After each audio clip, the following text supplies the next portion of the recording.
X-Wing, I'm just on the next thing. Going up and down, have the best things. Now my diamonds on my neck gleam. I'm a real car, I want an X-Wing, I'm just...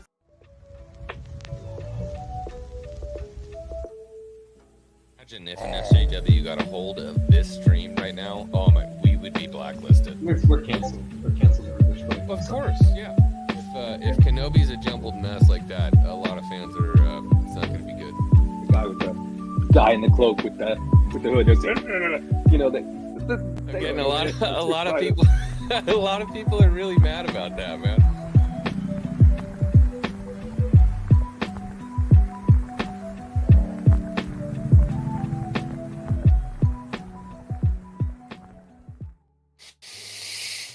Welcome to another edition of Late Night. Hello, everybody. I know it's been too long.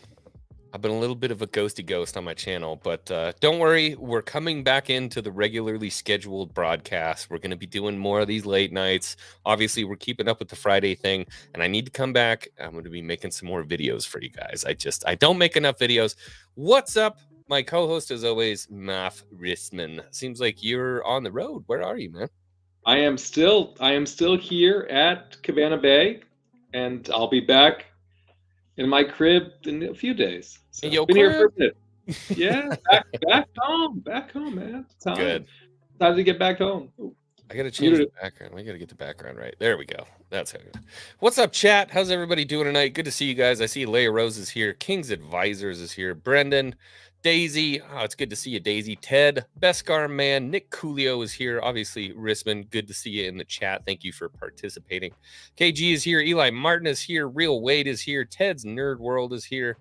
Good to see you guys. We got a lot to talk about tonight. Finally, there's some interesting topics in the news that I think warrant us going online and actually sitting down and talking about. It's an interesting time for Star Wars with the return of Bob Iger, and some of the things that he's been saying in the media lately, I feel like warrant a little bit of discussion. Obviously, you're glued to the news, I think, probably more than anyone. But Bob Iger said some stuff like, I don't know if it worries me or it gives me hope. Yeah. You know what I'm talking about? I do. You're talking about? You're talking about his refocusing on the core franchises, right? Getting back to basics. And what does it mean? What does it mean from a content perspective? And he named 3 or 4. He named Marvel. He named Star Wars. He named a couple other of the core franchises, and he's like, we're going to focus on these, and we're going to lean into making sure they're the best that they can be. Well, that's a really nice way of putting it. So, like, if I was Bob Iger's press guy, that's how I would put it. I'm like, yeah, that's exactly what he said. I heard something a little different. And I heard much more of the businessman in Bob Iger come out when he was actually talking about this stuff. So I'll bring up this article so we can actually see it. Oh God, no, that one's for later. That makes me scared. That makes me scared. That one makes me scared. Yeah. So this came in from the Hollywood Reporter, and it said, "How much is too much for Marvel and Star Wars? Disney rethinks franchise output." And I thought that the most interesting quote that Bob Iger basically put in here was, "The company needs to be better at curating franchise content that's extraordinarily expensive. We want the quality on the screen, but we have to look at what they cost us."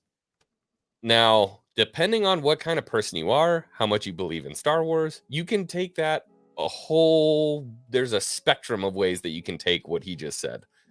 Yeah. Personally, I have to question it a little bit. I have to question, what are you talking about, Bob? What do you mean by we have to look at what they cost us? Now, I understand, obviously, everything that's been going on with Disney and everything that's been going on with Disney Plus, they're not exactly getting their return on investment that they want from a lot of these projects. And I think that boils kind of all the way back down to Star Wars belongs on the big screen. You're not going to make as much money on a Disney Plus series as you are on a movie, depending on how much it costs to make the movie, right? what I get out of it is the content that they've been putting out on Disney Plus hasn't been as high a quality as he would prefer. And the movies have been totally absent. So I don't have to opine further on the movies because there are none. But what I'm getting is, and generally speaking, on Marvel also, it's too much mediocre to low quality TV content. And so they do need, in my opinion, they need to decide what are they going to do, right? Because TV content is never as good as movie content.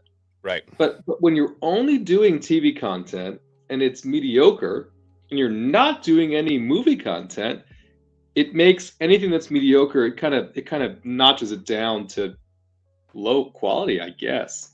Right? It notches it down a bit. So I think he's trying to figure out how do they re-energize these franchises, and in his mind, because it's a part of his legacy, is the purchase of Star Wars. So he has a special place in his heart, whether you think it's a cold heart or not.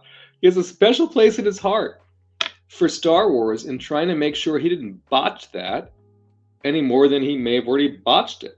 I feel like, yeah, but I don't know if that's necessarily true. If he had a special place in his heart for Star Wars, we wouldn't have wound up with the sequel trilogy that we got. Who was responsible for pushing the absolutely ridiculous timelines on the creators to make sure that we got one out right after the other? But I think get him done. I think he's owning up to that now also in this soundbite, in this interview. He's like, we haven't done a great job. Right, the sequels, we didn't do a great job. We haven't done a great job since then on Disney+. And that has been recognized by Disney, which I think is awesome, because I love it when people are like, dude, the sequels are great, you're just a grifter. And I'm like, Disney themselves are like, man, we messed up. We kind of messed up. We did a little boo-boo. And yeah. I mean, the tiny, again, for the folks that love the sequels, no shade and not trying to diminish, but it should have been a slam dunk, right? It should have been a home run.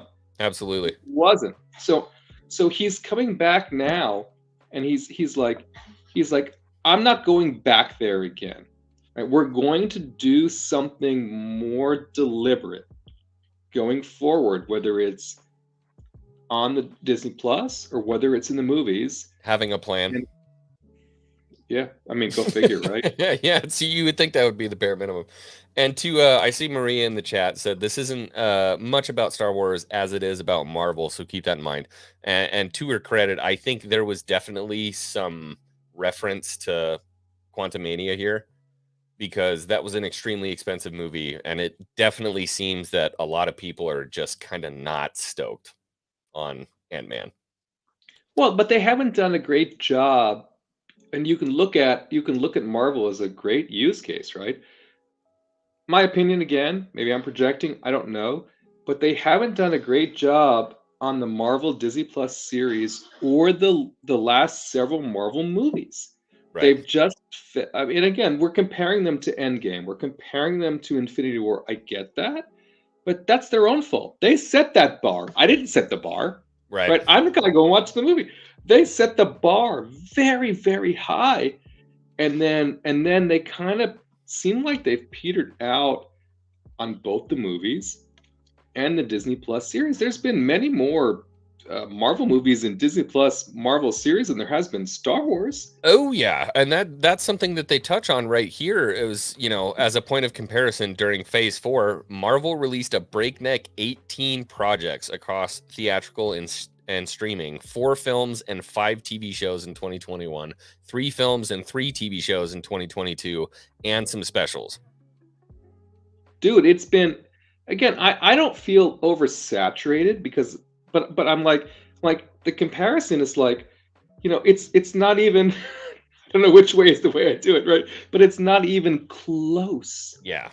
To comparison. Breakneck speed at Marvel, and I have to wonder if that was just because of everything that they saw with Endgame and Infinity War and everything that they saw there, and just thinking maybe if we keep pumping this out, we'll keep getting the money back. comparatively seeing what happened with the sequel trilogy and saying, well, maybe we'll throttle back on the Star Wars and see if we can kind of reinvigorate the fan base. I have to imagine that's probably what they were thinking. But I feel like it should probably be opposite. They should be throwing 18 different types of Star Wars, basically throwing the poop at the wall and seeing what sticks and then going with that. Yeah, because I mean, for me, again, it's just personal, but the only thing that's resonated with me from a Disney Plus Marvel content has been the Loki series. And even a lot of people didn't like the Loki series. But I'm like the only one I'm looking forward to a next season on is Loki season 2. And you know, spoiler alert, apparently they lean into that at the end of Ant-Man. Right? So I mean, they understand intrinsically what has worked. But I mean, what an absolute failure Marvel Phase 4 has been. It didn't go well. Not been fun. Yeah. It's just not been fun. So for me, I mean, okay, so we've had a few Star Wars misses. Well, not Andor, because Andor was great. Oh, I'm gonna get canceled again in the chat, I know. But for me, right, we had Book of Boba Fett. Don't get me ranting on it again. We got Kenobi. Also, don't get me ranting again. Yeah, not everything it could have been. Then they gave us Andor, which at least shows they can do writing and cinematography and they can do it. They can hire a writer. Yes, they have the capability to do that. That's what we found out with Andor. Yeah. They can do it, whether that was everyone's Star Wars series or not, but it proves it's possible. It's possible within a manageable budget because they're clearly still shooting Andor season 2. And we can bring up there's awesome, you know, we can bring up what's going on with Andor season 2 if you want on the current shooting, but they're still shooting it. You're gonna have to talk to me about that because that's something I don't know about. It's really cool that maybe Naboo, right? That they're doing some cool things in Andor season 2, and it just continues to show it can be done, but they're just all over the place. Right. What's the hesitation, or where is the discombobulation going on? I mean, if you had to speculate as to like what is going on and why is it going on? There's no one in charge. Filoni is not in charge. Everyone's like, Filoni, our Lord and Savior. He's not in charge. I feel like more of the people are thinking that Favreau is the Lord and Savior right now. Favreau is not even a Lucasfilm employee. Favreau is a contractor. For all intents and purposes, Favreau is just a contractor, right? Filoni is ostensibly the boss guy, right? But it doesn't seem like he's not the Kevin Feige of Star Wars. The problem is they don't seem to have that person. Well, it seems to me more than anything else, what Filoni is interested in is telling his section of Star Wars. That's what he wants to do. He wants to tell the Ahsoka story. He wants to tell this portion of Star Wars. That's his baby. That's the place that he wants to go. And so when you talk about, you know, George Lucas's protege and him taking over Star Wars, it's like that. I feel like he's got blinders on. And so how do you have the savior of Star Wars be the guy who only wants to tell one very small portion of it when really at this point they've opened it up to such a large degree? You have to have somebody who's in love with all of Star Wars, not just the character that you created in the story that you want to tell. And I could be mistaken there, but it certainly seems like that's where his heart and his core values kind of lie, is in that story. Now, once Ahsoka's told, your guess is as good as mine. Well, apparently Ahsoka is not a limited series anymore. Ahsoka now is a scripted series, just like Skeleton Crew is. Just like the Favreau comment about, you know, Grogu being on the big screen. I think they're trying to maximize their Star Wars investment on the small screen. I knew Justin was going to say that. While they're also trying to do something on the big screen that gets that reinvigorated. But I honestly don't think. I don't think they're going to cannibalize. I don't think they're going to cannibalize what's going on Disney Plus, and then also do something about that on the big screen. So whether I agree that it should be a Rey movie or not, they're going to look back to their established characters, something that they can capitalize on from a parks, from a merchandising, from a story perspective, and we don't have a lot of options. Well, so that was the most interesting thing about that whole WDW Pro video, and something that, you know, I said it. Did I do a video? I think that was my live stream. The state of Star Wars is anytime it comes to a rumor or things that they're going to be leaking. You know, I mean, WD knows how to get me in by saying everything that we're about to discuss was a financial decision. The reason why they're doing this is a financial decision. This is not a culture war. This has nothing to do with preserving the soul of Star Wars. They don't care. The only thing they want is to line their pockets. And so this was a financial decision. And when it comes to the way that they're going with Star Wars, the choices that they're going to make, they took the first cost-sensitive approach in sticking with Rey, sticking with the sequel trilogy characters, because what do you have to do? You don't have to revamp the parks. You don't have to revamp any of the merchandise, technically. Really, what you get by aging Grogu and putting Rey next to Grogu is taking, you know, new fans, and what they're assuming, at this point, they think that old fans are in love with Grogu, which I don't think is a safe bet. And you can age them up, and now we have new toy lines with aged up Grogu and Rey. And to me, I don't understand why they can't go in a different direction and then keep the parks the way they are and introduce new characters. There's this fascinating grappling hook just stuck, and like we have to keep everything canonically perfect.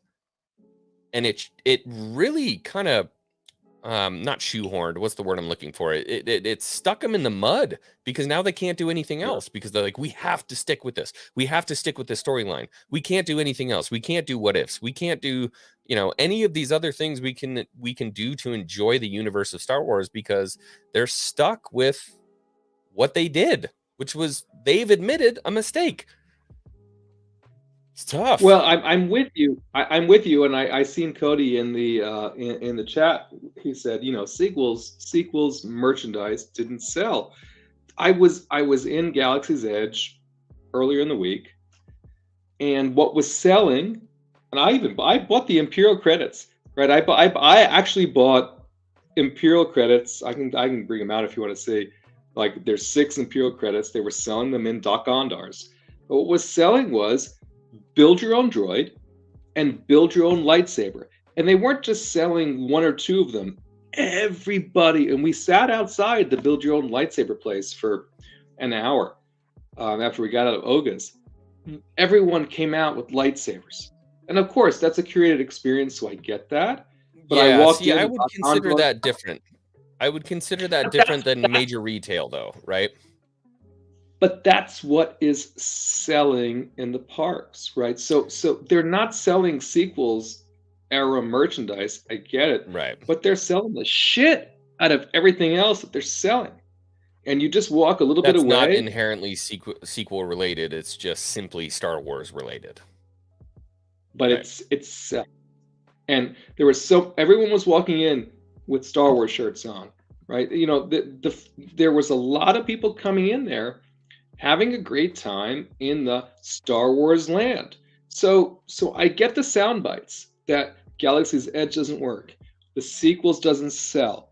They missed the mark. But I have to tell you honestly, it was jam-packed full of Star Wars fans.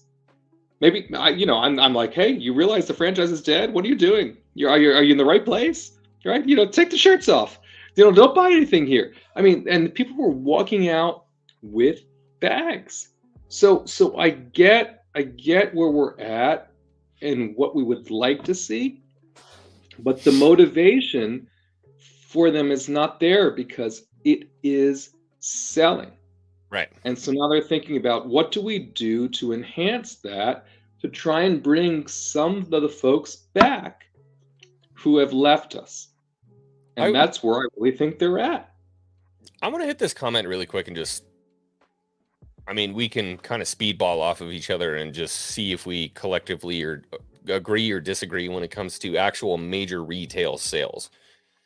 So I'm not talking about park sales and selling things that are not directly related to the sequel trilogy, but things in Star Wars land, obviously building a lightsaber, you know, et cetera, et cetera. When it comes to actually selling things that are directly tied to, do you believe that the sequel toy lines have sold well? I don't, and I don't believe they've continued to push them, right? I think what we see around They've is junked it and replaced it with Grogu. well, because again, I've said it before, I'll say it again. Grogu's first word is going to be merchandise, right? Because this is my this is my biggest gripe around Grogu, and I hate to gripe on it because everyone has their own entrance into the franchise at their point in time, and a lot of people's entrance in the franchise in the last 2 years has been Grogu. Yeah. And I'm like, Mando series. I mean, it's like it's been Grogu and Mando, and I'm like, it irks me because we know from our past experience as fans, there's so many other things that a lot of us have entered. You can clip this. Okay. Enter into the franchise with Jar Jar. For me, more than Grogu, because there's a huge backstory that's been established with what Jar Jar did. But Disney has really leaned into Grogu, and they didn't expect him to be that successful. There's been so many interviews that Dave is asking everyone, Giancarlo, other people, oh yeah, what do you think about this? And they're like, this is your thing. Carl Weathers, yeah, Giancarlo, Werner Herzog, all of them reinforcing that this is what you need to lean into, and look where we're at. And that has been. I mean, what's the flagship of Star Wars right now? It's The Mandalorian. I don't think there's any doubt in anybody's mind that the flagship for Lucasfilm right now is The Mandalorian. Hands down. And I thought it was so funny because, I like to watch people argue a lot of times on Twitter. I don't usually get involved, but I love watching people argue. You don't? You don't usually get involved? I don't usually get involved. No, I don't. I'm going to break my neck going sideways here. But I don't usually get involved. I like to watch and I like to see, because I saw an argument essentially between two people. One was saying, you're moronic if you believe that Rey is still the face of the Star Wars franchise. Grogu is absolutely the face of the Star Wars franchise. And then the other person was saying, Rey is the Skywalker. She is the future of the franchise. You're moronic if you think that Grogu is the future of the franchise. They're making a Rey movie. What are you, stupid?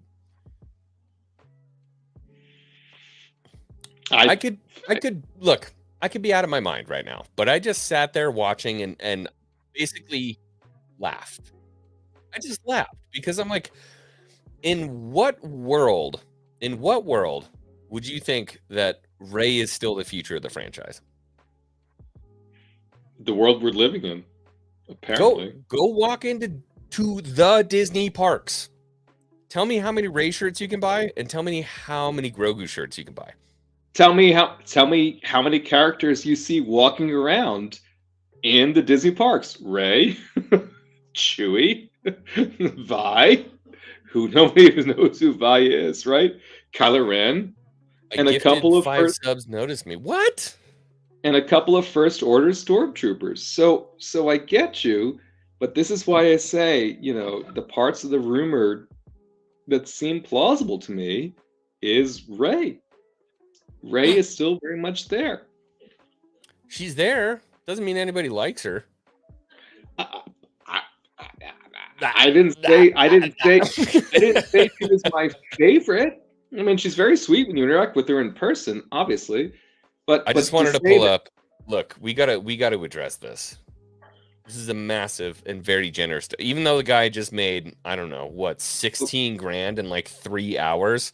Oh, did he actually gift? Is he not making it up? He gifts. Drunk 3PO actually gifted the channel 5 memberships. So Darth Scipio, Zakarot 315. It cuts it off after 2. Oh, here we go. Brandon Deeks. That was the only ones that listed. All gifted memberships by our patron saint and St. Jude's Make-A-Wish famous YouTuber that supports the channel, Drunk 3PO. my. Thank you so much, man. I know why he's doing it. It's because he wants me to plug his book right now. Oh, And you know what? I'm going to do that. It was actually phenomenal. I played the worst game of golf I've ever played in my life today because I wasn't focusing on the game. I had Jay's stream open. He released his book today.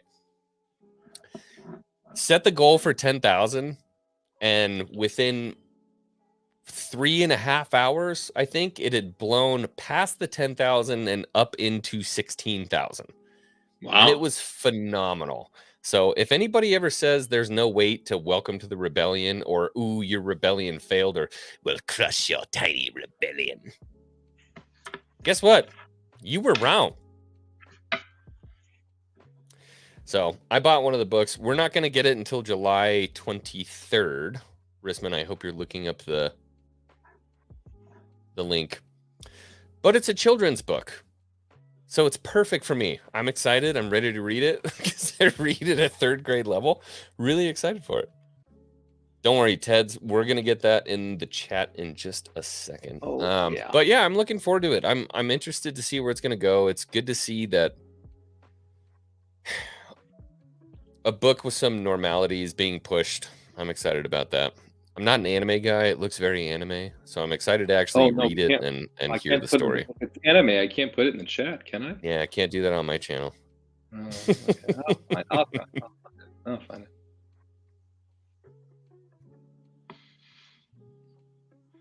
Speaking of which, Geek Talk, we got to get you on the channel soon. Why don't you come on? Who is Geek Talk? Do I know Geek Talk?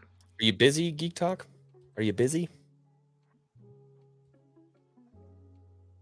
We should get Geek Talk on. It's late night. We accept all people. I still don't know where Echo Base is. They're supposed to be here by now. They're still streaming, I think. They're still on? Well, Coach got there late. You know what happens. Yeah, I know how it goes. Mm-hmm. Oh, we're having a watch party, or I would.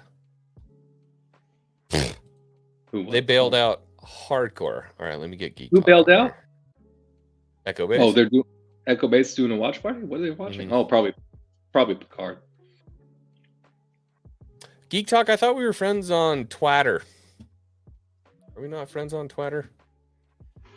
Geek Talk.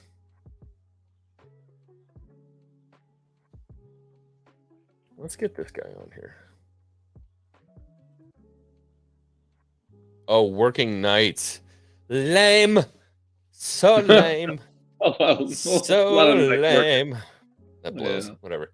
All right. So we had talked about this, the Hollywood Reporter article, essentially saying that, okay, we need to tone things down. I guess we'll chalk it up as essentially Iger is talking about Marvel. Fine. Sure. Maria, you win. Fine. He's talking about Marvel. But we had another, and this has been all over the internet, everywhere. There's not a single site that has not talked about Liam Neeson's.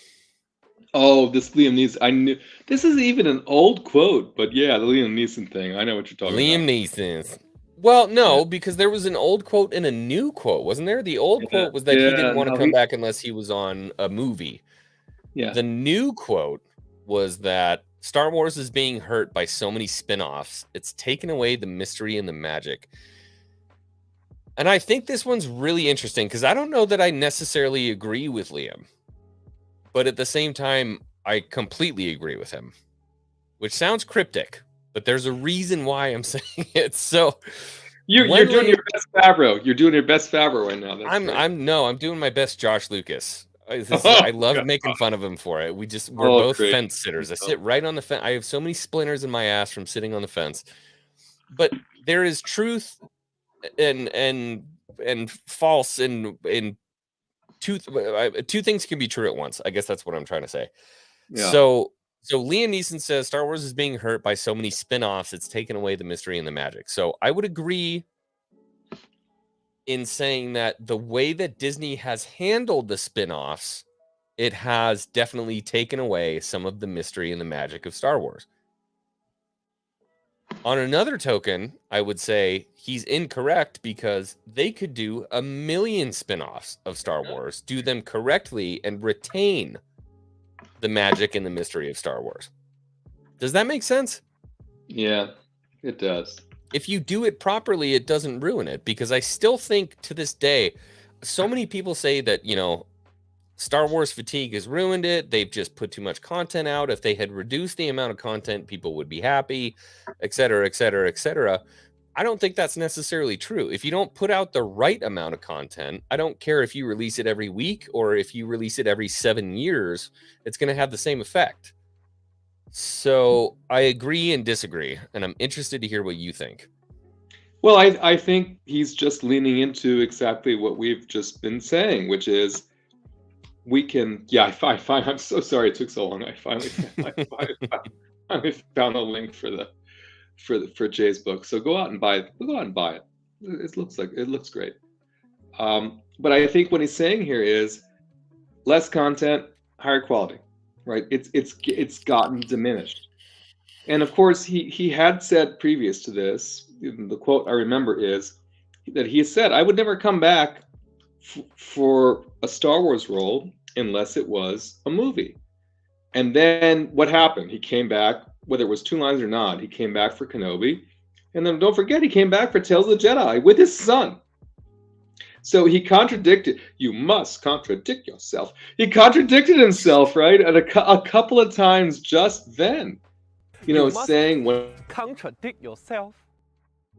Well done. And now here he is again. That's why I'm like, is this an old quote? Is it a new quote? Did he just say it again? Because he literally said it before he came back twice on the small screen. Yeah. So I'm like, so the dude literally just did Qui-Gon in Kenobi and in Tales of the Jedi. Yeah. So is this just him saying I'm coming back on the small screen again? I don't trust him. I mean, I hope he comes back. He hasn't wet himself, because that's apparently a problem with Liam. Yeah, dude, what is up with Liam Neeson's apparently a wild man, which makes him all the better to me. Like, he's just absolutely wild. Like, if I go out with Liam Neeson, it's going to be a wild night for sure. Yeah, but I mean, put a diaper on him and bring him back. But I don't trust anything he's saying, because he literally said something just like this before he came back twice. So I'm like, so different though. That was so. I feel like if you're coming back for like a cameo, because really, what did we see of Qui-Gon Jinn and Kenobi? Took you long enough, and then he left. But if we assume that they filmed both of them, or he voice acted for both of them about the same time, it couldn't have pissed him off that much, because he was literally there with his son in Tales of the Jedi. So I when I see this soundbite, as actors, always are like, double speaking and speaking around themselves. I'm like, well, I think we're gonna see more Qui-Gon. That's what I take from this. I'm like, look, Qui-Gon's coming back, and he's gonna do it. Because I don't understand why he just did it. I don't get it. I think, if I had to take a guess, he's doing what I would do were I in his shoes. He doesn't want to blow the lid off of an opportunity that could be there, while also trying to let it be known exactly what he thinks about what's going on with Star Wars. That's my best bet as to why he would say the things he said. So when he heard about a Star Wars project like a Kenobi show, he's like, ooh, I'm interested in that. Maybe he didn't get to see the whole thing before he decided to make a cameo. You know what I mean? But his last quote was something like, oh, I didn't even know they were still doing Star Wars.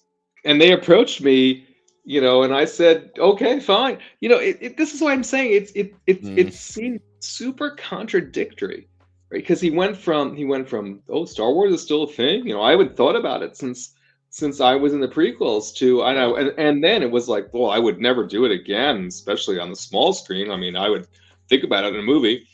Then he did 2 small screens, and now this quote is, "Oh my God, Star Wars is oversaturated. Too much content." I'm like, is it the same guy? Is he having a problem with his memory? Because it's 2 totally different. None of it goes together. You must contradict yourself. So I'm like, this got a lot of playtime, but I'm like, I don't know what he's saying. I honestly, know. Remember, he loves to get drunk and piss himself in public, and I love that about Liam Neeson. The guys, look, the bottom line is he can do no wrong, in my opinion. It's Liam Neeson. He's goddamn Qui-Gon Jinn. I don't care what he does. He's still perfect in my eyes. But to your point, there are some contradicting statements, and I think there's some confirmation bias in my brain where I'm like, when he says this, I'm like, oh, Liam Neeson said it. But I agree with It's the gospel. Darth Scipio said in the chat, money talks. And I don't know how much they paid him for the 2 lines. Yeah. But I think if they came back and said, we're doing the thing again, we'd like for you to have 4 lines. And he said, here's my money, here's my dollars. And they're like done. He'd be back in a second. And I don't mean to say that, but that's his business, right? He's basically a contractor as an actor. Like you and I would be the same thing. It's like, I don't think he doesn't love the part of Qui-Gon. I just don't think, like the rest of us, that he understands where the franchise is going. And so to your point, I don't think Qui-Gon has, a whole reliquary of museum pieces of Star Wars and thinks that's the greatest role that he ever played in his entire life, and he wants to be true to the character of Qui-Gon and blah blah blah. No, I don't think that's the case at all. But I think to a degree, I mean, you spend enough time around George, you at least get an idea of what he was trying to put forward. And I think maybe this is some kind of small message from the past of him saying that this is not what Star Wars was meant to be. And I think that's essentially what I take from what he's trying to say here. I have to say, honestly, whether it's Star Trek or Star Wars, Star Trek has been a lot more recently in the in what's going on. These actors don't think anything to do with what either George Lucas or Gene Roddenberry, they don't know. They don't care. Yeah. Right? They're actors playing a part. I got a role. Yeah. Unless it's like the original actors. In our case, well, I mean, Harrison Ford, or like a Sam Witwer, where they really are a Star Wars fan and they know the stuff. I mean, obviously that's the exception, not the rule. But what I'm saying is, they're given a part. They don't know anything about the canon. They don't know anything about any of it, right? But they know what they've done in the past and what the characters meant to them. I have to say, as much as I'm over Bo-Katan, but you had to say Katie Sackhoff understands that character, but she's lived with that character for so many years now, and she's interacted with our Lord and Savior Dave Filoni, right, in understanding what that character is all about. So I think I will send you to Jesus. So I think she's a great example of an actor who's really, really invested in the character. Maybe Tim Morrison is another great example of that, right? Because they've lived inside the great example of that character for a long time, right? I would say Tim even more so, because Tim was somebody that was around during the Lucas era, but I don't put Liam Neeson in the same ilk as them. It's not a diminishment on him as an actor or as his portrayal of Qui-Gon, but I think for him it was a throwaway role. It was a throwaway role. Why do you keep screaming? We know, Mark. We know. I know. But Mark Hamill failed us. Mark Hamill failed us for a whole different reason. But don't do it. I'm not going there. I will send you to Jesus. I'm not going there. But yes, he's a great example. Carrie Fisher, let her rest. Another great example. Harrison Ford should be a great example, but he never cared. I think he never really cared about his character of Han Solo as much as obviously he cared about Indiana Jones. But these are great examples of people that are Anthony Daniels, maybe the best example, right? He loves that character more than any other person loves their character in Star Wars. Who loves the character, understands the lore, and is a lore master, carrying it along. But that's an anomaly. This is not normal, right? And I think, Liam Neeson's like, meh, wasn't even sure I was there in the first place. I came back a couple times now. Okay, if I'm not coming back again, blah blah. Okay, I'll come back. Give me the give me the money. I'll come back. So it's like, I don't know. For me, this is just a soundbite. Just a soundbite. Yeah, and I think, again, to your point, I mean, people can be taken seriously or not. Again, Harrison Ford wanted to be killed after, I was just watching the featurette again last night, Empire Dreams. I finally got the DVD box set because I haven't owned the DVD box set. I got the VHSs. Huh? No, that's great. Empire Dreams is great. Yeah, Empire Dreams is great. And of course, Harrison's talking about wanting to be killed off. But there's part of me that doesn't believe Harrison Ford dislikes Han Solo as much as he says he does. You know what I mean? I just don't believe it. Yeah. So, I mean, I think he liked the character of Indiana Jones more, but I've been watching him in this Shrinking series on Apple TV with Josh Siegel, and he's like more invested in that character. It's great. And by Shrinking, he's a psychiatrist, and he seems to be more invested in that character than he was in Han Solo, and he's amazing. He's very funny, and he's acting exactly the way you would expect him to. And I'm like, I believe you more now. But it's a limited series. I just think he's always thought of himself as Han Solo as an accident. And so he never really got invested in it. That's fair. X-Wing's living in the land of delusion. I built an apartment complex in the land of delusion. Are you kidding me? I'm the landlord of delusion. We're both there together, I guess. I'm the living embodiment of I reject your reality and insert my own. Yeah. But yeah, I don't know. So, I mean, this article, take from it what you will. I mean, obviously, people can take this in many different ways. Same thing as the Iger, same thing as the Iger headline. Same thing. You can take it as, oh my God, Iger is finally going to do what he needs to do with Star Wars, or they're cutting off Star Wars. They see it's not making them money. They're going to make a change, and, it's going to be for the worse. It just depends. That part of it is definitely not happening, because there's been carry-on articles, after the investor thing, he's like, we're going to capitalize on the investment we've made in our most popular franchises. And he named Marvel and Star Wars, Pixar. Gosh, what was he? I can't remember the fourth one he named, but he named a Toy Story. He named 4 of them. And again, a lot of them have be doing another Toy Story movie. Let it die. Toy Story 5, dude. Right? And so, it's all leaning into the parks. It's all parks. How can we do this? Sometimes I think it's better to just let some things lie. I would say, oh my gosh. I asked for one of them and then we got the other one. I don't know how this happened. What happened? Well, what do you mean? Hold on. Let me take down the article. Okay. All right. Hold on.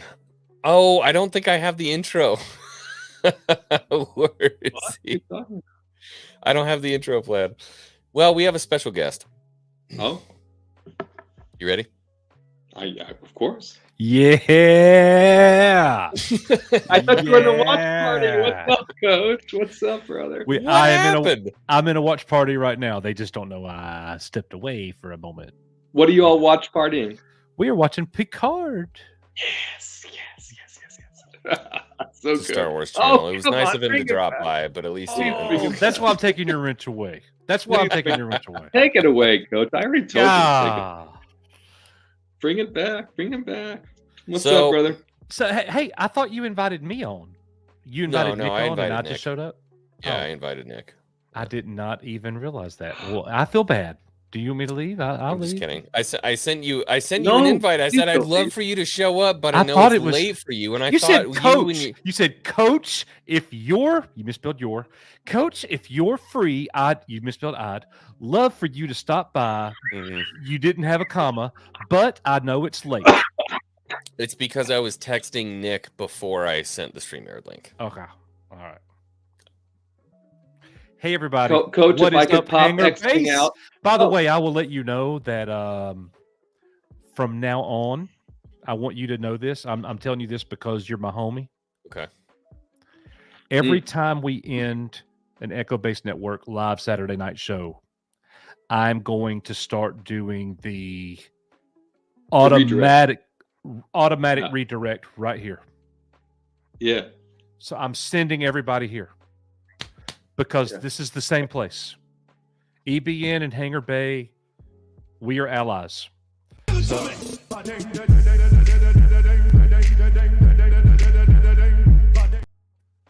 he loves that. He loves that. Do that again. Do that again.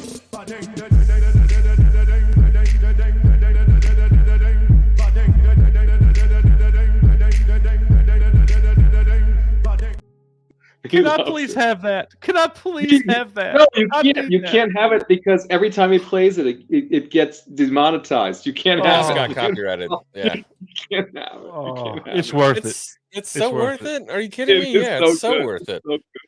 And you know the cool new thing about the they can copyright strike you, but now since this whole YouTube music partner thing, all you have to click is like, yeah, I'll share my profits with whoever made Badinga Ding. I don't know who that is, but you can share your CPMs, which is fine because my streams make, I don't know, 0.02% of a penny. So, I mean, I don't care.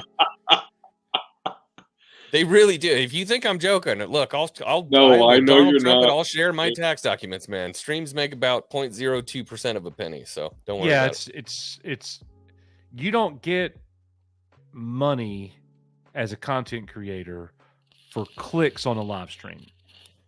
Yeah. It's almost not even worth monetizing a live stream. You got your supporters that are going to send you some super chats and memberships.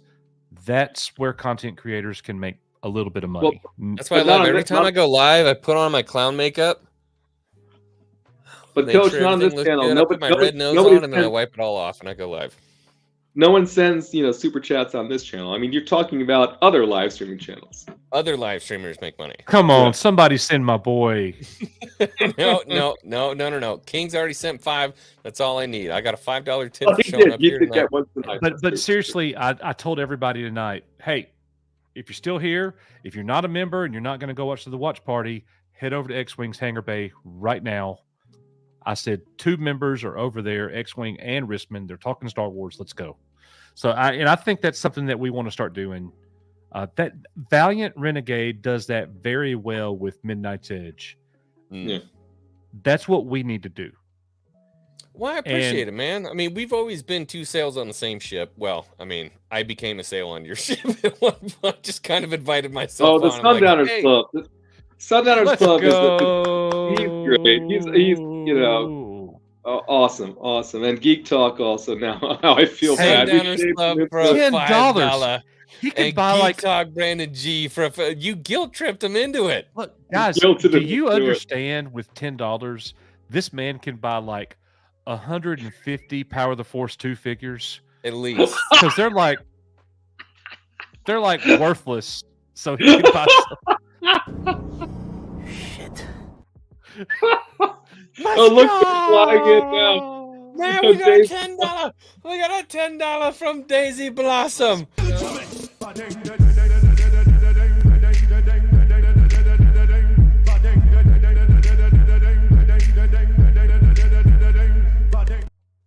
That's great.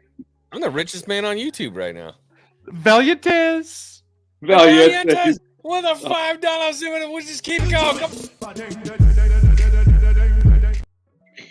I'm not gonna make you keep listening to it. I love that one though.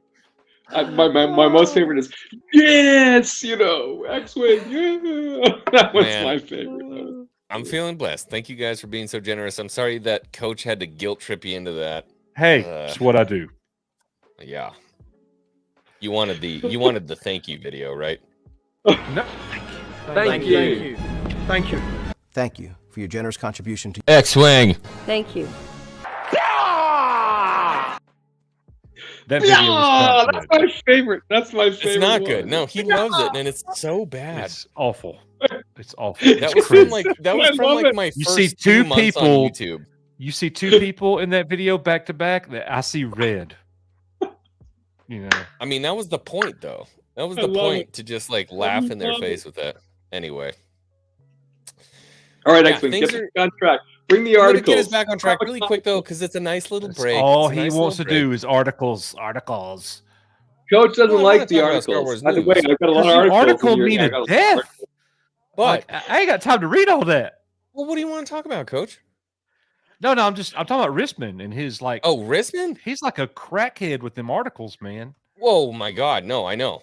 I'll be like, I will be in a fight with somebody, like a contractor on a line. Like, you need to just check the thermistor, blah blah blah, and like, bing, my phone pops up, and it's like Kathleen Kennedy says. I And know. I'm like, Matt, no, throw my phone down. Look, so I gave him access to our production notes, and I go on there, and it's like, Just articles. and I'm like, Just articles. oh God. Yeah. It's talking But- about Grogu's underpants. They're like, well, we saw something interesting on the season 2 set. But Oh, Coach, he was wearing Hanes, not Fruit of the Loom. Coach, have I ever curated a bad show for you? Nope. Nope. Ah! I defended you to Mexican Iron Man tonight. Well, yeah, because I'm better than he is. I told him, I said, hey, he's one heck of a producer. Which, you know, Dude, Mike used to be our producer before he, you know, You look, guys kiss and make up. I'll be right back. oh, me and Mike are good, but he doesn't work for us anymore. We fired him. That's just, but I love him. Listen, He's a, you he's know, a very good friend. yeah. No, I have nothing against Mexican Iron Man. He's great. Yeah. But I'm like, I find all this stuff. I just put it in that Yeah, doc. he never did that. He never did that. I'm like, if y'all want to use it, fine. If you don't, like, you never used my Wookiee cookies. My Wookiee cookies. I kept putting it back. You kept Some of the taking it stuff, away. no, kill it. Hey, I have the right to veto anything. No. But you know, I find it, you know, and I put it a couple other places too, but I always make sure it's in that Google Doc. I'm like, okay, Yeah. you want to use it? That's great. I mean, but those are the things that make sense to me. It doesn't make sense to everyone, and that's why you have the final say. You're like, okay, I like this. I don't like that. You know, no more Wookiee cookies. You know, Ronnie said Matt is an article addict. That's probably very true. I love the Oh, articles. you definitely are. The articles definitely are. rule. The articles rule. It's funny when I do my little comedic run through the articles. You hate. I don't like You're it. I don't like it. Oh, I don't like. I was like, you you didn't do the disrespected articles the justice. articles. You Yeah. didn't do them justice. No, we can't. We can't. Yeah, So can- it's because Coach called Mexican Iron Man Darth Poopy and Mike got pissed. Darth That's Poopy, true. I hate that. I hated that Darth Poopy. I hated that. I It hated it. was so He's calling me funny. Darth Simpus. I'm like, I'd rather be Darth Simpus than Darth Poopy. What did Hey, I come on, miss here? I'm seeing the person who financed the channel gets the final say. What is going on here? Who's financing the channel? Is that you me? guys, the chat. Oh, You oh know my! what I For did? keeping Coach up. Coach is yawning. You all right there, bud? Did you I'm into good. The We're Bahama, watching- the Bahama Mamas or what? No, it was tonight. I was having Jack and Coke. Old So school. I had 3 Old of them. school? Oh wow! I didn't realize good. that. Old school. Church is going to be painful in the morning, isn't it? It's a lot thicker than I thought it was going to be. As I'm having my sins burn out.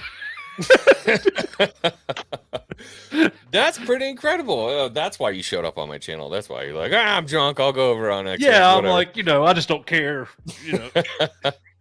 Okay. How's so your show been going with you and Jay? How's Oh, that been that's going? It that's is- amazing. honestly, it's incredible, and it's a great so, idea. Jay's gonna kill me for saying this, but it's so funny when we get done at the end of it. He's gonna be so mad at me when we get done and we're offline. We end the stream, and he's like, man, I can't tell you how much I love this. I can't tell you how much I need this just to be like stoked about, happy about talking about Star Wars, going back to our childhood, being happy about talking about these things. Wait, what is Nick? Why is Nick being toxic in the chat? That's because it's Nick. Yeah. What do you Fuck do? all What do you these mean people all just these? saying? Who's these people? Can we ban him? I can ban him. I'm gonna ban him. I'm gonna ban him. Ban him. So X-Wing, I have a question Lindbergh got about, me. and by the way, both you and Jay have looked, because I've watched on the replay, you all are into it and you're loving it. But what happens after you run out of movies? I mean, you only have 2 more movies. We're moving into the expanded universe. Oh, We're talking about movies. We're talking about 2 more movies. Well, they're doing what we love about Star Wars, and they've been doing We're doing Oh, the I movie. got you. Yeah, we did A New Hope last night. We're moving on to Empire on I was this kinda hoping upcoming that- Friday. After he's done with his little J No, stream. it can't be. No, he doesn't permit it. It's only him and Jay. Nobody else. It's just us. Nobody else could Excuse be on me. Friday night. Can I finish my thought? Yeah, he wasn't referencing that. I was just saying when the series comes to an end, when there's a series finale, and now it's time to do a new show, maybe he can do toys with Coach. I'm just saying. I would like to do that, but every time I text you, you're like, "Nah, man, I got my Bahama mamas and my daughters, and we're sitting on the couch watching Picard season 3." And I'm like, "Fine, I guess I'll leave you alone." That's not true. That's not true. Thank you, Matt. Thank you, Matt. Not true. I Boys would with love Coach. to do that. What did I just say to Coach? What did I just say to Coach? What about the next limited series on X-Wing is the toys that we love? That's beyond Star Wars. Or I guess you could do it. Well, see, here's the problem though, is that I wasn't, we're from different time eras. I mean, that's okay. We're from completely different time eras. But after your Saturday show on Saturdays, well, no, because that's our late night. We could move late night to Fridays, or we could do it Fridays, whatever. Look, I don't know. We got time to figure it out. I'm just saying that could be a fun run. I think it would be fun. Just to break in X-Wing, because apparently I've caused a stir in the chat. What about Rogue One? Will you and Jay talk about what you love about Rogue One, or Rogue One is not good for Jay? You should. Yeah, absolutely. We're going to talk about, well, I think Rogue One would be a good one to talk about. There was a hypothetical discussion about maybe doing the sequel trilogy, but I don't know that that's a path I want to go down. I'm not going to be happy on any of those streams, and I'm trying to live a positive life. I'm trying to be a more positive person when it comes to Star Wars. Did you ever see any of my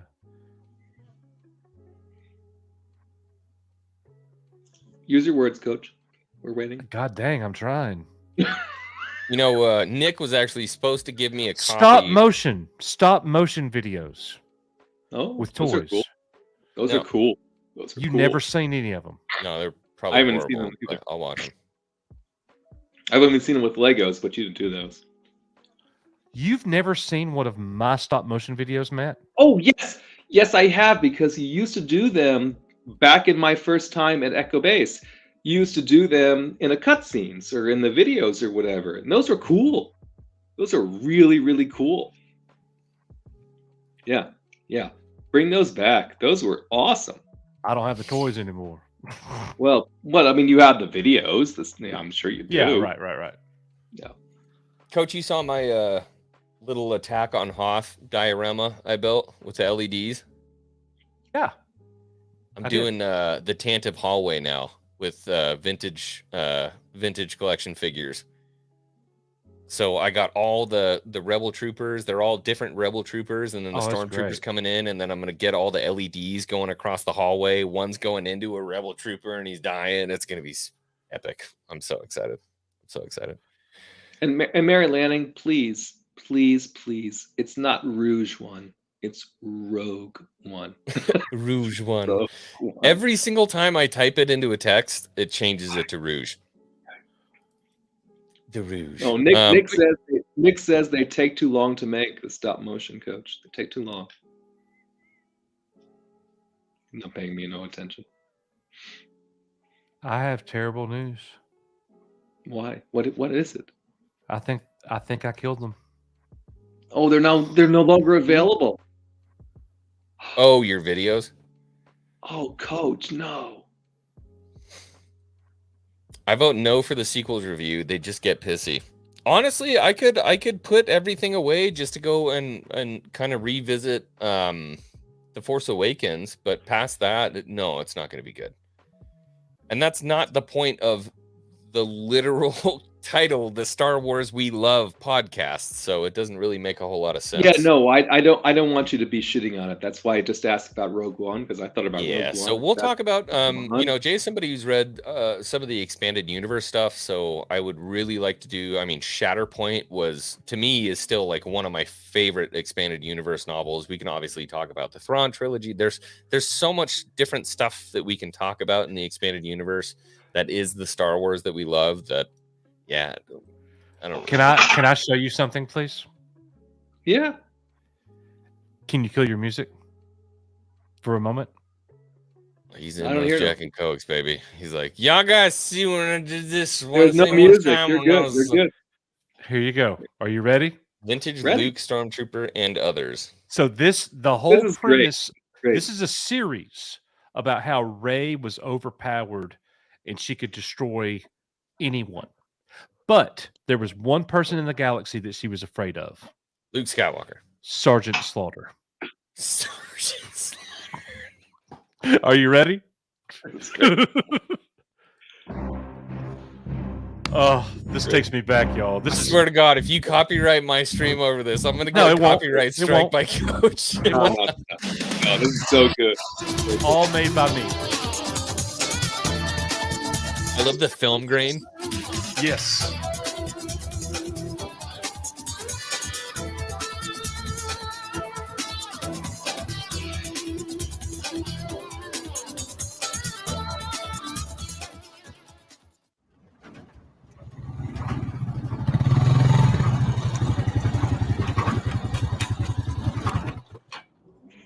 Hey maggots, Sergeant Slaughter here.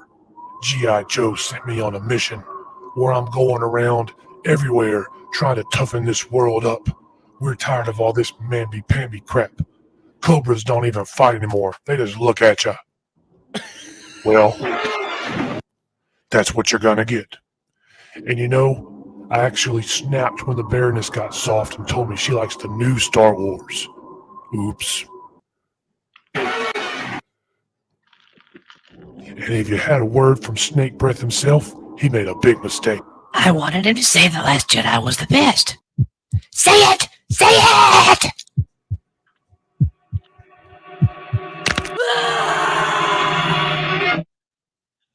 In retrospect, I appreciate Slaughter making a man out of me. So there I am on mission in Mamby-Pamby Land itself. All these little fuzzy bunnies. They need some toughening up. Would you please be a friend, Mr. Slaughter? You look nice.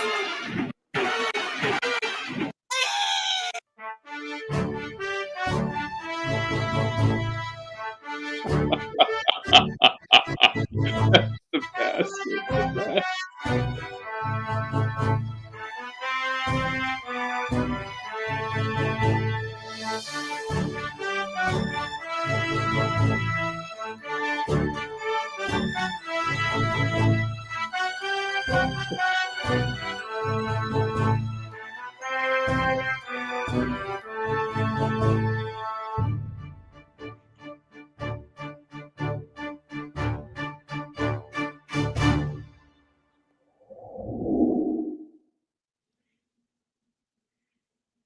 But Ray didn't show up in that one. Do you have the one with Ray shows up? I'll be honest with you. I'm kind of retarded. I don't know if I have the one where Ray showed up or not. Do you want to see that? If I got it? Yeah, if you got it. That's great. I love that. This is all Coach. I love that. I love that shit. Hey. It's so good. Yeah, Nick can never do all that. There's too much time and artistry involved. All right. I got to wrangle things in here. Look. Oh, no. This is late night. We're here to talk some Star Wars. Coach, I need your input on something. Oh, no. Guess what you're getting? Oh, God. Article. Okay. Oh, yes. The articles. We love them. I'm re-releasing all of my stop motion videos. Do it. Do it. It's going to be good for you. But But zone into this article. I don't know what it is though, because I didn't curate it. Oh no, that junk man is here. Watch out. Better than Rise of Skywalker. I know. I got in trouble on his stream earlier. He had me on for the Star Wars match game, and one of the guys was talking a bunch of crud about the prequels. Said the sequels were better than the prequels, and that well, there was a lot of smack talking going on. So right before I left, I said Gina Carano did nothing wrong. The sequels suck ass, and I'll see you guys later. And hung up. And Junkman was like, he's trying to get the button to get me out of there. He knows I love him. He knows. Bring the article up. Bring the article up. Let's not. All right. Here we go. So Disney woes. Star Wars is having the opposite problem of Marvel fatigue. Have you guys watched this yet? Mm-hmm. Yeah, I read it. So there's a sort of hangover happening in Hollywood right now as various major studios wake up, look around at the wreckage of their current fiscal lives, and ask them the long, hard questions. How much money did I spend on a streaming TV show sequel to The Mighty Ducks in 2021? I love that. My question to you, Coach, would be, can Star Wars continue to hang on by a thumbnail living on Disney Plus? Yeah. It can. What's your basis for that answer? Because it's Disney and it's Star Wars. And they have proven that they could give us marginal Star Wars and it will still be good enough to have a show. It's just going to be a fandom that's overall unhappy. MCU's doing it too. You just talked about the Liam Neeson article. This article is pretty much saying the same thing. And it's not oversaturation. It is too many moderate shows. We need quality Star Wars storytelling. You know, and the other thing is, like, Star Wars will always live on in three different scenarios can play out. Right. One, we get nothing but moderate Star Wars from here on out. Well, it'll just be what it is. People are still going to think Grogu's cute. People are still going to watch it. Or we get the bulk of moderate Star Wars with an occasional home run mixed in there. Like a Mandalorian or like an Andor for some of you guys. You know, how many of those do they really have left in their pocket, though? A home run. I mean, the home run is the grand slam is Luke coming back. So, but does that? There's really... other grand slams they can do, though. Like, like when Force Ghost Hayden Christensen shows up and has a conversation with Ahsoka. But does either one of those things redeem a mediocre series? Because when it comes right down to it, yes, here I go again. It does. It does. So that's where I'm going, right? It's like what is We're watching Picard right now on Echo Base Network.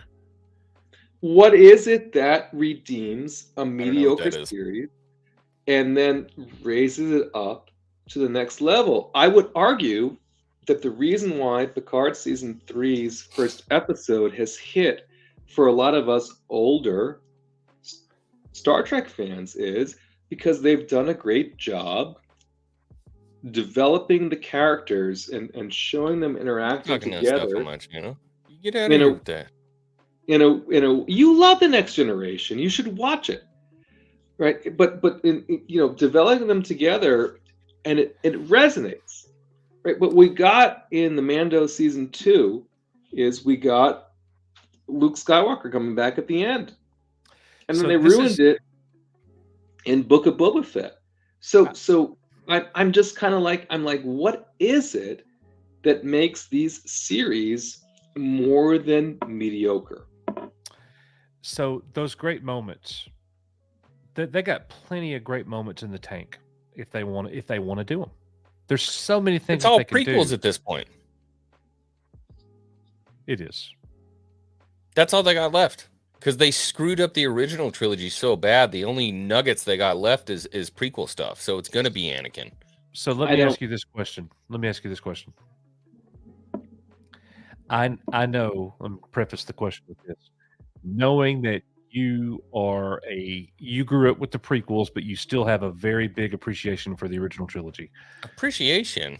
I love Star Wars. There's 6 movies. They're not your favorite. You prefer the prequels. That's just no. Okay. All right. Say that. Well, then this is even better. Then. There are 11. I'm sorry, Coach. There are 11 Star Wars movies. I'd give it 7 and compromise. I'll count Rogue One in there.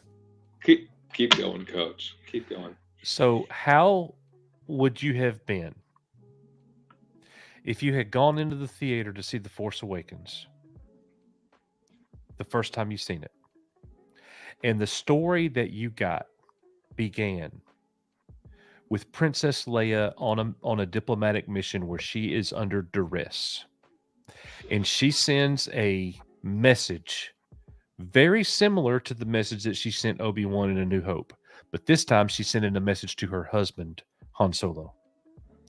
And Han is instructed, do not tell the New Republic, I need you to come save me. And Han knows he needs more help.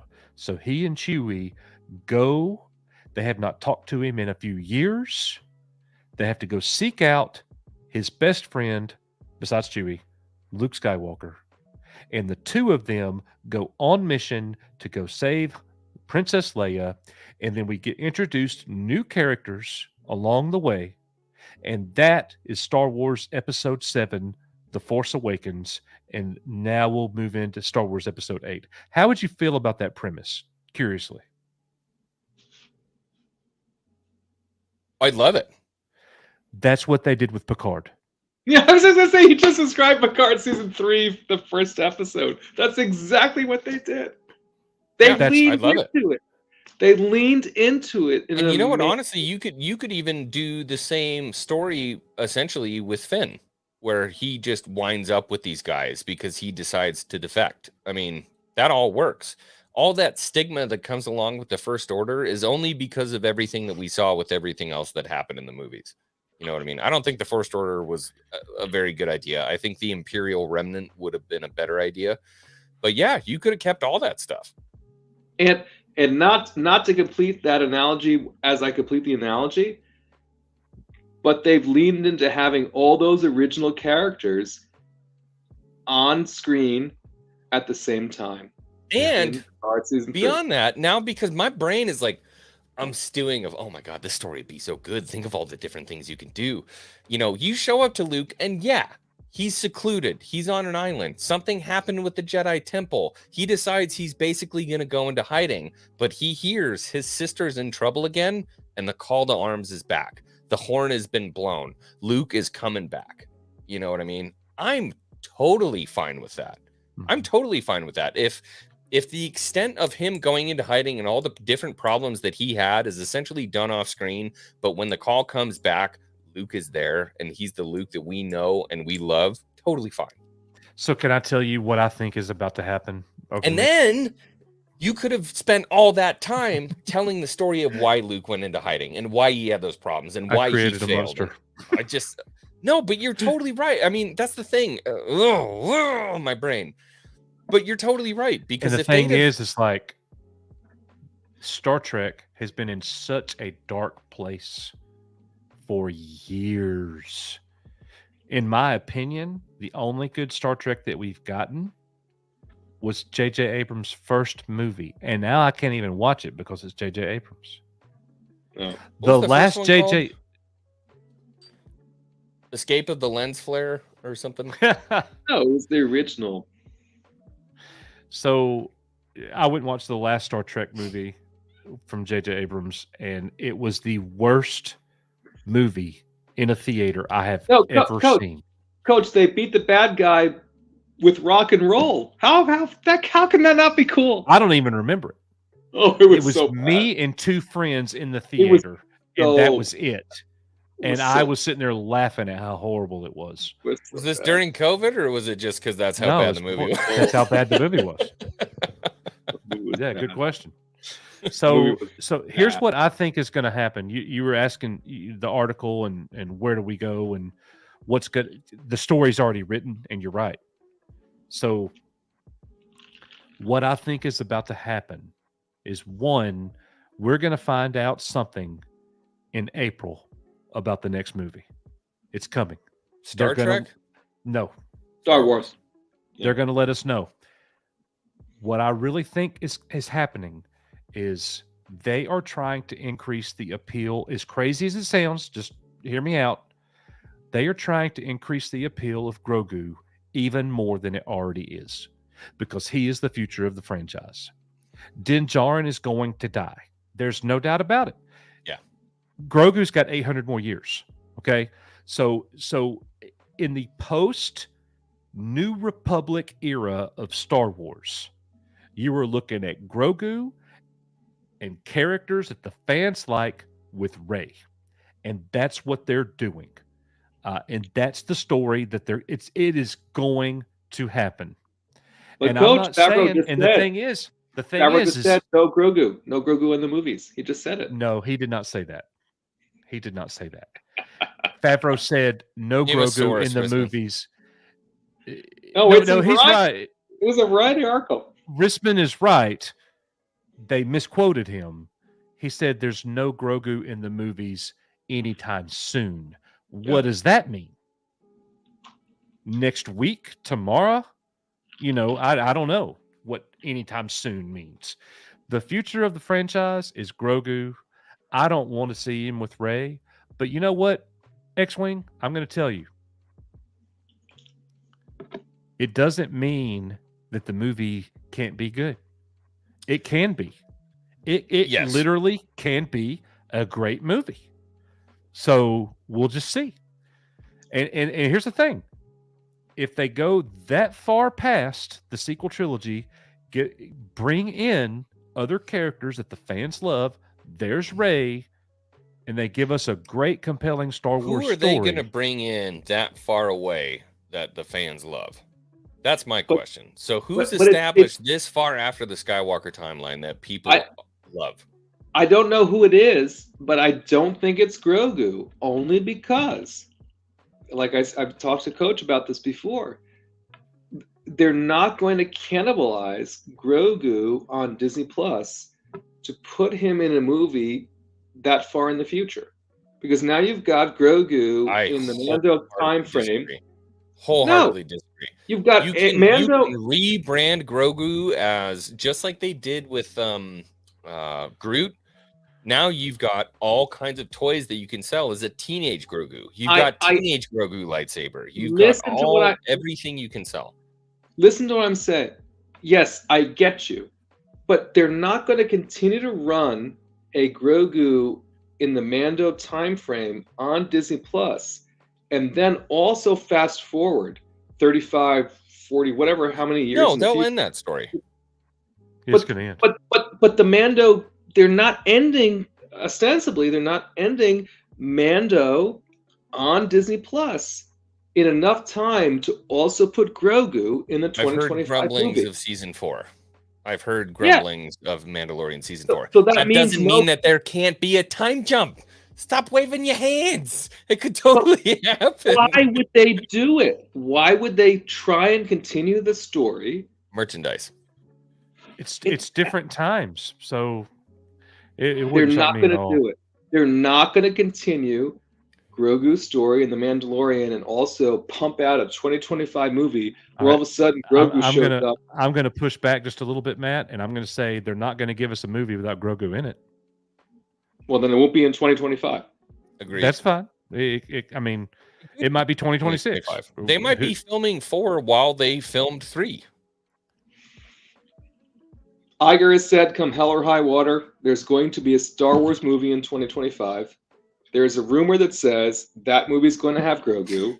I maintain that if they're still doing Mandalorian series with Grogu, they're not going to cannibalize themselves and also put him in that movie. And I wanted to point out, I love the dichotomy in the chat because there's preach Rissman, just stop, Moff.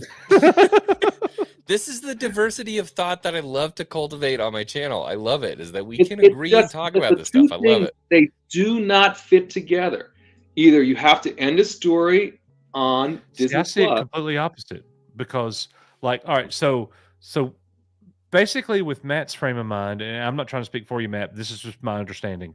If Grogu was not in season 3, if he was actually still training with Luke and was not going to be in season 3 on this whole journey to Mandalore and all that, then what you're saying then now, Matt, is that it's much more likely that we would be getting Grogu in a 2025 movie. Is that what you're saying? No, all I'm saying is as long as they're telling Grogu's story in The Mandalorian on Disney Plus, he's not going to show up in a Actually, movie. not what you're saying then. What you're actually saying is as long as we're in the New Republic era, we're not going to get a Grogu in a movie. Okay, hold on. I'm going to stop both you boys.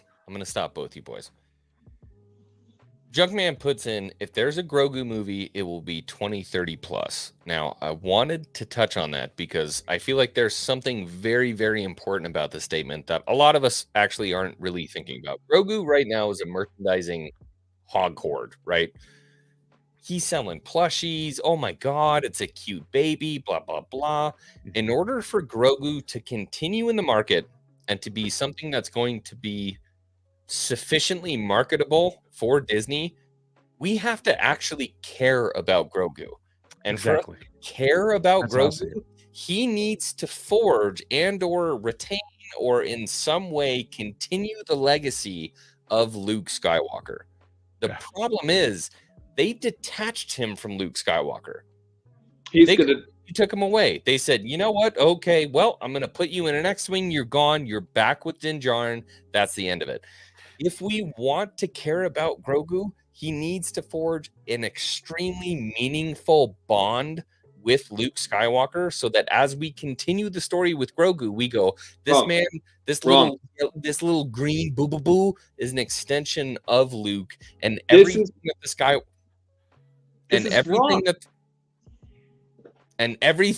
the Skywalker trilogy stood for. I should say, the 2 trilogies the Skywalker stood for. That's the only way to carry forward with Grogu, where you still care about him if you're a Star Wars fan, one of the OG fans. Can only be if he's an extension of Luke. That's it.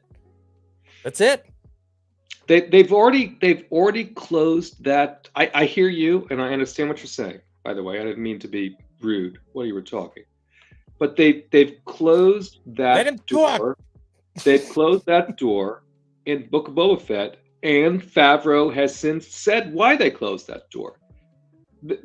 Grogu and Luke's journey are not the same ones, right? Grogu will distinguish himself in a different way in Mando Season 3. Whether we like that or not, whether it has anything to do with Luke or not, whether it's just him spinning himself in a chair with the Force and stealing jelly beans or not, and diminishing the Force in that way, I don't know. Did you just reference the one scene in Revenge of the Sith where Yoda spun his chair?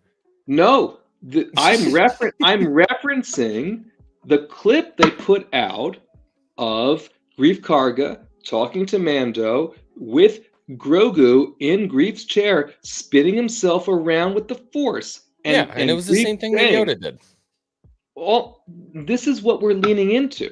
Right, Grogu is going to distinguish himself. Maybe it was a Freudian slip. He's going to distinguish himself in Mando 3 in a way that you don't like.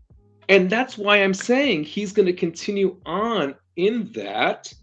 And they're not going to put him in the movie. Coach, you've been spending way too much time with high schoolers. You don't have to raise your hand around I teach 8th grade. Okay. So you're in 8th grade. Oh, God bless you. I love it. Look. They're scared of me because I'm more childish than them. I have no doubt. All right. I'll put them on blast, son. You just don't know. Okay. God, dog. I lost my train of thought. That's okay. Gather your thoughts for 2 seconds because the only thing I'm going to interject right before you go, Coach, is say, you don't get away from Luke Skywalker, Rissman. That's the only thing I'll push back. Okay. No, don't poke him. I got something to say. Okay, hang on. If you poke him, there's no unleashing or there's no stopping. They said they're not on the same. No, let Coach go. Let Coach go. No, it's his turn. No amount of shoulder shrugging is going to stop him from speaking. Ask and answer. All right, here we go. All right, here's what we're going to get. Grogu is with Din Djarin, and that heartbeat of the New Republic era is what fandom called this relationship is the heartbeat of the New Republic era. That's what he said. When Din dies, we are going to get that segue, a la Luke Skywalker. I'm ready to go to Alderaan with you and become a Jedi like my father before me. Grogu is then going to choose when his attachment is dead. I am ready to seek out the Force and become something bigger. This refusal of Luke Skywalker is the refusal in the hero's journey. The main character is Grogu. They just tried, you're the one. We want to teach you. He denied it. It's not over, folks. It's coming back. And here's what a lot of us are coming to grips with. Han, Luke, and Leia are the Star Wars faces of my generation and Matt Rissman's generation. Man. Obi-Wan, Anakin, and Padme, and Jar Jar, by God, are the faces of X-Wing's generation. Okay? Shut the fuck up, Coach. It is what it is. Okay? And then we got Grogu and Mando, but it's Grogu. He is out way ahead of Mando. Coach, are you kidding me? I will send you to Jesus. I hope so. But Coach, I think I should be it's so not lucky. going to be. Here's the sad thing about it. It's not going to be Luke who comes back to train Grogu. It's going to be Rey. They're going to tell that story later. My only point is they're not going to tell that story while the Mandalorian is still running. Stop raising your hand. You're what if grown man. What if Luke teaches Grogu and Grogu teaches Rey? Luke's not going to teach Grogu again. I would be willing to bet actual money on the fact she's already learned everything she's already needed to know. She can lift 10,000 rocks. She can do anything. She can pilot a starship better than Han Solo. She knows the mechanics of the Millennium Falcon better than Han Solo. I bypassed the compressor. Coach, you're right about that. Coach, as much as you want to, I get you. Luke is never going to train. Luke is never going to train Grogu again. So Rissman, what you're telling me is that in terms of New Republic era, Luke Skywalker's done. Yeah, because how do you have Thrawn? I don't think Luke Skywalker. We're at the halfway point. There's no way Luke can be done. I think there's something bigger for him in store. I don't think he's done. Dude, they haven't addressed anything with the new Jedi Order. I think he's done training. I think he's I think he's done training Grogu is all I'm saying. I don't think we're going to see Luke training Grogu again. I think that's done. I don't think we're never going to see Luke training anyone again. Grogu's already had more training than Luke and Rey put together a few times over. That's not true. That's not true. I don't think Luke will be training Grogu again. Is that a Doom mess? That's a Doom mess. My boy Ted made this for me. I think the way forward for Grogu, where you get old fans to latch onto him, is to have him be Luke's protege. That's the only way you get old fans to latch onto Grogu. That's it. They have to increase the appeal of Grogu. It's not enough right now. As crazy as that sounds, I think it doesn't sound crazy. The people who love Grogu are the old white moms, sipping Pinot Grigio and just downing freaking Xanax. Those are the people who love. But there's a lot of ladies who are original trilogy fans and people that are our age and older that love Grogu. And I get it, and that's great. And I'm sure there's men too. Yeah, my mom loves Grogu. She ain't buying shit. Are you kidding me? She's not buying a fucking thing. Absolutely not. Excuse my French. Apologies, but it's late no. night. Sure. Yeah, I and Coach, this is my biggest gripe And again, the article that just came out, certified by Biggest Gripe, about the treatment of Luke and Grogu in Book of Boba Fett, and the whole leaning into Paper Moon and getting through it. And Favreau was like, yeah, people who didn't watch Book of Boba Fett might be a little confused, but we'll tell them about it. Yeah, no I'm shit. I'm like, and the analytics say the Book of Boba Fett was quite popular. It was quite viewed. Popular, I don't know, but it was quite viewed. And some of the analytics I don't say believe analytics anymore. But some of it says it was more viewed than some of the later Mando episodes. So yeah, so the I don't Book know of what Boba Fett finale was more viewed. That was one of my favorite ones. The one that I actually did get involved with. This is the one I did get involved with on Twitter. Was the Book of Boba Fett finale was more viewed than Chapter 16 of The Mandalorian. And my rebuttal was, I didn't see people sobbing their effing eyes out watching the season finale of Book of Boba Fett. And I don't see any clips of StarWars.com showing people crying at the end of Book of Boba Fett. But that's why Favreau's article to me meant so much, because Favreau addresses both.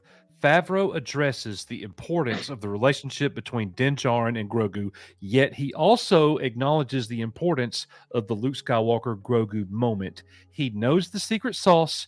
If he's able to give it to us in the future, he's going to do it.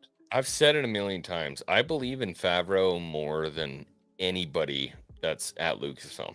I believe in him more than anyone. Well, how could you possibly say that after Book of Boba Fett? How? Why? He didn't write Book of Boba Fett. He did. God, Ghost Rider is just channeling me right now. Don't be a Favreau apologist. He did.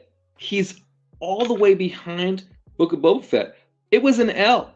I'm not saying that diminishes everything he's ever done before. Look, I'm just here's saying, the bottom line. This is the only thing I'll say to you, Rissman.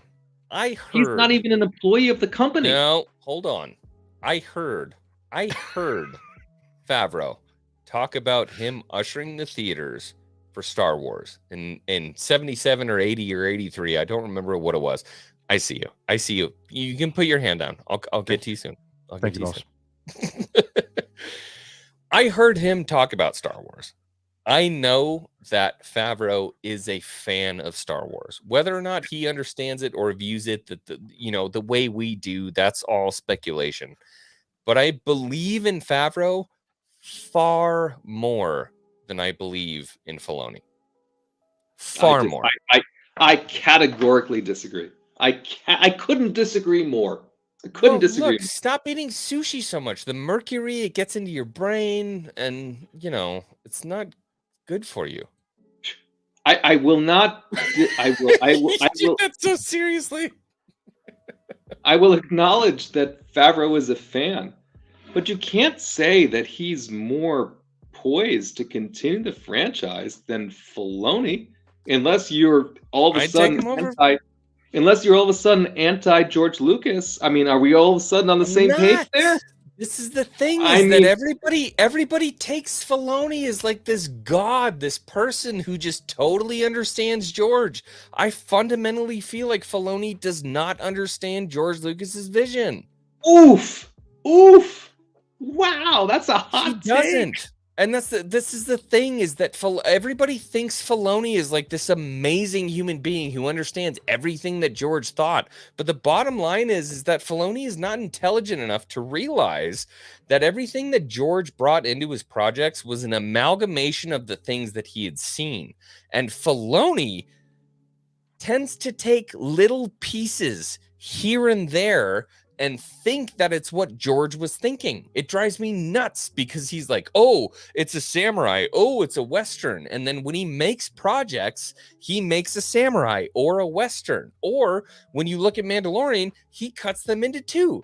He's like, it's a samurai and a Western. The guy doesn't understand how to take everything, and he's not a chef. He's a cook. So he knows how to take single ingredients and present them. He doesn't know how to make it a complete dish. Let me ask. That's what Star Wars is missing. let me ask a different question then, X-Wing. What is it that Favreau has done for Star Wars that you think raises him over Filoni? What is it? What is it that you've liked so much about Favreau's contribution to Star Wars? I mean, I'm just thinking about Clone Wars, Rebels. I'm just curious. What is it about Favreau that's so much better than Filoni? I totally understand. I get it. 100%. And I'm not saying that Filoni doesn't understand Star Wars or that you're saying Favreau is better. You just said Favreau is better. I want to know why. There's a difference. There's a fundamental difference. I think that Filoni does understand Star Wars, but he's always had an underlying agenda in the stories that he wants to tell. Favreau, just coming from the outside, just coming from, hey, yeah, I want to write a good story, can write a better story than Filoni. You have to look at everything that Favreau has done. You have to look at everything. I can't believe we're having this conversation. You're taking Book of Boba Fett and just saying that's the only thing he's going to be known for. I'm taking Clone Wars and Rebels and I'm not talking about Filoni. I'm talking about Favreau. Yeah, so I'm still searching for what are you Mandalorian? Is it Mandalorian trumps everything? No, why don't we look back at one of the most faithful, beautiful Marvel stories ever told? What is it? What kickstarted everything? I'm not talking about Marvel. I'm talking about Star Wars. Focus. Why is it? I'm trying to understand why you think I love this. Favreau has been better for Star Wars than Filoni, because it makes no sense. I believe in Favreau's ability to tell a story more than I believe in Filoni's ability to tell a story. Now, hold on. Before you rebuke, hold on. Take a minute. What I'm saying is I believe that Favreau's ability to tell a story regardless of the IP. So I'm talking about a full umbrella. You could put him in DC, you can put him in Marvel, you can put him in Star Wars, I don't care.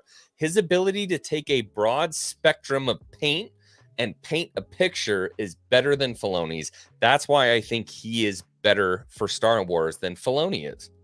Because Filoni has always had one roadmap and he wants to tell that story, and that flavor of story is not good for everyone. It worked for George Lucas because we all liked what George Lucas did, but that doesn't mean we're all going to love what Filoni does. Well, I think they're both really good. Coach has got a good shot here. And they've both made some big errors with their Star Wars run. They both have. Dave Filoni has given us the highest rated Star Wars shows of all time in Clone Wars. Love Clone Wars. And I love Rebels. 9.9. Love Rebels. That's fine. Yeah, that's fine. I'm just saying. But Rebels didn't rank as high as Clone Wars, which is why I didn't say it. Okay. That was prequels, babies. Yet, Jon Favreau is more responsible for The Mandalorian than Filoni is. That's basically the common consensus there. So, and that's the best live-action Star Wars that we've gotten since George Lucas sold the company. So, Mandalorian is the gold standard right now, to me. And live action is a lot more important to me than anything animated. I'm not saying I'm not a fan of the animated shows, because I love the Clone Wars and I really enjoyed Rebels. But The Mandalorian is the continuation of Star Wars. I'm with you. I'm on the live music, action jump. The sound, the lightheartedness, the characters, everything about it is the continuation of Star Wars as we knew it. And they both obviously are involved in that. So they're both good. They've both made errors, and we hope that they've learned from those errors. They need to continue to work together. Well, and to that point, I think there is a little bit missing from one and a little bit missing from the other. So I think it's important that they do work together. You know, obviously Filoni has a lot of the lore stuff. Favreau's got the better grip on storytelling. And so I think it's important that they work together. But having said that, I think Favreau should lead. I just can't. I cannot believe we're having this conversation. The Clone Wars, Rebels, Filoni's contribution to the best 2 episodes in Book of Boba Fett, and Ahsoka series coming out, Skeleton Crew. How can you? Favreau has contributed the idea to The Mandalorian and the big L on Book of Boba Fett, and somehow he's the one who's carrying it forward. He's the next greatest hope. How could we even be here having this conversation? I'll make it really, really simple for you. This is going to be my only explanation for why. And I believe this wholeheartedly. Jon Favreau is an original trilogy fan. Filoni is a prequel fan. That's where he spent all his time. I mean, you got to think about it. Clone Wars and all that different stuff. I mean, that's where he lives. So if you ask me who's going to lead the charge on the rest of Star Wars and be able to bring what's important to Star Wars into the forefront, it's a fan of the original trilogy. That's the bottom line. This is the pillar on which we built Star Wars. The original trilogy will carry us to the finish line. That's why I love Favreau as the head of well, maybe not the head of Lucasfilm, but you know what I mean. At least the guy leading the charge the way he needs to go. It's him.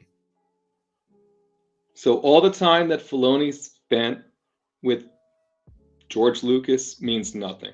How much time did Favreau spend? I didn't say it means nothing. You're putting words in my mouth.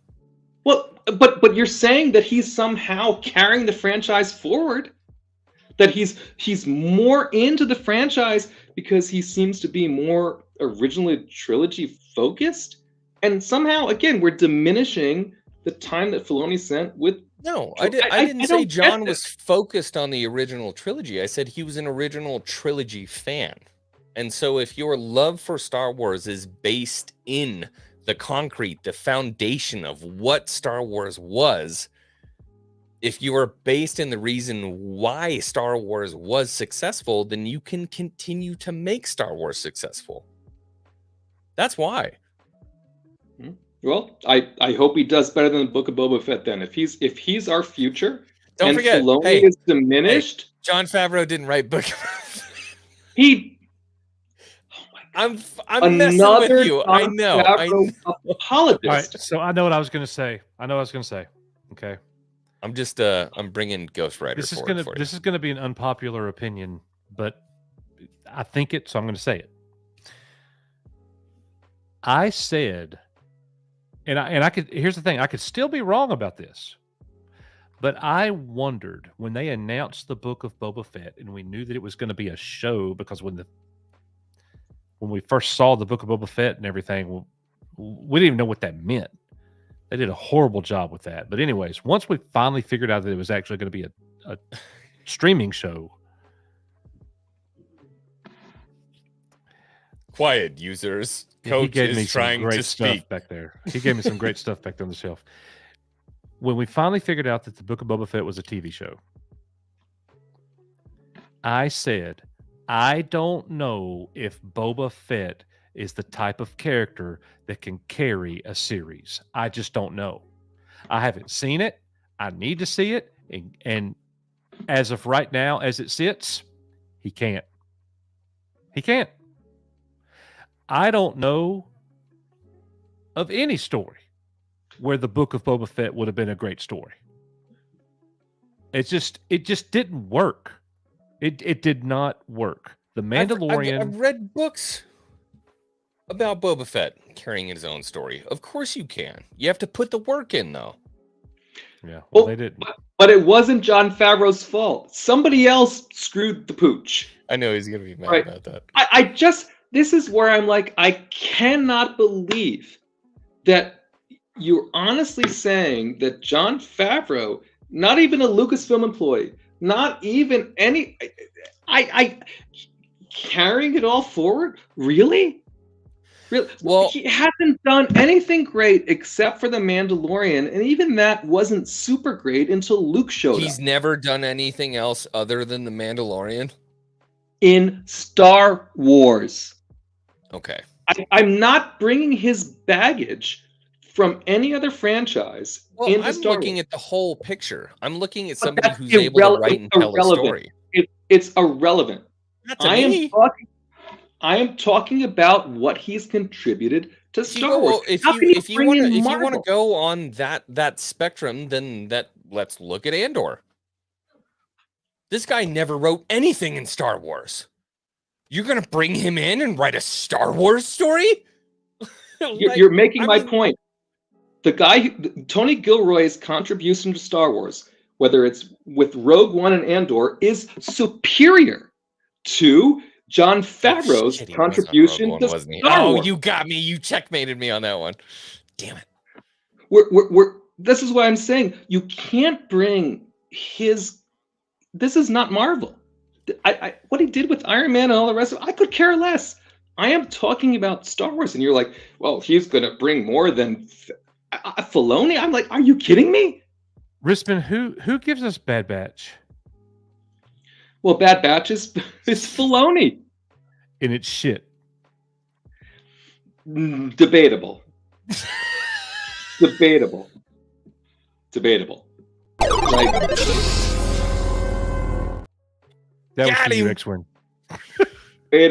Coach, it's debatable because you haven't. You're not caught up, right? Yeah, I ain't catching up. I'm behind. I'm staying back there. But all I'm saying is to say that Favreau's chops from before is going to propel him into doing more in Star Wars in the future compared to Filoni. I think we have a compromise. I think we have a compromise here. Live action moving forward should be Favreau, hands down. Animated moving forward should be Filoni, hands down. I agree. Until Ahsoka comes out and you realize how good it is, and then you're like, oh, well, Filoni is the future. Somebody clip that so I can rub his nose in it when it comes. Dude. And I think Skeleton Crew is also going to be a surprise. But that's what I'm saying. I pray to the powers that be that you're right. And Mando 3, by the way, I think it's going to be I think it's going to be okay. I can't wait for Mando 3 to just slap and then Ahsoka just tanks. And then I can be like, Rissman, I told you. It's never that will never happen.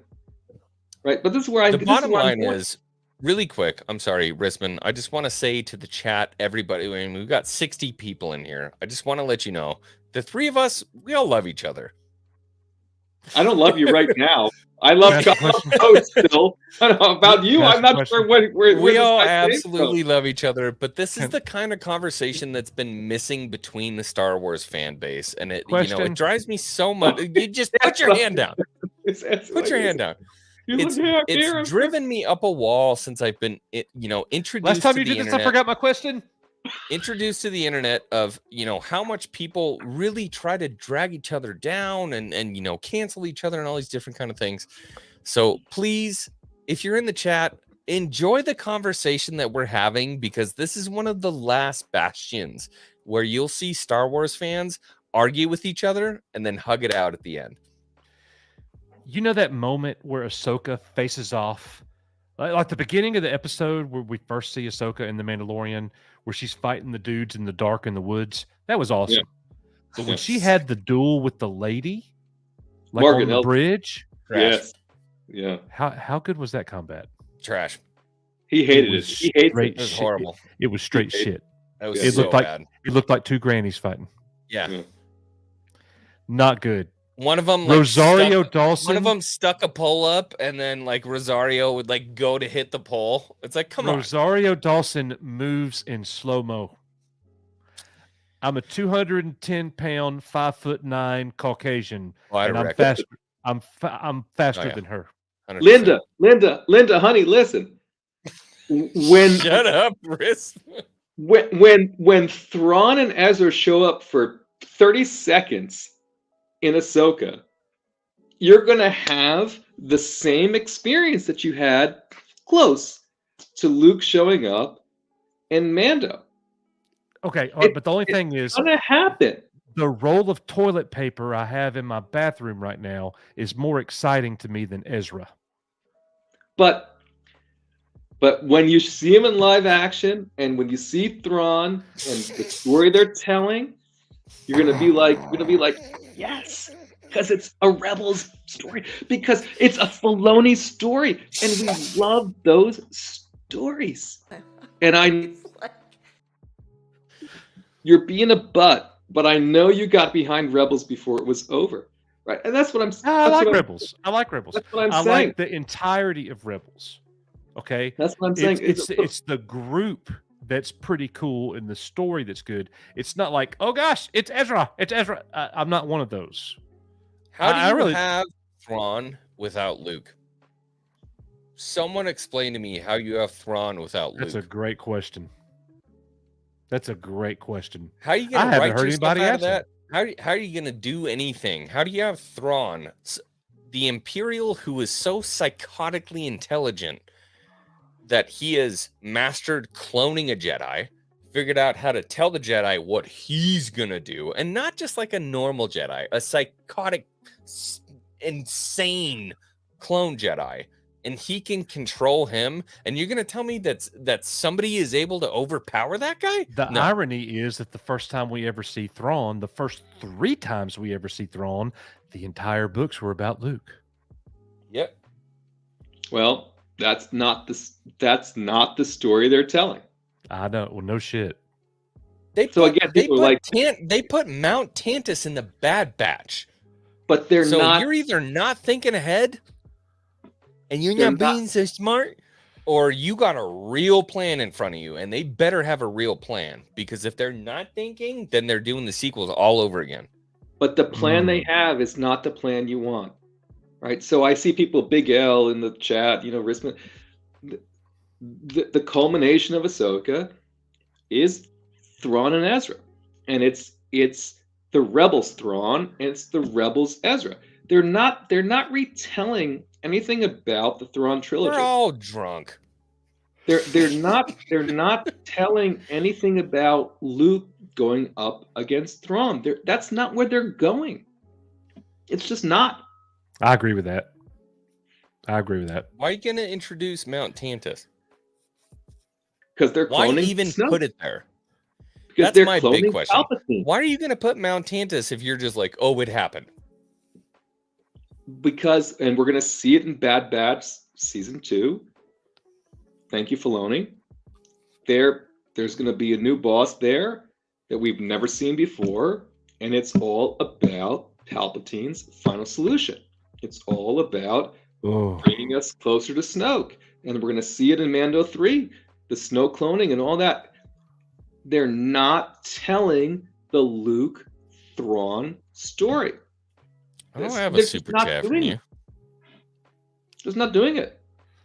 So if that's what everyone's expecting to see, don't watch it. This is the greatest comment of all time. Your Mount Tantus theory sucks. I'm sorry. I got that old Ryan Johnson feeling back. I mean, well, the coach is like, I can't do this anymore. I had a blast. He's like, I gotta go. The living room is calling me. We can call it. I'm gonna go watch Star Trek: The Next Generation. No, you're not. You're going to bed. You're watching Picard's the first one again? No, I'm watching The Next Generation. Oh, okay. Oh, TNG. I'm watching the 2 episodes with when Gul Dukat kidnapped. Didn't read my super jar.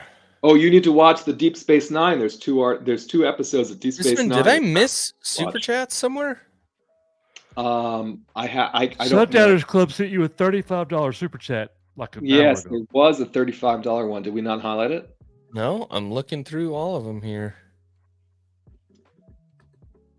How did I miss that? $35 from the Sundowners. Guys, I'm dying to come on and talk about this. Ellipses, lol. Well, I feel you, man. I feel you for sure. Do you want to make a cameo? You got to send me a Twitter. Coach is falling asleep. We got to Send me a get Twitter or Coach. something. Coach will leave, and then we can bring Sundowners on, unless you want to talk to Sundowners. But we got to make it fairly quick. He said, "Okay, no big deal." Now I think in the chat. But... Well, I'm gonna go to the bathroom and wipe my butt with some Ezra. We'll see you guys later. Not Thanks right. for stopping by, Coach. We love you. Why is Kings Admire firing me? He's always Come so on, funny. man. He's so funny. Oh my god. Sundowners, you got to send me a message on Twitter so I can send you a link if you want to pop on. But we can't make it super extensive, so. But not unless he's another, Favreau is the savior. Then we don't want him coming on. I can't have any more of that. Dude, if he pops in and I see a butthole, I'm never doing this again. I swear to God, dude. I swear to Bob. Sundowners, I'm at X-Wings Hangar, I think, on Twitter.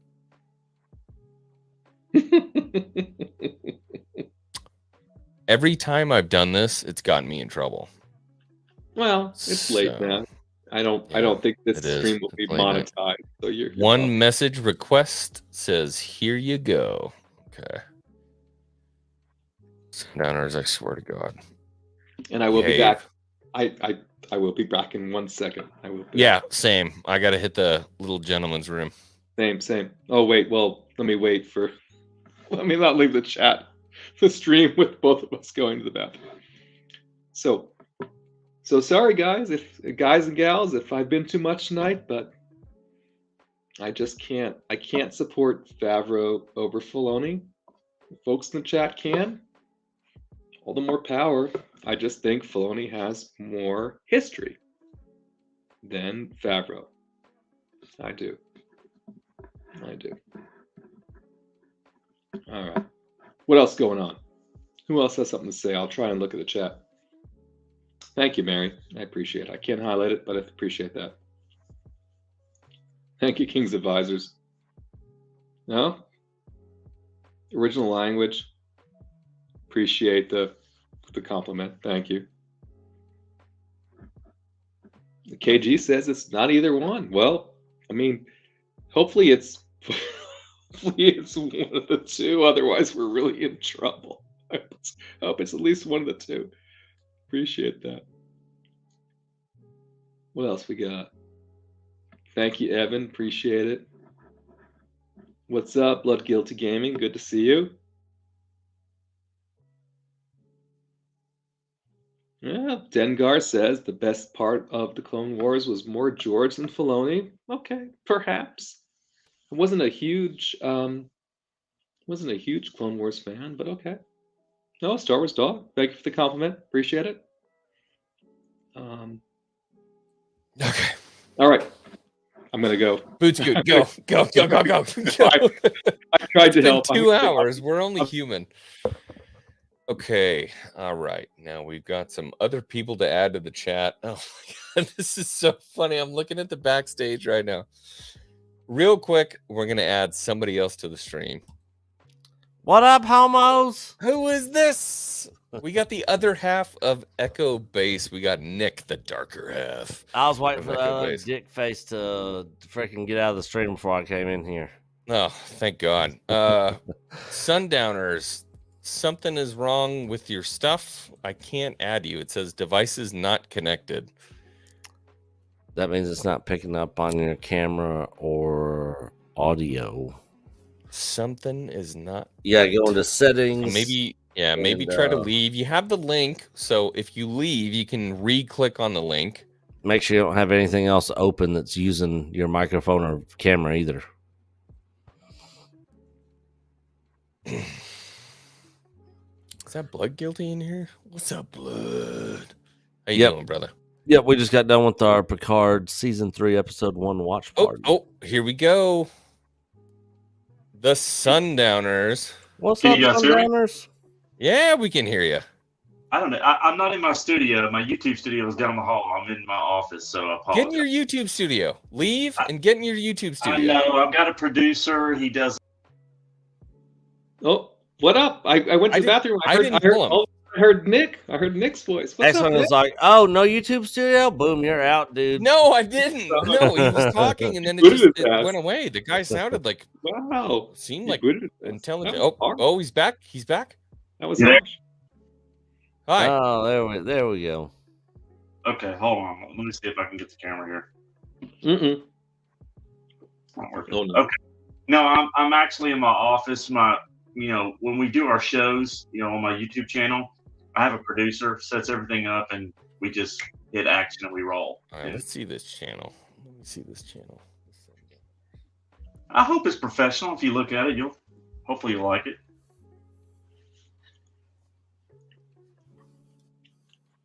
Oh shit! I know who you are. Yeah, no, I remember. Oh god, he's gone again. Obviously, there's a reason I do things in the YouTube studio, not his office. You need to get in your YouTube studio, Sundowners, because you just keep. It says everyone can see and hear me now. We can hear you, but you keep just dropping out. We can only see your avatar. There's no avatar. It's just a gray man. Oh yeah, I mean, it's like the bald avatar. We see your white circle, Sundowners. Nick, what's up, brother?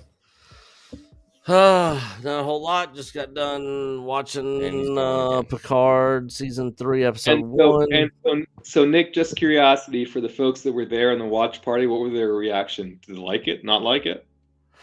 No, we don't talk Star Trek here, man. So Red Tigress was concerned after watching the first episode because she actually liked it. Yeah. So yeah, it's kind of a mixed bag out there. I think if you had to lean in one way, I think over 50% of the fan base likes it more than hates it, which was you can't really say that about Picard season 1 and 2. Mm-hmm. Nice. Mm-hmm. Anyways, Star Wars.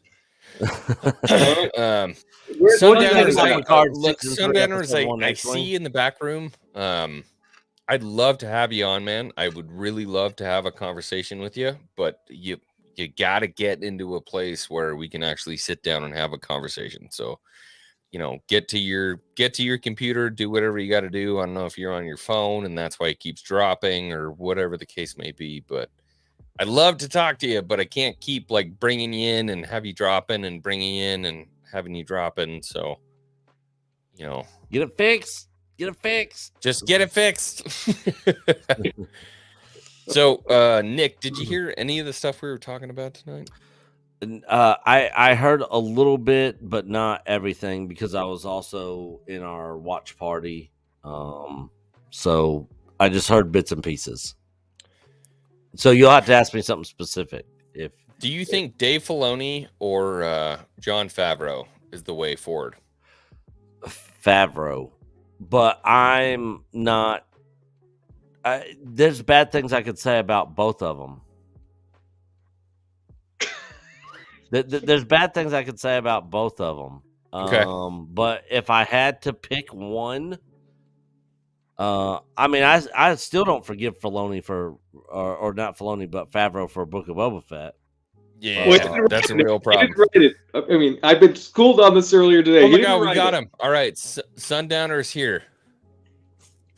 Hey guys. Oh, there we go. Holy crap, you made it. I'm in my producer spot, so great. Can you guys hear me? Yeah. Yep. I apologize. Normally, it's one of those late nights, and this is late night. Yeah, it's the Cantina late night. I was listening to the conversation. I think you guys kind of came to, the what I think is the right answer is that, Filoni has a strong background in animation, right? He did the storyboards. Lucas was impressed with, his creativity and background in the storyboard and the animation side. So I think Filoni is a strong animator. But as far as running Lucasfilm, I think that's a whole different ball of wax. And you know, Favreau, you can't if you're interviewing somebody for a job, you have to evaluate their total experience. And there is no Marvel Cinematic Universe without Jon Favreau. He went to bat to bring Robert Downey Jr. in, which launched everything. Marvel Cinematic Universe. By the way, he's going to bat right now to bring Robert Downey Jr. into the Star Wars universe. Now, whether that happens or not, we'll see. But so I think Favreau and Filoni are a good combination. Also, Favreau almost quit working for Lucasfilm over Boba Fett because of Kathy Kennedy's story group jumping in and screwing up the whole series. He walked into he met with Chapek in Burbank and quit. And Chapek begged him to stay. And he did not go back to the set of Boba Fett. He went to work with Filoni on Ahsoka. So you know, I don't believe that soundbite. I don't believe it. It's not confirmed. I don't believe that. Favreau is not even a Lucasfilm employee. To say he quit and he was going to walk away, then he was just defaulting on his contract. Yeah, let me preface the word quit. So let me explain the word quit. He quit insofar as that he went into Chapek and said, "I'm done working on this project." So to get your point, you know, it quit is not necessarily quitting being an employee, but Favreau was always under the assumption that Kathy was going to be gone 2 or 3 years ago, and then we all know that didn't happen. And so, well, there was the preface on the projects that she would no longer have an input on it. And so he said he was going to have the time to work on the project that he wanted to. And when the shit stirring pot came back in, he said, he didn't say I quit. He said, I'm not going to be on this project anymore. I'm going to go focus on what I want to focus on. I'm just curious. Who do we think hired Favreau in the first place? Kathleen Kennedy. Point. You're making my point. It's a. How is that a point? It's a bigger decision. I was a manager. Right? I've hired shitty employees before and had to fire them. I've He's also hired good employees. That doesn't mean I take credit for what they do. He's not going to go to Chapek and say, "Oh, I don't like my boss. My boss is not treating me well. I'm walking." That doesn't make any sense. It doesn't make any sense. Not in a corporate America. It makes no sense at all. So when's the last time you've seen Jon Favreau and Kathy Kennedy on the same stage together? I think it was the Mando behind the scenes, right? I can't speak to that, but he was sure front and center on the Book of Boba Fett behind the scenes documentary. He was. Big time. My story, what we wanted to tell. This is how it worked out. And when did they film all that? When did they film the footage that goes into the behind the scenes? Well, even that, I mean, do you think he had a choice? So you think they filmed that before he got fed up and was like, I'm out of here? That's stupid. There's no way that happened. The majority of that footage is filmed before he would have walked.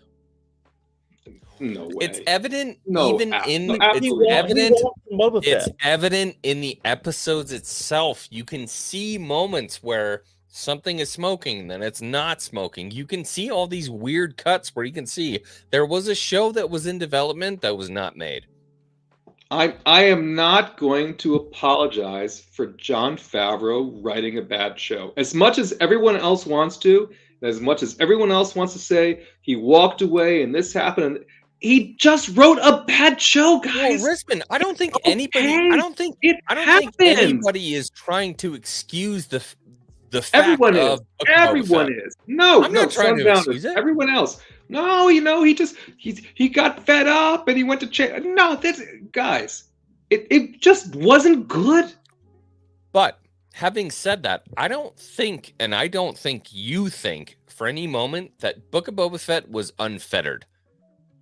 I don't think you believe for a minute that show is the show that we were meant to see. I think it is exactly the show that Favreau intended to produce. I totally do.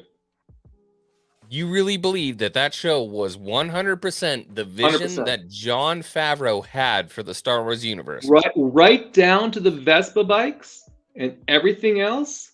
I 100% believe that.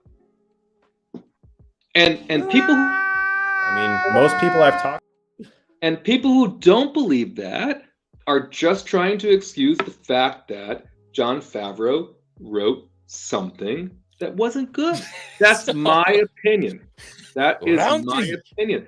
You get me back on Book of Boba Fett. I'm not going to change my stance on this until you prove to me otherwise. All the evidence. So we got Coach Nick. I don't know where Nick went, but Sundowners, you got some opinions. Let me know what you think. Yeah, I mean, without getting into the one story around Boba Fett and what happens when you have an original story treatment and you have a few scripts that get you started, and the head of the studio starts tampering with what the story is going to be in the finished product, and an agenda comes in. Looking at the total body of work. Hold on, really quick. I'm just going to break really quick. Really quick. I want to break that. Sundowners, I want to break it. Yep. Because these words are important when you're on the internet. The agenda portion. What do you think that was in Boba? Well, I think Kathy Kennedy is deconstructing some of the characters that are the legacy characters to introduce newer characters. So I think you had like Fennec Shan's character got more screen time. I think there was the storyline around the Sand People, that became more of a Sundowners. They prefer Tusken Raiders now. Yeah, they Sand People anymore. It's Tusken Raiders. If you kind of saw the story arc of that progressing through the season, it was kind of a I don't what is the word I'm looking for? There was a cultural issue around how the Tusken Raiders were perceived, how they were treated, how they were murdered, and so some of the things around what the original story was supposed to be with Boba Fett and how it changed for different reasons. And I don't think that's all Kathy Kennedy. I think it's a story group. Do you think Book of Boba Fett was woke? That was the story Jon Favreau wanted to tell. The Tuskens. Rissman, I'm sorry, man. I asked a man a question. Yeah, I wouldn't say the word woke. I'm not going to go that far. But I think that when you get into a story group and people maybe don't have the experience or understand the lore, and then they come in with their own thoughts that maybe are outside of Star Wars and the storytelling, then I think you have other things that are more part of modern society and things that people are dealing with in society that they say, let's put this into the story. We need to put this in here. We need colorful Vespa bikes. We need to do this and modernize this. I got like zero woke off of Book of Boba Fett. I wasn't going to use the word woke, but I think that there are different agendas that come into play when you have a group of people. My biggest issue with the story group is just it's people that are not Star Wars fans. That's my biggest issue with it. Is just that they're not Star Wars fans, and it's clear in the storytelling. And so, do I think Dave Filoni? I love Dave Filoni. I love Star Wars Rebels. I love Clone Wars.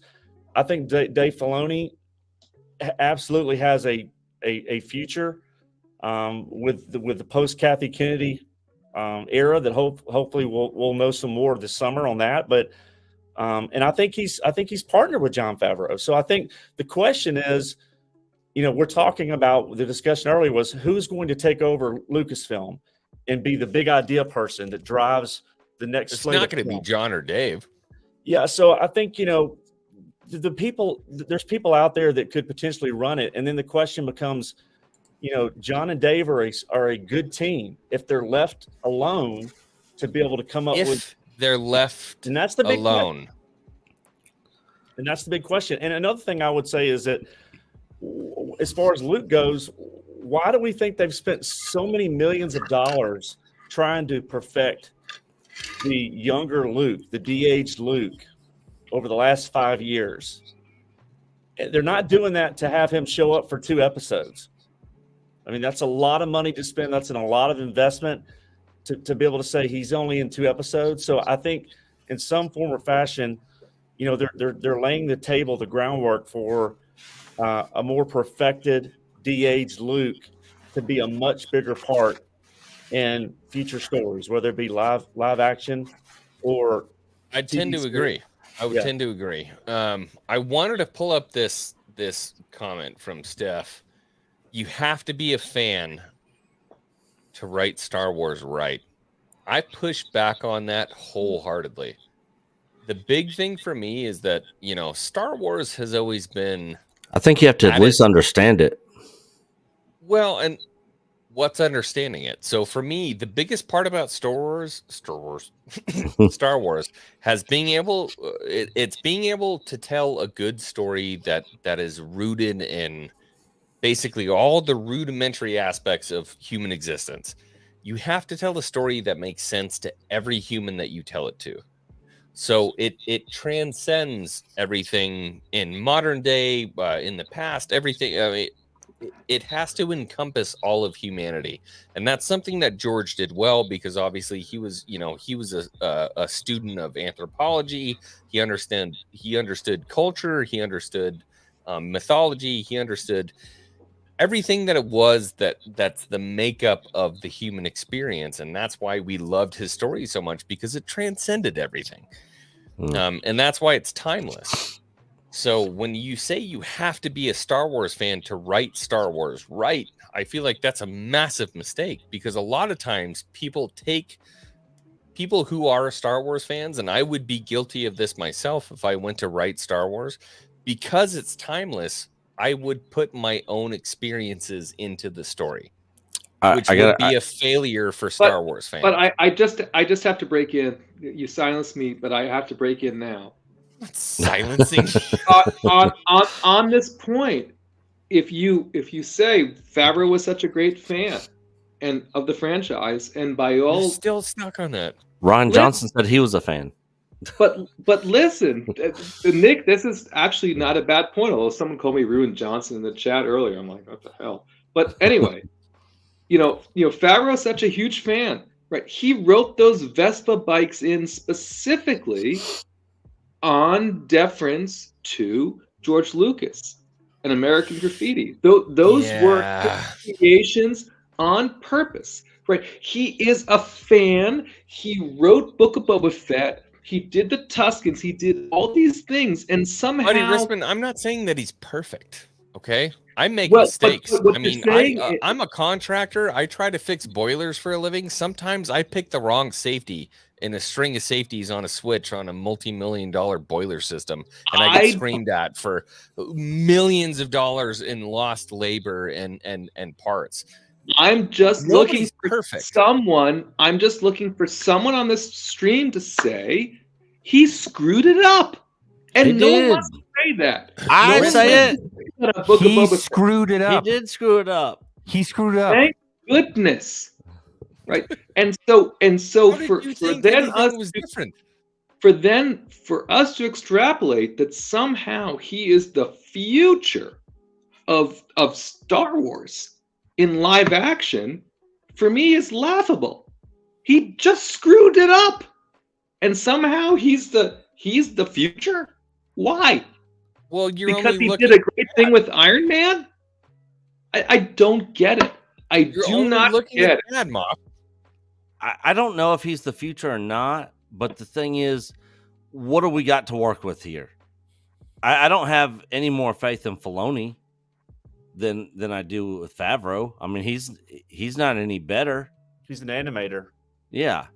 So I wouldn't put my trust and faith in him. Now, if they say they brought in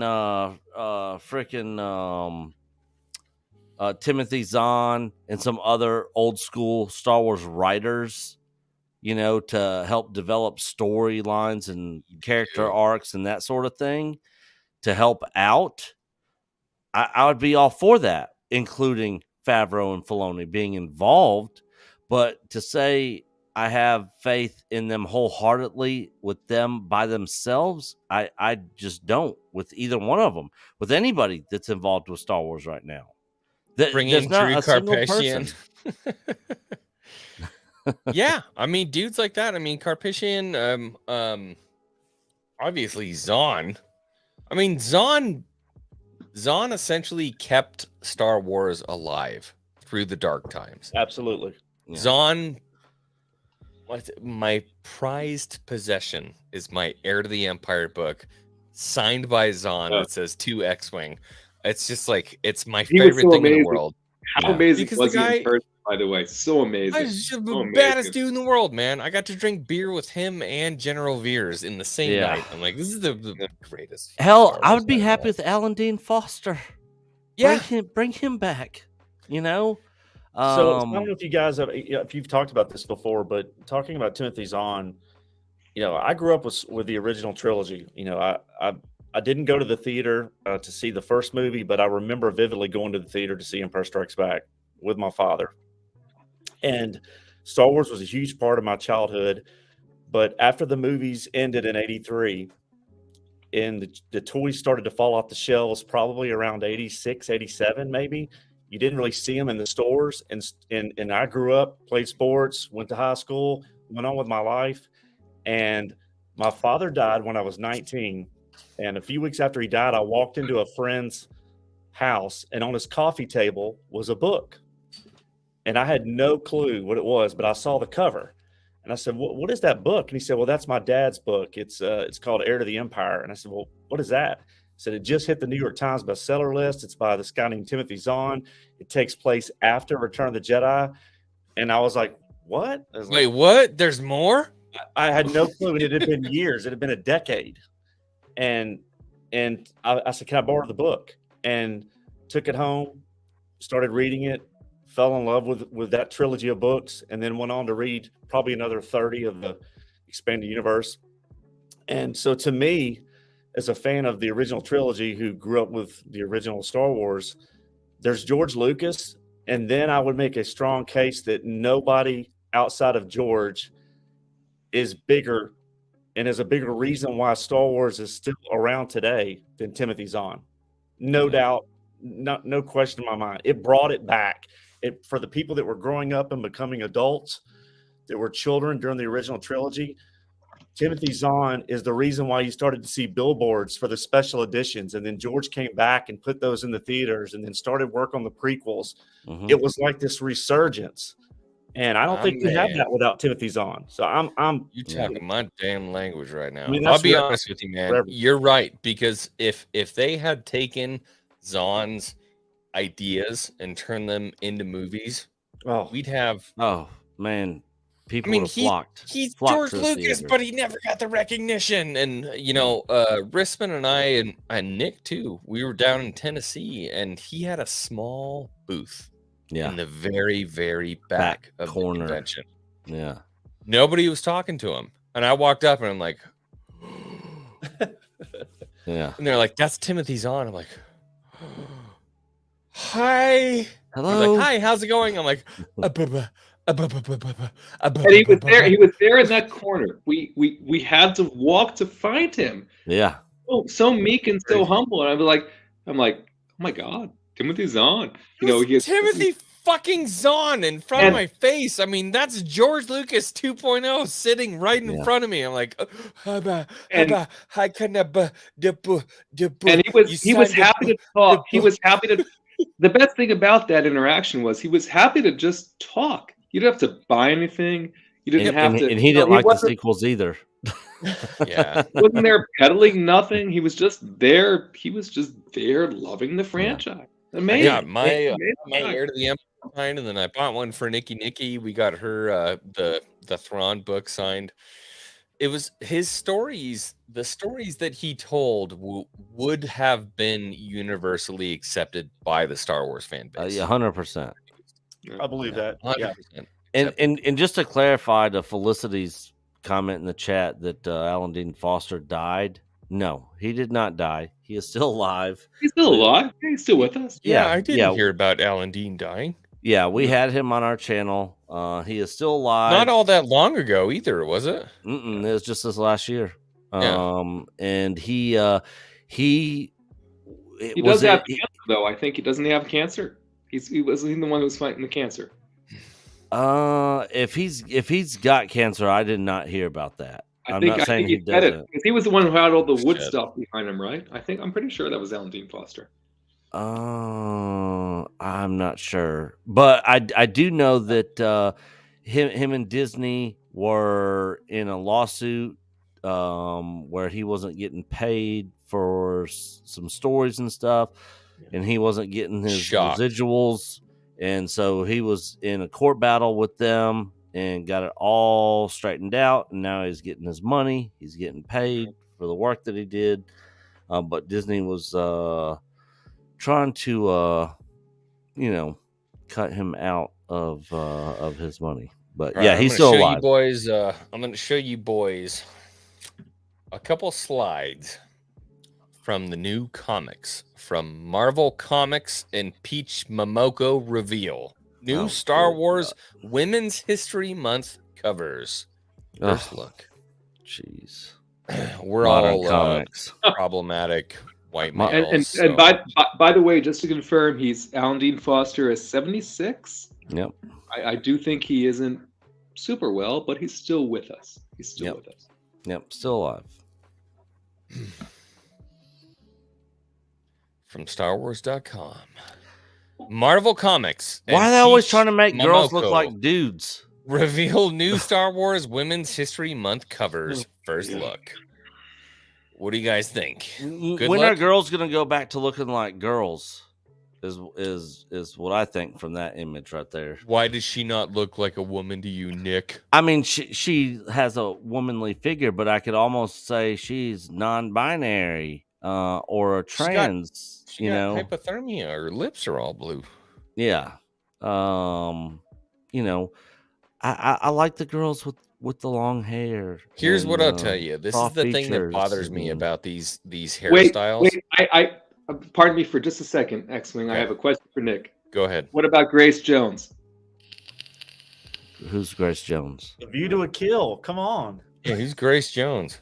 Grace Jones, A View to a Kill, with the beautiful spiky hair. She was amazing, gorgeous. You don't know who Grace Jones? Oh, keep going. Jones. No. From Conan. Yes, also Conan. Conan the Destroyer. And then also View to a Kill. Yeah, she definitely she's the opposite. She looks like she could pass for a man. So all right, look here. I'm gonna give my only input on this, like this hairdo. It's all like nicely cleaned, shaved lines. I have to shave my face every day. I don't want to wake up in the morning and have to try to trim up perfect lines on the side of my head. That sounds horrible. Yeah. And it looks like she's got that. It looks like she's got that MMA fighter's ear. Yeah, they're doing the Gina Carano. Yeah. Okay. I agree with Debbie. She looks female. I mean, I don't know what we're she's debating. got a very female what are we face, debating? yeah. She looks female. I'm not saying she looks like a dude. We're looking at comic covers. But all the women, why do they all have short hair? Wasn't Sabe a character in the prequels? Here's the High Republic. Barash Sylvain. Barash Sylvain. Okay. The Blade. Okay. The High Republic. I care nothing about the High Republic. Dr. Afra. Dr. Afra is a beloved character. Don't know anything about the character. She looks pregnant. We know she's not here. But, what? I must have zoned out, X-Wing. What is? No. This is a Dr. Afra comic, but this is Demina Tag. What is the purpose of you showing us these pictures? What are we supposed to respond to? We're just looking at art. Yeah, but what is the purpose of the reaction? What are we supposed to be? We're just looking at comic book covers. Okay. So it's just new Marvel Star Wars comics coming out. If you want to go that way, hold on. Oh, he's about to pull something out. I hope not. Pulled his hands up anyway. That was good. I don't want to have another one of those streams. While he's doing that, I'm going to grab something. It's kind of like, what are we? I'm missing the point of these comic covers. I guess it's just a Star Wars topic of something new that's coming out, and just. Oh, he's getting real comics now. I don't know. I mean, it's like, what are we talking about? Are those the OG Marvel comics? Are those the OG Marvel comics? We're gonna go back to the top, and we're gonna rank one against the other. If you want to see more of what I put forward, or more of what StarWars.com is putting forward, you're gonna vote. Yeah. So if you want more of what I want, put 1 in the Is that a chat. 12-pack? If you want more of what StarWars.com is putting forward, put 2 in the chat. Unpunched. Does that make sense to everybody in chat? Put 1 Got if it. it makes sense to you in the chat. We got it. Okay. It's the only one I've got out. I've got another 9 of them in the cases that are So unpunched. we have the Oh, nice. Marvel Star Wars Darth Vader comic with Sabe in the front. Don't know You who like that is. Go ahead and throw that. I think it's a number. handmade of. Throw that number 2 in the chat if you want that comic. We're gonna go ahead and we're gonna throw a something else in front of your face. This would be number 2. Yeah, I'd rather take that one. If you want this, you got Bosk, Dengar, and Boba Fett. Would you take a 1, which is this comic, or the 2 of Sabe? Go ahead and look at Sabe or Sabe. I don't even know what you are, but go I ahead think and it's look Sabe at with the little thing look above at the the E. artwork between these 2 comic book. Yeah, that's old school classic comic. Look at the artwork between these 2. Which one would you pick? But X-Wing, I think Sabe is a handmaiden of Padme, right? So you should be choosing Sabe. Should I? Yeah. Should I? Yeah. Should I be picking that? It's a prequel story. You think I'm so blindly faithful to that I would pick that over that? Okay. All right. Trig says 1. Wants the Sabe. Okay. All right. Moving on to number 2. Star Wars, The High Republic, The Blade. Who is this person? I don't know. Okay. This is Barash Sylvain. Barash Sylvain. She almost looks like a wood elf. Kinda, yeah. Like some kind of what's that? Skyrim, like a Skyrim character. Not anything, not a character from Star Wars. Okay, you got Barash Sylvain or Vader over the Falcon. Yeah. As a Star Wars fan, what are you guys thinking? Again, I would take Marvel the OG. comic troops. What would you take? What would you sensing take? a theme here. Barash Sylvain in the Blade or Vader over the Falcon. Go ahead. Let's see. What are we getting? We get some ones. We got some ones. God, who's putting ones in the chat? People are digging Barash. They're Yeah, really why is liking Vader? Barash. Vader looked weird. Why was he so gold? Was it gold Vader? What happened? I think Barash has got some boobs, so they're into into Barash. Well, look, at least we know your chat's not gay. Yeah, they like her big green eyes. They really like her big green eyes. Okay, so now we're on to Dr. Aphra and the character of Damina Tag. Damina Tag.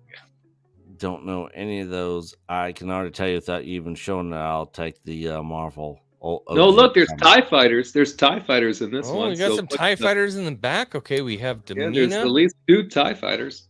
We have Damina. 1 for Damina, or we have nice little Star Wars comic here with Boba Fett. Well, Boba Fett's trash. Boba Fett. 2.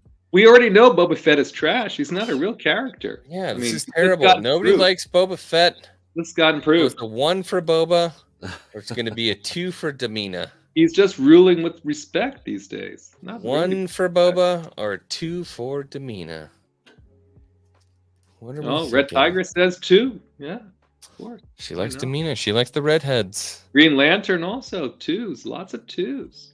Man, lots of 2s. Okay, all right. Junkman So people says like Boba. Junkman people says are loving the High Republic. People are absolutely loving the High Republic. No, Okay. they're loving the cover. You didn't ask them to love the series. You asked cover to cover. Yeah. You're not asking about the series. You're asking about the cover. Well, okay, yeah. I should have said I'm looking for what do you like for cover art? And apparently this new kind of pastel weird thing is what people like for covers. which is super disheartening. It kind of sucks because I had a lot of respect for the people who made cover art for comics and the beauty that they put into the artwork on the front of those comic books. And apparently they could have just done the bare minimum and they would have made the same amount of money, which fucking sucks. That really sucks. But yes, you can look forward to Star Wars The Hidden Empire with Chanath Cha, Han Solo and Chewbacca with Kel Tana. I like how Chanath Cha and Kel Tana, they're getting really creative with the names. And then if you really want to, Marvel 32 Star Wars, you will get Emmeline Holdo. Oh, Holdo. The final Professor of Charms class at Hogwarts. If you can see, she's doing a wonderful job of bringing Star Wars to the young men and women. Well, and King's advisor sent in a super chat and said somehow he got confused about the instructions. So we know where you live, Kings. Don't worry about it. I don't know. He gets confused easily, so I believe that. That's no problem. I get confused easily too. I'm waiting for my AARP statement to come back in. I don't really know, guys. It's been it's been a long conversation. I'm not happy. I think you guys both know I'm not happy. We need a big win. Mando is going to be a big barometer for the way that Star Wars moves forward for me. March is going to be a very important month. I'm going to be talking about it a lot. I think really Mando is kind of the crux where I find out if I give up on modern Star Wars and just spend the rest of my YouTube career talking about the Star Wars that I love, or giving hope to the new content that can come and spending my time talking about that. Good news is X-Wing, next year we've got Andor season 2, so I could care less about Mando 3. I couldn't care. Next year's a very long time away for somebody who's expected to make 2 videos a week. That's 104 videos. But having said that, I do hope Mando season 3 hits and people love it, because I know a lot of fans have been waiting for it. Me personally, I couldn't care less about the story they're telling in Mando 3. I haven't been shy about saying this. I'm going to continue to say it. I couldn't care less. They're for me, they're ruining the recipe that has been successful for them up to this point, and they have Book of Boba Fett helping them ruin that.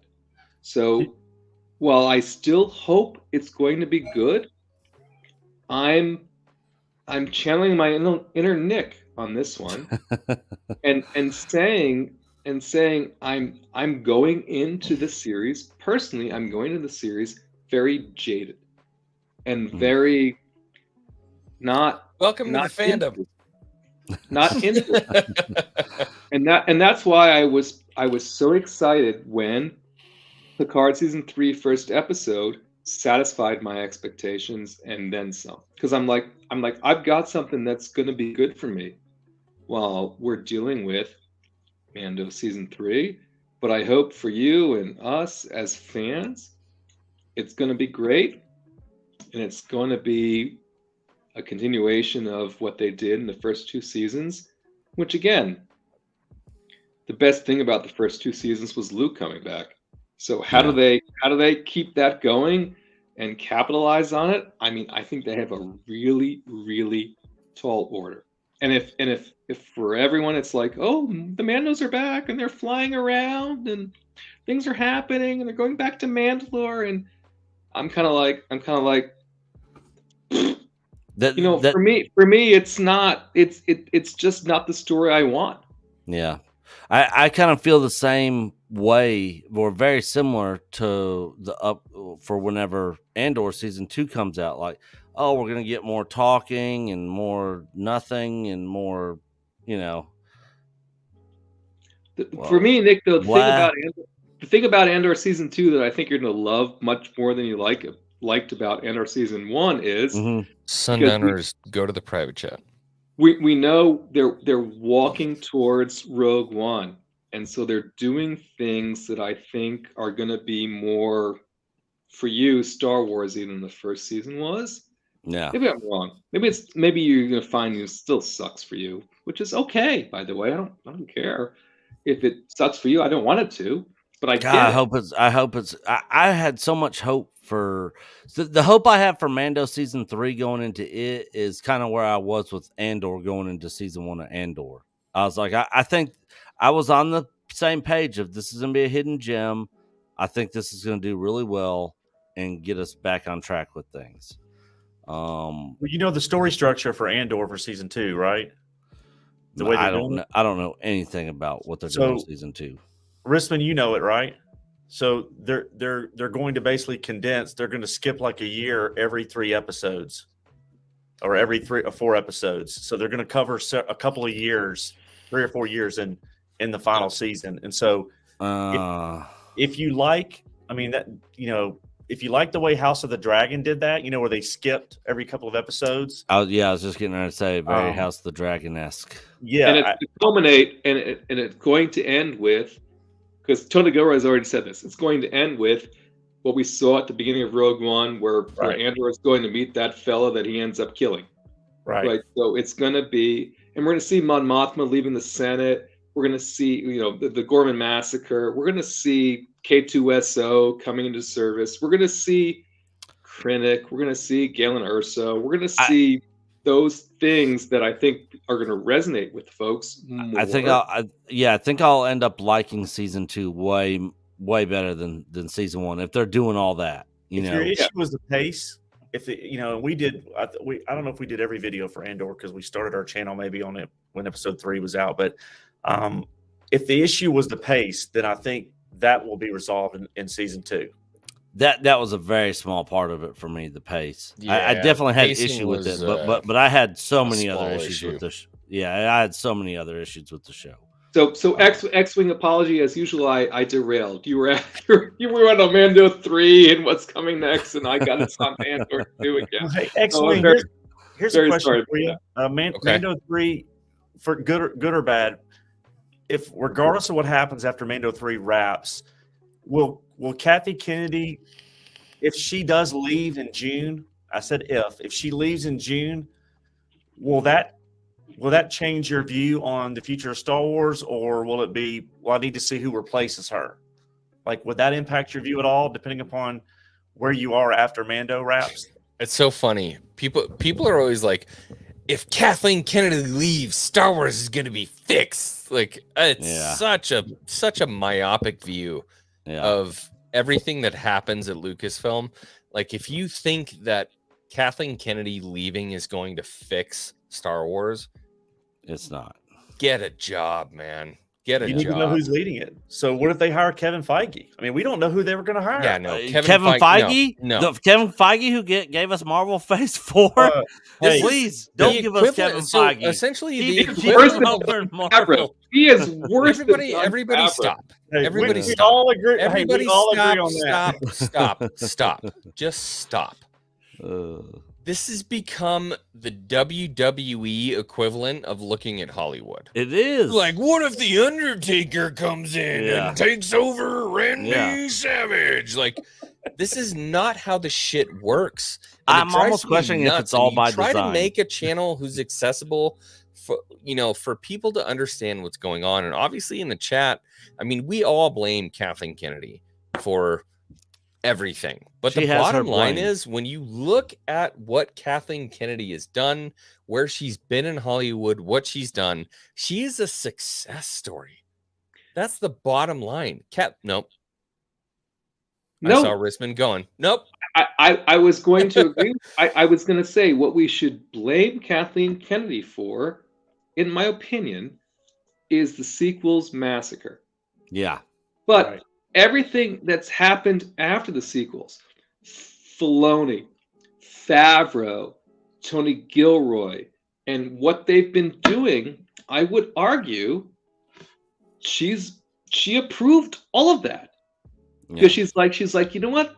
I fucked this up. This was a fuck up. What can I do to unfuck myself? And so I really struggle. I really struggle in my mind as much as because I fuck up all the time at work. And I always try and unfuck myself and do something better and fix it. Everyone's like, Kathleen Kennedy's okay. She screwed the sequels up, sure. But everything we've gotten after that, she didn't like disappear. Okay, I have to hold on. I have to pull some stuff up from chat and just like address it really quick.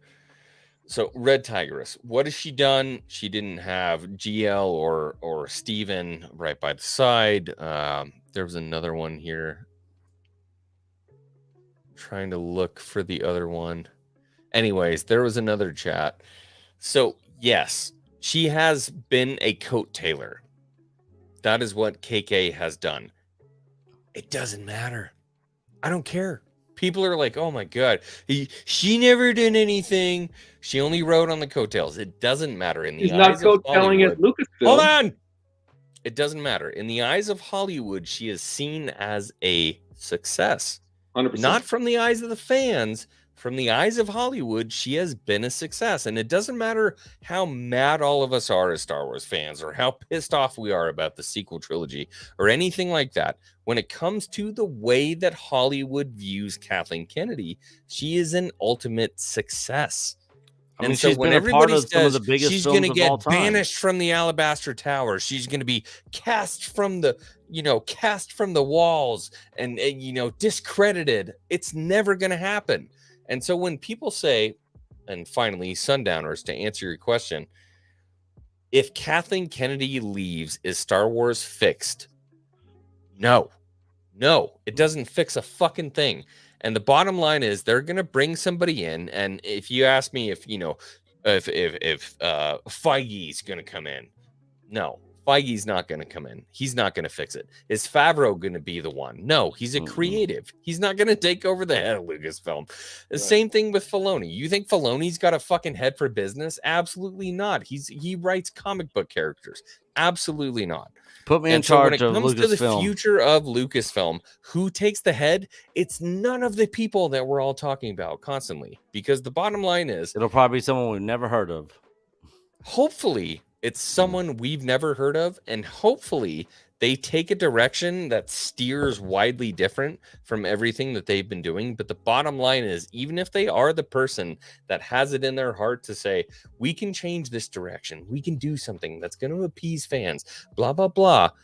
Even if they have that, they will not be allowed to make those decisions because there is, and this is not agenda when I say wokeness or anything like that.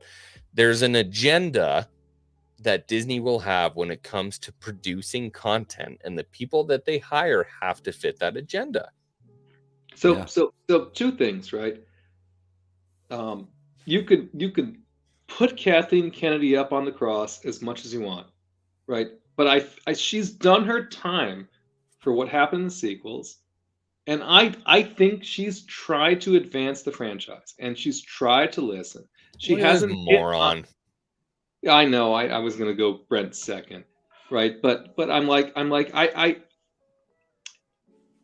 feel like I have to put. I have to put myself in the shoes of the boss, right? When the boss screws up, we try and fix it, and we don't want to be always screwed as a result of the fact that we've made a mistake.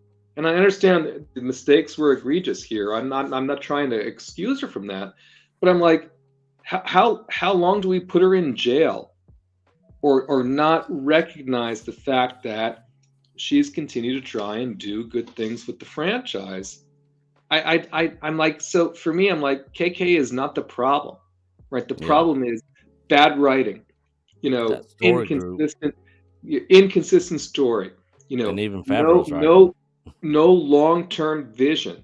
And yes, she is the boss, so maybe you can say, okay, well, she should be leading that better, but that's not her. They're missing the Feige-esque person at Star Wars, at Lucasfilm. I mean, this is what drives me nuts. It's always so emotionally charged, right? It's like, well, look at what this guy did, and look, he understood the fans, and blah, blah, blah. The bottom line is, the only thing that Disney wants to do is make stuff that makes money. That's it. That's the bottom line. They don't give a fuck about you, or Qui-Gon Jinn, or Obi-Wan Kenobi. They could give a fuck about any of that stuff. They don't care. They don't care. The only thing that I've ever tried to push or try to make maybe my message heard would be that if you understand what we care about, that's where you make your money. It's the same thing with Hogwarts Legacy. It's a game that was widely boycotted by crazy people on Twitter. But it was a really good indication of where people's minds are actually at. If you give a shit about the base information of the franchise, if you actually give a shit about the world that the people created that they fell in love with, and you recreate that, you'll break records. Well, please. A Harry Potter game. Let me just talk about this real quick. That didn't even release on the market, broke records on Twitch before it was even actually released on the main market. It was pre-releases that broke fucking records on Twitch before the main game was even released to the public, because they gave care and love to the universe. Can I just break in? Can I just break in to say, this channel does not endorse Hogwarts Legacy. We're not bigots here. Don't play the game. Embraces Hogwarts Legacy. I've spent 52 hours streaming that game myself. It does. The game is amazing. On your point, X-Wing, I have to say, just like Jedi Survivor and some of the other stuff, right? The game was made with love and care, and you can tell that people loved it. Right? You can feel it in every moment that you spend in that universe, and that's something that Star Wars used to be.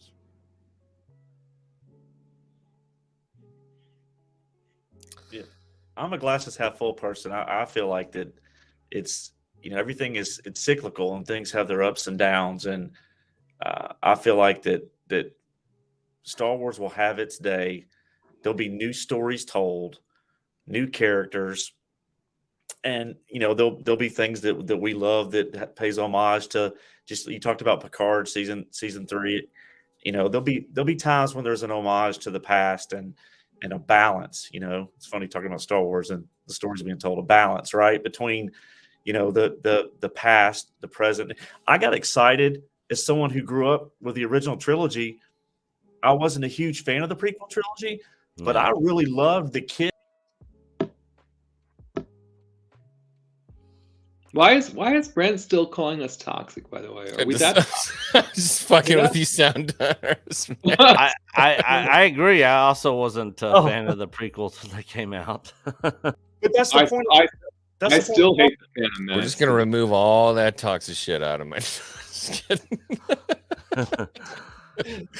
Lucasfilm, build it and they will come. You know what's funny though? Honestly, Pablo Hidalgo just has to go, I don't like trans people, and Jedi Survivor is just gonna go. Apparently, because that's what the market's doing on Twitter, man. Yeah. It's ridiculous. Yeah, I haven't kept up with a lot of the.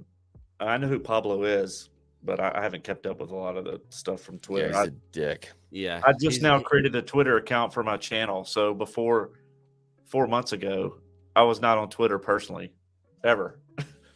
I should have stayed off it.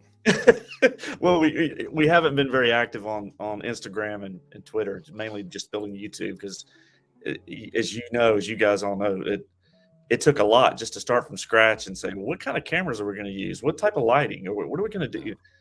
I mean, that took a long time, and it's not my regular job. So I keep trying to get Coach to post pictures on Instagram. I'm like, why are you posting pictures on our YouTube community page? Post it on Instagram. Post other stuff on our community page.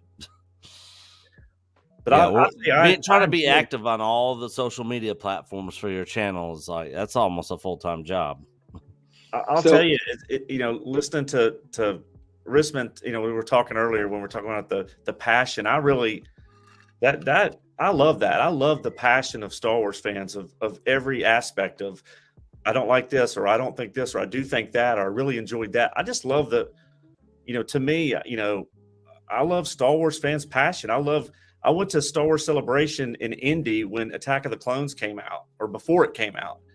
And I had a rough 2 weeks at work and I said, I want to get out of town for a few days. And I went to Indy for the Star Wars Celebration and just seeing all the people, lined up outside where the Colts played football, which is where they had the event, and dressed up and excited. And there was going to be a new Anakin. But just seeing fans dressed up and from all walks of life, and everybody has an opinion. And I know there's some toxicity to every fan base, but for me, just hearing the passions of it, that still surprises me as someone who grew up in that, what I call the epicenter of when the toys first hit in 78 and 79 and trying to get that Boba Fett, So Sundowner's, can I ask how old you are? I will be 50 in July. All right. So I'm 40. I just turned 48. So we're the same age. So I totally, we're a little bit older than Nick. Nick's a little bit younger than us, but I must totally be fucked up in the brain. I'm 30. I'm always hanging out with you guys. It's always old guys. The old guys are the because we're the cool guys. That's what I'm saying, man. But young kids. But I have to say, and this will get me. I've been canceled so many times now, right? But this will get me canceled again. It's us old farts that are trying to help keep the franchise going, and just inject those those experiences and the things that are going on. I'm me. I'm never like my ideas or my way is the right way, even if that's what I believe. Wrong. Don't back down. Your ways are the right ways. Don't back down. Really not, right? But we have to put it out there and we have to represent it. And what I believe is what I believe. I'm not going to back down from it. Well, right? I put that video out. We've forgotten what Star Wars is. And in the end of it, I said, essentially, I feel something inside me to just kind of, instead of chiding or making fun of, fans of the new stuff, I want to remind them of what made the old Star Wars so beautiful and why we loved it and why it was so important and all of the impacts that those old movies made and what really made Star Wars important. And I see so many times on Twitter, these artards just want blasters and lightsabers, and I'm like, pew pew pew pew pew pew. You've missed the entire point. You've missed everything. The reason why those pew pew battles were important. The reason why the zhuzhus were important. These were epic and important battles. The battles between good and evil. The things that really kind of formed essentially my outlook on life. They're a huge part of the story. It was a modern day Bible as to what we should do and what we shouldn't do, how we can fall, how quickly we can fall, why we should fall. Obsession and I keep saying like over love. Over love is not the right word, but I'm autistic as hell, so over love is not like the right word. It's like obsession. Definitely and not over love. Obsession and just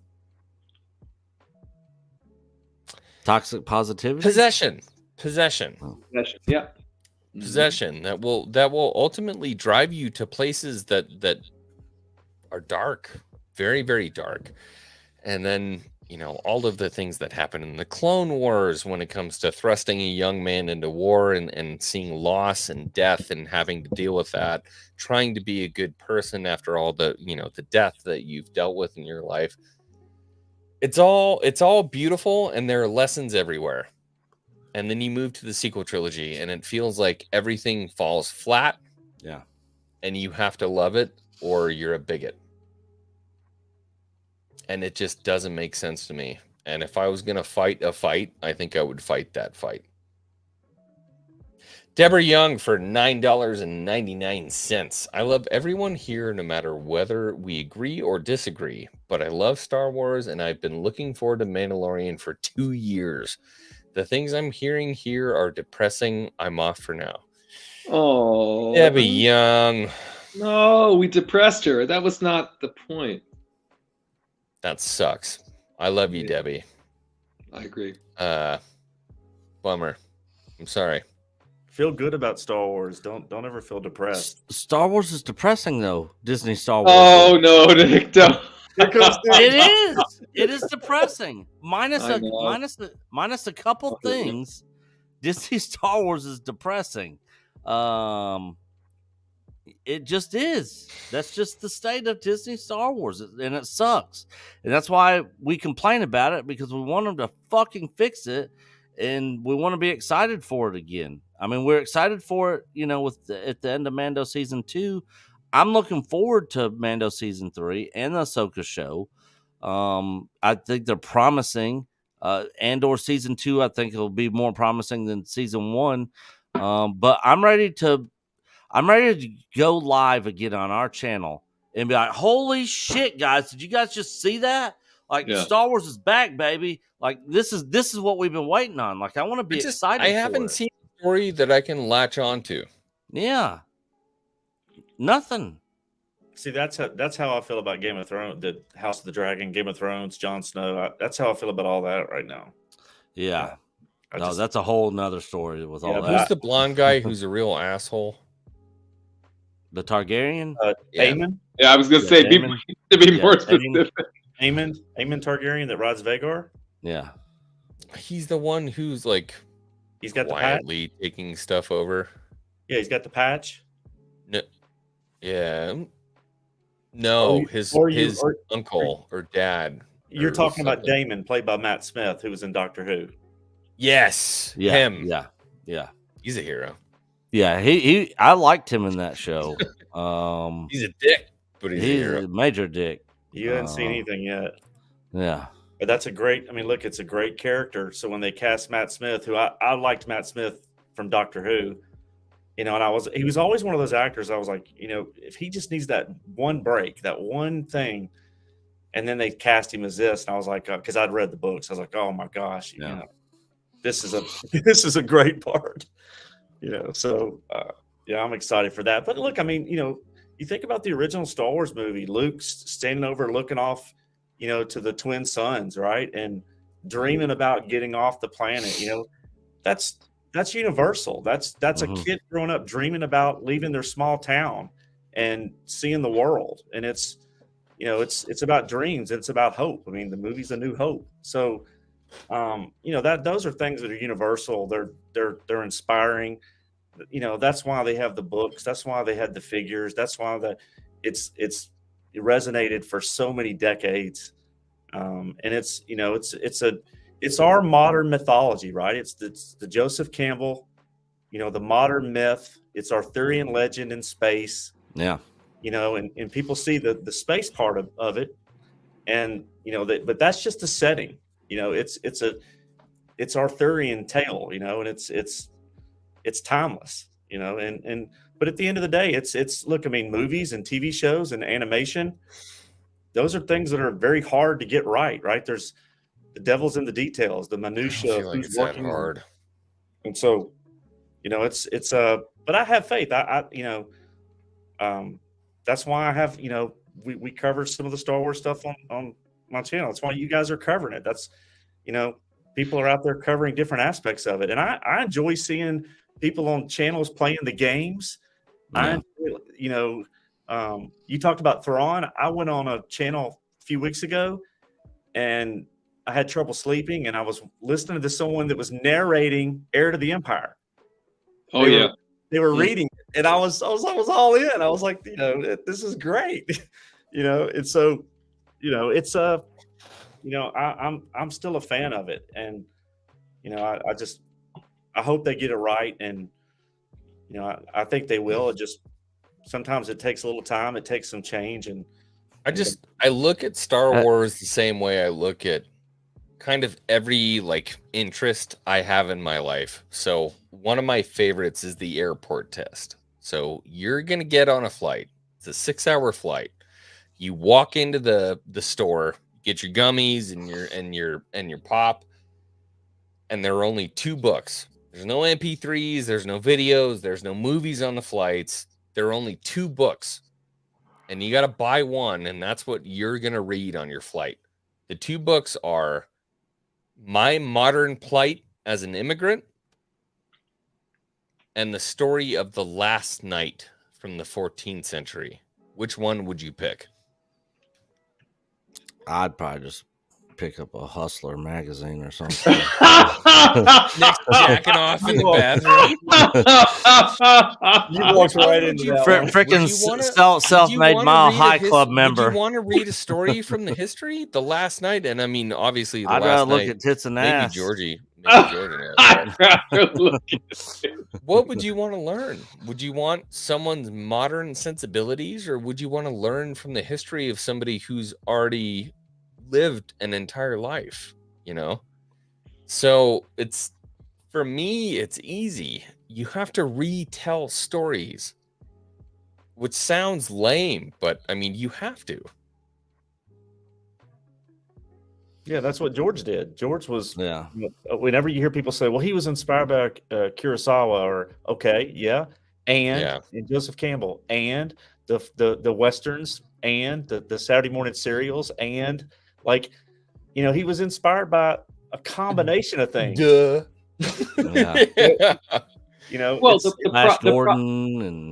the problem is we are still waiting for the next writer to be inspired the same way Lucas was.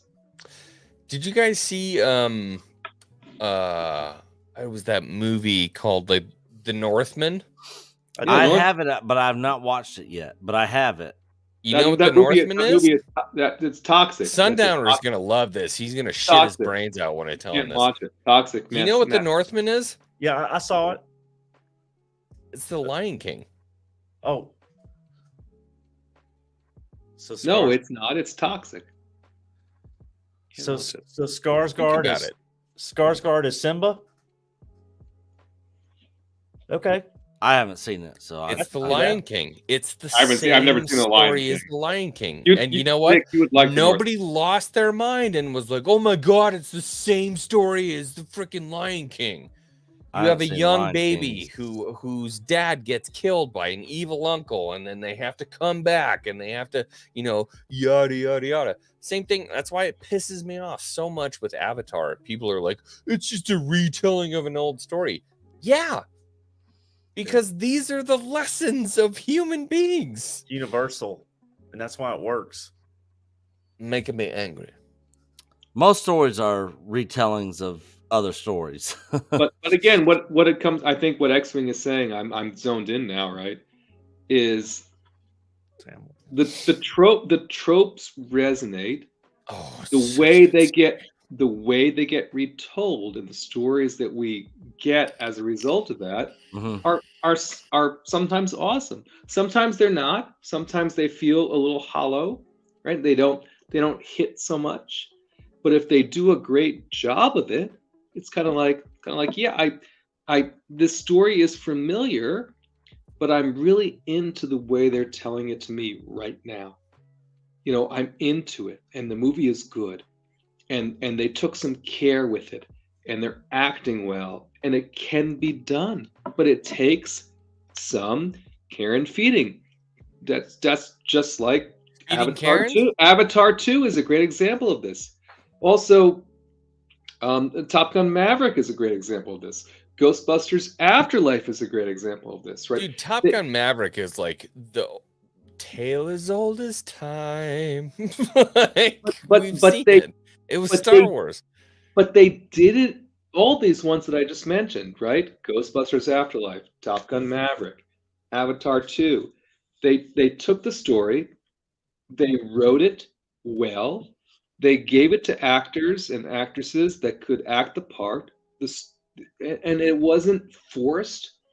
It wasn't It wasn't, you know what I mean? It wasn't, it was just organic, and they've made so much money. Why? Because it was good, and we liked That's what I'm it. saying. So take Star Wars, go back to Aesop's Fables, pick one. Pick anything. Do Gilgamesh. Fuck it. Do Gilgamesh. Do Iliad and the Odyssey. Pick something. Some story that has already been told, that is well known, well received. Put a Star Wars fucking filter on the top of it, add some laser swords and some pew-pews. Release that to the public and they will eat that shit like tuna fish from goddamn Subway. I promise you. They will be butts in seats. We'll sit here and we'll talk about it for hours and hours and hours on stream. We will push the content. It's easy. That's what I'm saying. Head of Lucasfilm, 2025, X-Wing. Give me the job. I'm just saying, give me the job. If anybody wants to push it, we're not gonna put a. Just give it to. We're James not gonna put a just give petition it out to, there, but just give it to James Cameron at this point. Just give it to Steven Spielberg. Just give it to Tyler not Sheridan. Spielberg. Just give it to Tyler Sheridan. Just give it to Michael Bay. Just give it to any of Did you these. just say Michael Bay? He is one of the most prolific directors. I knew that was coming. He is one of the most. I'm just fucking with you. I'm sorry. He So is one of bad. the most prolific directors of all time. Look it up. Prolifically bad. Not by the box office. He's right below Cameron and the rest of them, dude. Michael Bay. Again, give it to these folks that are still doing the job. Did you guys remember what Paramount Plus looked like before Taylor Sheridan took over? It was shit. Disaster. I mean, It was shit. I mean, this guy. You remember what Paramount looked like before Fox denied him, and then George took fucking. But by the Indiana way, Jones to him. by the way, Sylvester Stallone in Tulsa King was awesome. amazing. And I'm so glad it got renewed. He's like, I don't know if I want to do this again. It got renewed. I was like, you're doing it again. You got a hit on your hands. You're doing it, bud. It was amazing. Well, he's got Taylor Sheridan's got Rock is Mayor good. of Kingstown. He's got Mayor of Kingstown. He's got Tulsa King. Yeah. He's got Yellowstone, 1923, which is a great 1883, and then he's going to have 1944. He's going to have the 4 6s, which is going to be the Texas Ranch. Yeah. Which I think will have McConaughey. So 44, is that going to be the one that is supposed to have the one that they're looking at bringing Kurt Russell into? Yeah, possibly. Yeah. I hate What is Kurt doing? McConaughey though, so I can't watch anything with McConaughey in it. But What? Yeah, but just I mean, he's hate him. he's Hate him. he's Did you got ever see that movie, The Gentleman? Yeah, How to Lose a Guy in 10 McConaughey? Days. You didn't like it? Classic. I like The Gentleman, Shut but up, Nick. What the fuck? How to Lose a Guy in 10 Days, man. Check it out. Get out of here. I like The Gentleman. I thought The Gentleman was good. I showed that to my parents. and they Dazed were and like, "Ooh, Confused? that's a good movie." Bro, why are you naming all shitty Matthew McConaughey movies? Dazed and Confused They're was all awesome. shitty because they're all shitty. He's never made a good movie. I hate him Actually, Dazed and Confused. so was good. much. I You've hate not him. seen Dazed and Confused, X-Wing? No, I said Dazed was good. Yeah. It's a great thing about high school girls. And it had a great soundtrack.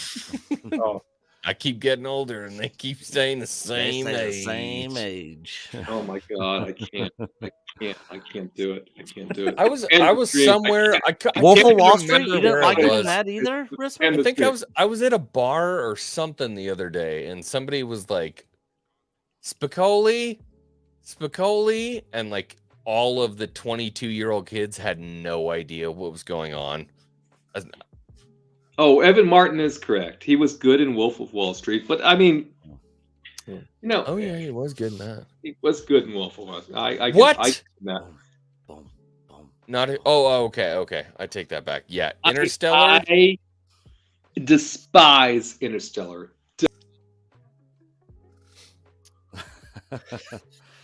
That's Jeremy's favorite movie of all time from Geeks and Gamers. You guys are forgetting about one. I hate Interstellar is one of the greatest movies. Here we go again. Ever created by humankind. I wasn't a big fan either. Don't feel bad, Rissman. I didn't hate it. You guys are forgetting about a movie with McConaughey. I'm curious if Rissman likes just said this I didn't movie. hate it. What about Reign of Fire? Which one? My God, yeah, Reign of Fire. Yeah, Reign of Fire with good. Christian He Bale. was Christian bald Bale and he had the and- fire axe. Yeah. Yeah. But I like that No, movie because of Christian dude, Bale. Interstellar I didn't is- like it because of Matthew McConaughey. I But was did you I like can Matthew see this McConaughey guy. in it? Yeah. Okay, Yeah, it wasn't his all right. movie. That was Christian Bale's movie for me. No, yeah. Interstellar is one of the greatest movies ever created. I wish I by could kick humankind. you out right now. I wish I could. I wish I had that power. I would kick you the hell out of this dream. I'm gonna I fucking hate mic this. slap every one of you bitches. Interstellar was one of the great, and I'll tell you why. Not only because of the impact that it can have on your psyche, but the music in that fucking movie It was was good. I didn't hate it. beyond reproach. The best thing about the music was it was not letting me hear McConaughey saying anything because I hate him talking. I hate him so much. You know that scene when he's fucking crying, realizing that his family aged without him. I'm gonna I wish he mushroom was stamp dead. the side of your fucking head. Hey, how I about wish he this? was dead. I wish he How about was this? dead right then. I wish he was dead. Gonna make you. This is gonna make you. We're even trying to more get mad. Matthew McConaughey on the channel, by the way. Yeah. Yeah, let's get Matthew McConaughey in here, and I'm the Are only you one. serious? I'm the only Yeah. one pulling for you right now, Matt. Why are you Because- getting Matthew McConaughey on the channel? For what reason? I love Matt talk about McConaughey. Look, he made insider one Hollywood bad stuff, fucking Lincoln behind commercial, the and you scenes guys are just stuff. like, fuck Matt McConaughey. That guy is. Okay. If you get him on the channel, I won't boot him, but I'm not going to watch because I hate certainly him. ain't fucking I coming hate on. him. I hate him. We might do a love pre-recorded Matthew and McConaughey. play it like during the pre-show or something. He is awful. The sizzle His reel. performance in Interstellar is beyond reproach. Oh my god. His performance when he's crying, looking at his daughter that's grown up without him, when he's in the fucking Ant-Man quantum universe, trying to fuck with gravity, trying to tell his daughter, I'm weeping. Weeping. That movie is trash. Not crying. I'm Trash weeping. movie. Trash. Hey, X-Wing, Crap. isn't he Academy Award winner, Matthew McConaughey? Well, they don't mean anything. Those Fuck, I awards. don't know. I don't care about their accolades. I just watch what they do. So But I'm hey, gonna tell you right now, him in that movie, one of the best performances I've seen. So Oh, Rissman, I'm sorry. KG said it's one of her most favorite movies. I don't. If you like it, you like it. For me, it's a trash movie. I can't. I just can't do it. I can't. It's all do it. Well, subjective at Rissman's the end of the known for day. his shit takes. So, so hey, Yeah. Rissman, you have to look this up. So there's a new Going to get a refill. animated series coming from Inception Netflix, was dope as fuck too. and it is called Agent Elvis. And Matthew McConaughey is playing Elvis. But here's the kicker: he's not doing Elvis's voice. He's doing Matthew McConaughey's voice. So it's an immediate miss for me because I hate his voice. Do anyone else's voice? And the commercials and all. I can't. I was like, I want you to die. I'm just a take it. Christopher Nolan fan. I love Christopher Nolan's way of telling stories. So are you He looking just- forward to Oppenheimer? Yes, Oppenheimer is going to be amazing. Oh my god! You want to talk about one of my July, favorite coming in actors July. the fucking world? Yeah. Thomas Shelby Cillian Murphy. and the Scarecrow. Yeah, Murphy's just. He's never God. bad in anything. He could be in a bad movie and he's not. He's still good in it. I'm not gay, but I would marry that man in a heartbeat. Murphy and I would live a very happy life in like a quiet farm in a small corner of England. He is just his ability to act with just his face is ridiculous. I saw someone say that. Murphy can do a speech by going. You're like, oh yeah, oh shit, Fuck, that's heavy. Somebody in the chat said The Martian is better. The Martian is also not a good movie. I love The Not a Martian. good movie. Not a good movie. Your movie taste is awful. The Martian is better. Kings of Ice says The Martian is better. Okay, Nate, Bar what's your is favorite low. movie? Huh? What's your favorite movie? What's my favorite movie of all Pick one. time? Now, we're gonna go through now. What's your fucking? You're clearly more educated and taste more culturally blossomed than I. What's your favorite movie? My favorite movie. He said it's a joke now. My favorite movie of all time. Gosh. Ghostbusters 2016, easily. No. Yeah, that's you. I'm kind of leaning towards Back to the Future, actually. Great choice. But because it's interesting because I'm like, well, I'm not gonna pick a Star Wars movie. I mean, I love the Star Wars movies, but my favorite movie of all time. Wow, it's really tough. I think I'm gonna go Not with for me. Back to the Future.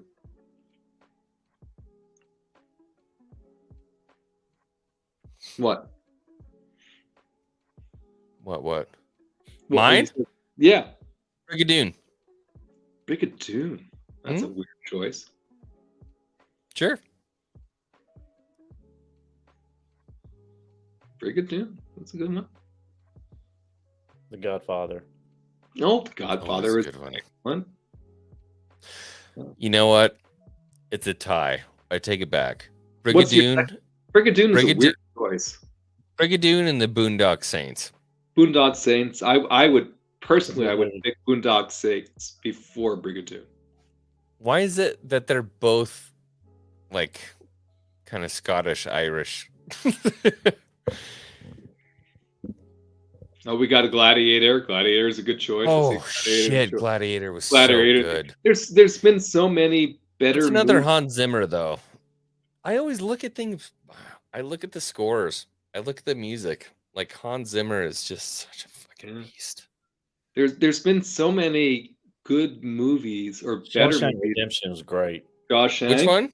Shawshank Redemption. Oh, Shawshank was fucking badass. I was just gonna say there's. I don't know who scored Shawshank though. Who scored Shawshank? I don't know. Google Once it. Upon a Time in America. Not Howard Shore. But there's been Shore was Loader. We all are going back to movies that are way in the past. Oh, fucking Green Mile. Mile. You know what? Honestly, yeah, that's in my list too. But there's so many good movies for the last 20 to 30 years, right? And we're none of us go to a recent movie. I think it's Boondock Saints. Boondock Saints. It's a good flick. I'm with you on that. Good flick. Good flick. It's Brigadoon. Brigadoon is a weird choice. I think it's a weird Isn't choice. that weird? I don't know. Yeah, I just love it. Weird Just, choice. I mean, you know Brigadoon. Sundowners, do you know Brigadoon? Yeah. How old is that though? It's Phew, old. Fuck, that was 40, late 40s, early 50s. Yeah, Brigadoon's it's a weird choice. It's a Brigadoon weird- and Casablanca are like they're fairly close in age. Hot Tub Time Machine 2. Jesus Oh, Christ, Teds. He's just being a Fuck. he's being a douche. Georgia Girl says Brigadoon. I love Brigadoon. I actually have the original record sitting right. Oh, look. Nick is saying Top Gun Maverick. He's just being an ass. There you go. Brigadoon. That's why I'm like, you picked Brigadoon? I was like, wow. He's not playing I love around. Brigadoon. I don't know. There's just That's this really idea weird. of like going out and you're hunting in the Scottish Highlands, and then all of a sudden you're back there in the 1600s. What's the best comedy ever? Come dearie near me, so you can Ooh, the hear best- me. I know what I'm gonna pick. My best comedy movie ever, Airplane. I love that movie. Airplane I'm with is you on that one. so funny. That is hilarious. I really miss those kind of like the comedies that just Naked poke Gun fun. and all those, but I mean, Airplane. Yeah, Like, dude. Yeah, and like Charlie Sheen and the Hot Shots. Hot Shots and Hot Shots Part 2. All those movies that made fun of the famous movies back in the day. Yeah, I miss those so much. And they tried to carry it into the 90s, and then they did like the scary movies, and the first 2 were funny, and then the rest were just shit. Ted says Top Secret. That's a good one. Police Academy. Yeah. From Naked Gun, Airplane, Police Academy. that was all the same. Revenge of the Nerds. Yeah, they're all in the same vein. Vacation. Dude, Tropic Thunder was the Tropic last. Thunder was great. I feel like that was the last one Yeah, that did that. You couldn't get that movie made today. There's no way they could. They're still apparently doing the movie with, the apple bottom jeans. They're still doing that movie with him. Tom Cruise. Apparently, it's still coming. It's still coming. That was the best part of that movie. Was he Les Grossman? Les Grossman. Yeah. Yeah. Oh, fucking Tom Cruise as. Yeah, he's at apple bottom jeans and he's dancing. They're supposed to be doing a movie with him. Still coming. Yeah. The Hangover. I see Nick said The Hangover. How are you still alive? Well, 3PO, we're still on. You gonna come say what's up or what? I know. I started my evening donating to Jay's book thing, and then I never went back downstairs. So I'm sure my kids were like, "What happened to Dad?" Did you buy a copy? Oh, I did. He had the Jay had the page loaded up, so he was trying to get to a goal. So I donated for that. They got there and they smashed it. Yeah, but about I like Brigadoon, have you guys seen it? I have, but it's not been recent. Long time ago. My brother actually, he sang in a production for Brigadoon, and I have to wonder if that's why I love it as much as I do. That and Sweeney Todd. I loved Sweeney Todd. Oh my God, neither one of them are. Oh. I was like, wow, those are two. Are we going to see him in a comeback? You're talking about like movies, though. I'm talking about the whole it's not just a movie. Yeah, you know what I mean. No, I'm with you. Do you think will we see Johnny Depp in any type of comeback at all, or is he done? Oh, sure, he'll be back. That's a good question. I don't know, dude. If he comes back in something, I think he'd be. It'd be like a. He's not even come back in something minor. The other side would support him wholeheartedly, if that makes sense. Well, Rihanna just had a fashion show or something that she streamed or went live on, and he was in it like a month or two ago around Christmas. So I thought that was interesting that he was a big part of that. Oh, Felicity has said, what happened about Eastwood? Unforgiven, Pale Rider, The Good, Bad, the Ugly, $1 Million Baby. These are all great movies from a time gone by now. They're like, how do you go back and pick a favorite of the last 50 years? It's so hard. My dad made me watch he made me watch every 50, John Wayne 60, movie, whatever. Every Clint Eastwood movie. If you pick the last 70, I would say, I think Casablanca, Brigadoon, Sweeney Todd wasn't really a movie until recently. Dracula Dead and Loving It is like one of my all-time favorites. You remember Ren's like, it's not raspberry, it's raspberry. What did you just put in your mouth? It was a raspberry. You remember that? The Mel Brooks Dracula Dead and Loving It. Oh my God, I loved those. Speaking of Mel Brooks, he's doing the History of the World coming again. He's putting another one out. Yeah, Mel it's going to be a Brooks series. I thought he was dead. No, it's going to be a series, and it's out soon on Hulu. No, I think his wife just passed away a couple years ago, Anne Bancroft. Yeah, no way. Yeah. History of the World Part 2 or 3, I don't know, but it's coming. It's coming as a series on Hulu soon. Have you? So, do you do Netflix, Rissman? Yeah, I have Netflix. Yeah. There's a British history show that I am just infatuated with, and I think it's called like Crux in the world or something like that. I'm trying to remember, but it's a British female who just doesn't. Shit, how do I describe this? It's so hard. It's so hard to. Kunk. Her name is Kunk. Kunk? Kunk. Okay. Kunk on Earth. So she'll actually sit down with historians who are well aware of everything that's happened in, say, Roman history, and she'll sit down. I'm not going to be able to describe this well, and she'll say, "So the Romans needed somebody who looked a lot like Christ." I know her. I know. You know what I'm talking about? I know her. She's amazing. She's amazing because she's It is kind of the like funniest shit I've ever seen in my life.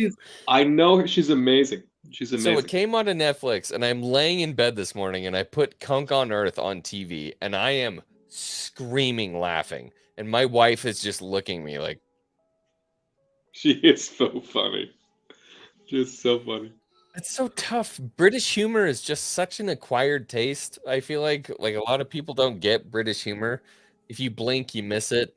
You know what I mean? Yeah, I'm not a fan. Money up, Kunk. King's nose. King's nose. She fucking tries me up a wall, dude. She's so funny. So, anyway. Darth Scipio says The Godfather 1 and 2, A Raging Bull, Blade Runner, and The Empire Strikes Back, with some Doctor Strangelove to boot. Yeah, I didn't want to pick a Star Wars. I was trying to think about what, you know. Oh, Nick, what is your favorite movie of all time? Empire. Oh, it goes back and forth between Empire all and Jedi. time. No, but an all-time movie is a Star Wars movie. You know, like I picked Back to the Future. You like the Star Wars the best? Oh yeah, by far. Yeah, Star Wars is my favorite of all time, my number one. But if I had to pick one outside of Star Wars, I'd probably pick. It would probably be either Predator or Aliens. I was gonna say Alien or Aliens. Aliens, the sequel. Yeah, that was on my mind. Dude, the OG Predator was fucking beyond. Yeah, OG Predator or Aliens. Would Predator be my movie number was one. amazing. It's kind of like a 300 was good. Yeah, I can't believe nobody's mentioned Superman, the original movie. I liked it, but it's not my. It doesn't hold up for me today. I would pick Jurassic Park before the original Superman. Jurassic Park was good. Yeah. Did anybody like Hitchhiker's Guide to the Galaxy? I did. That was fun. I loved that movie. Very different. Yeah. My name's Snotty Potfoss. As far as 80s movies, because all mine would probably be 80s movies, but I actually liked Iron Eagle more than Top Gun. Iron Eagle, dude, Raiders is always going to be just like a Indiana Jones benchmark films. movie for me. Temple of Doom is better. Temple of Doom is better. I saw agree. Temple of Doom go by. It's my favorite.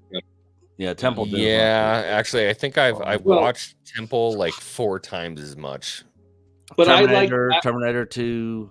I like Last Crusade the best just because of Sean Connery.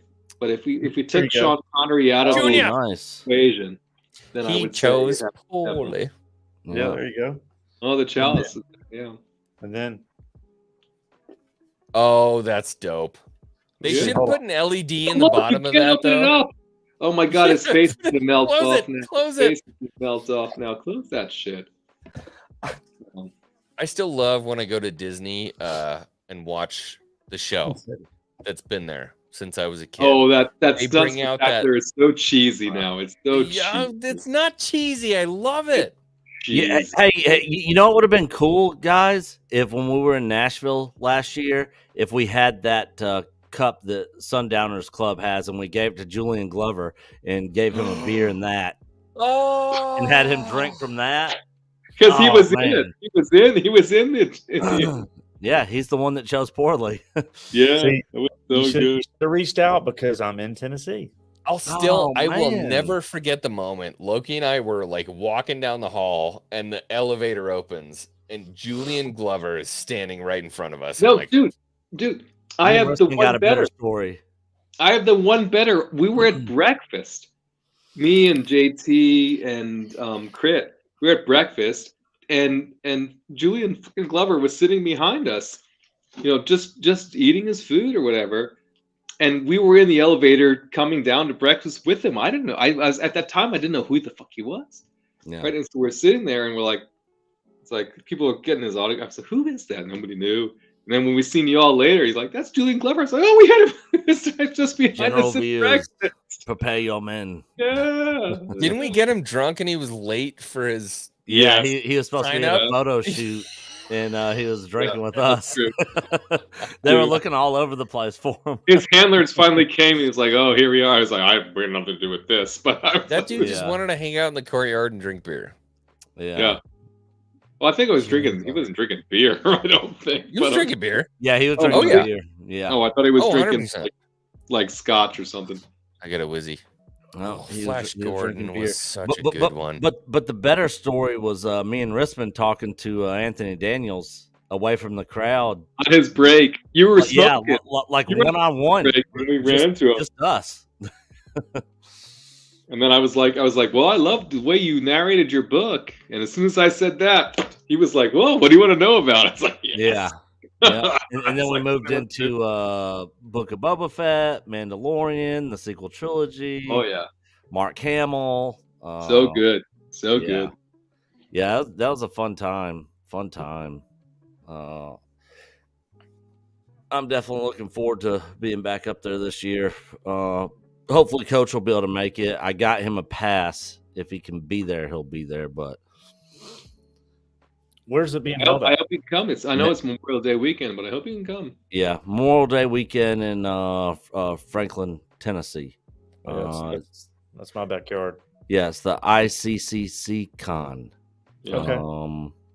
It's Memorial Day weekend up there.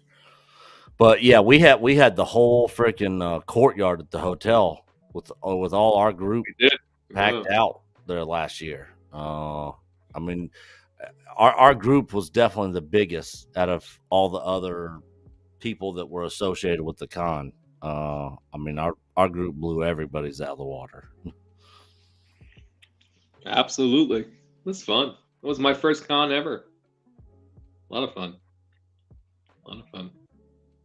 What about the Darth Scipio says? How about Heavy Metal the movie?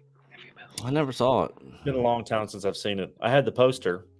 I don't think I saw that one. Never saw it. Mm-mm. Land of the Law. Frank Trigg says Early Land of- 80s. Yeah, I definitely had the poster for that. Mm-hmm. Are you gonna be back in town next Saturday, Rissman? Yes, I'll be home then. Mm-hmm. You'll probably have to help Coach out because I'll be at that tactical training class with Mexican Iron Man in Awesome. in Yeah, Georgia. happy to do so. Yeah. I'm getting a little homesick because it's been a couple of been here since the 19th. I've been here since the 9th. Get a little homesick. Damn, So, 10 days. Yeah. Wow. Yeah. Yeah. I rarely leave home for that long. Well, I don't either, but when I do go, I'm like, all right, let me invest the time. Yeah. So, Tropic Thunder, I know, it's funny. Evan Martin says Heavy Metal is epic. Definitely worth checking it out. Are they Yeah, talking George- about comedies? All-time comedies? We're just talking about movies. But Georgia Girl says, I miss my Legos. That's true. That's true as well. Best all-time comedies would probably be the last 5 years of Steven Seagal movies. Those are the funniest. What's the best comedy of all time, though? I said I Funniest picked movie Airplane. you've I ever picked Airplane seen. already. I got 3 that is hard for me to pick from: Planes, Trains, and Automobiles. It's funny. The Hangover and 40-Year-Old Virgin. I just feel like Hot Shots is like Hot Shots is funny. That's like my top. I don't know. I mean, obviously, Oh, Austin Airplane Powers? Spaceballs, Andreas, Austin Airplane, Powers. all the all of that stuff. But I feel like for me in my age, I feel like Hot Shots was just. So I see Austin Powers in the chat. I see National Lampoons. Ooh, those are funny. All of the Ace Venturas, I was just Ace Ventura. laughing my ass off with. Yeah. Dumb and Dumber was great. What was the one? What was the Ace Ventura when he? It was the Miami Dolphins one. When That was he was Pet like, Detective. was that Pet Detective? That was Dan He's Marino. like, let me play it back for you.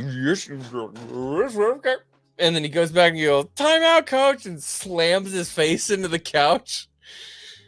Oh, that one killed me. That one killed me. He found Captain Winky. Those ones killed me. Trying to think if there's like another serious comedy that really got me the way that Ace and shit, I don't know. Austin Powers was always good. Austin Powers was good. American Pie came out around that time. Yeah, those ones never really. I mean, that was like a funny movie, but yeah. God, The hotel cut Rissman off. They're like, dude, Yeah, you've been apparently. using too much internet. Finkel is Einhorn. Einhorn is Finkel. Laces out. The Mask. The Mask was a big one for me growing up. Something About Mary. That was another good one. That's These are all 90s movies, though. Yeah. Yeah, so you know the retarded brother and Something About Mary? Give me my baseball. My baseball? Yeah. So he is actually good friends with the guys from Alice in Chains. And I actually talked to him for a while, and he actually invited me out to their house to play poker with them out in LA. Really? Yeah. And I was like, oh, man, like next time I'm out there, I'll definitely hit you up. He was also in Deadwood, the HBO series. I don't have any cool stories like that. My cool stories are like, man, you ever heard of JB Mooney? You know who JB is? I got to meet JB when I was out drinking, and JB was like, man, you got to come hang out here, check out what we got going on. Who's JB? PBR bull rider. He's not, well, I mean, he's famous, but not like y'all's kind of cool famous. So are you watching Yellowstone? No, I haven't seen any of Yellowstone. I have a real problem watching like anything when it comes to like ranching and how people manage land and stuff like that, because I actually had to go and like get an education on it. And for the most part, it usually pisses me off. But if it's good, I knew you were all about that kind of stuff. So I was curious if you watched it and what your take was on it. well, I'm not all about that stuff now. I'm a contractor. Well, I knew that you were. I knew you had knowledge of that type of thing. Yeah. Yeah, if it's good, I mean, I'll go watch it. A lot of people have been saying Yellowstone's amazing. So yeah, I binged all 5 seasons, and 5 seasons. Mm-hmm. I'm not gonna watch it. It's only 10 episodes per season. That's Have it. you watched 1923? Not yet. I'm gonna start that next. Yeah, so I've covered every episode of that on our channel. Well, no, 1883 as what I think I'll do first, and then These all connected. They are. Mm-hmm. What's 1923? Harrison Ford. Takes place a few generations before Kevin Costner comes along in Yellowstone. So it's basically about how it's all the same land. Yeah, it's basically how they became, a powerful family or powerful ranchers. Yeah, and holding. Is it off of cattle or? Yeah. Mm-hmm. What are they raising? Just cows. Hereforders or? Oh, I mean, I don't know what kind of cows. They're okay. black. You're just grazing cattle. Yeah. You know, that guy was a real dick. They're not like the moo cow, the white and black ones that you see on the milk jugs. They're all black cows. Do you know what Angus did? those all black cows. The only thing that Angus did, you remember like all the Burger King commercials about Angus beef and how it was totally different and all this different kind of shit. You know what the only thing that Angus did? It was just grass fed, right? No, he bred his cows to have smaller heads so they lost less calves in childbirth. That's the only thing. That's the only thing that Angus did. So that actually would make sense because there's actually some things said in the show where they're talking about if they have to kill all the cows because of some sort of disease, and he's like, how am I going to replace 100 generations of cows that we've been doing for 100 generations? That whole thing was a marketing fucking ploy. There was nothing different between an Angus cow and a Hereford. It was black, one was red. That was it. That was the only difference. There was no difference in the beef or anything. And they were like, Angus beef. And I actually went to school with Jace Angus. He was a bronc rider. I went to school with Jace Angus. So would the people that raise those cows be nerf herders? Yes. Okay. Nerf herders herding Hereforders. Yeah, there you go. I knew there was a connection there. There's totally a connection, yeah. I'm out of booze. Yeah, 1883, Tim McGraw, Faith Hill, and Sam Elliott. So basically it's the I got a after stream story about Faith Hill and Tim McGraw. Not anything I'll talk about live on air. Do it live. Fuck it, do it live. No, I can't. I can't. Is it too rough? Yeah. I hung out with them when I was out on tour. Let's just say crazy things. I was thinking about starting an OnlyFans and sharing pictures from my bull riding days, like, yeah, assless chaps and some, some nipple pictures and stuff like that. What do you think? Your super chats would be really good on that, wouldn't it? We have to get Tron that, what is it called? A 4090? Oh, the graphics card? Yeah. No, I thought somebody in our chat ended up buying that for him. No, Jay and I are working on getting it done, but the one that I thought the one he wanted, which was the 4070, was $800, and we're like, yeah, we did it. And he was like, no, it's the 4090. And we looked up the 4090 and it was I'd be like, dude, beggars can't be choosy. Take what you get. Dude, oh my God. How much is the one that he wants? $1,800. Man. So Tron is who's Tron? He's one of the community members that's kind of across a bunch of people's channels that's disabled. He speaks through the computer. Yeah. Mm-hmm. Whatever you're gonna do on that, I'll go in for 300. So you make up the difference, y'all. Oh, sweet. Wait for it. Wait for it. Wait for it. Wait for it.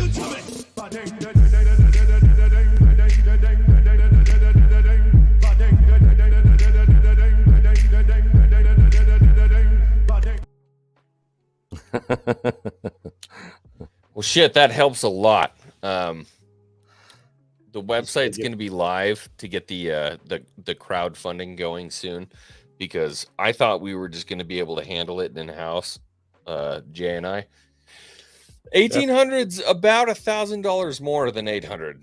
So yeah, we need a little bit of help. But between our stream, your stream, Jay's streams, man, I think we can get it done. We'll have that 1,800 in one day.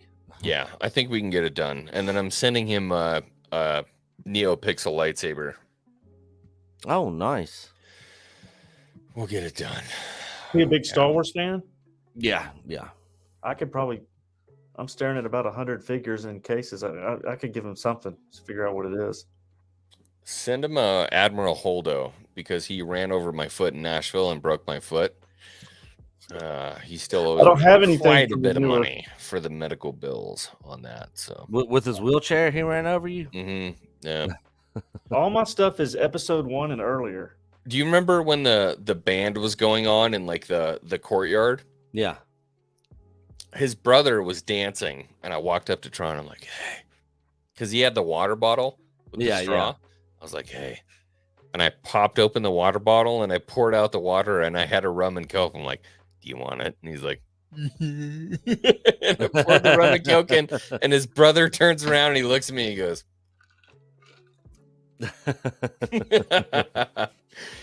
it was amazing. That's funny. Oh, yeah, and then we were in X-Wing's room doing coke. Oh, that's right. Yeah. Spider-Man jumped in. Yeah, all night long. You remember that? Spider-Man came in. He was like, hey, kids, what are you doing? And we're like, Spider-Man, what are you doing in Nashville? And he's like, I'm here to do some blow. Yeah. And then Spider-Man did like 9 lines with us. Yeah. Dude, that shit was nuts. Yeah. There was webbing everywhere. This sounds like the Showtime version still of in the chat? What, X-Wing? Donna Hergenrether. She's still in the chat? I don't know. You still here, Donna? Oh, well, it's almost 2 a.m. She's probably asleep.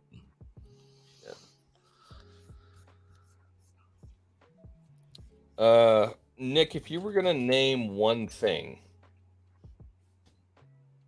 for a Star Wars collectible, what would you want? What would I want? Yeah. Like if I could have anything in the world or something practical? Practical, probably. Practical? Ooh.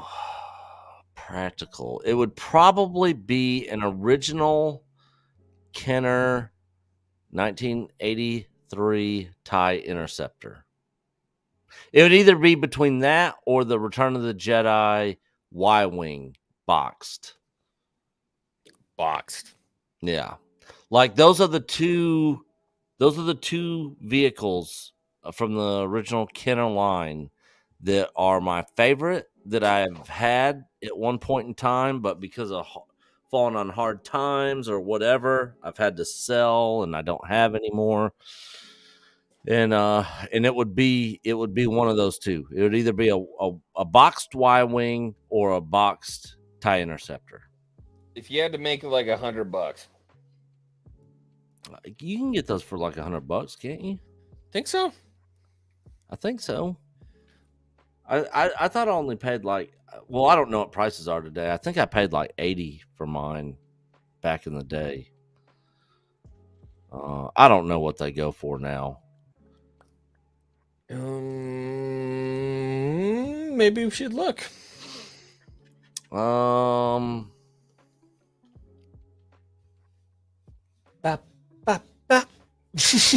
Let's take a look.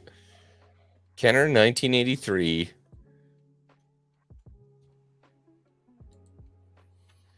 Which one's better, the Interceptor or the Y-Wing? I'd take a Y-Wing. I don't know. I'm looking at Y-Wings right now. So there's one here that's original and complete. Original and complete Y-Wing. And then here's one with the box. $85 for a Y-Wing. Send it in the private. Boxed? Yeah. Bullshit. $85 are best offer, so you could probably maybe get it for 75 or 80. Get like $5 off or something. See that shit in the private. That's a Y-Wing. Let me see what the Interceptor is going for.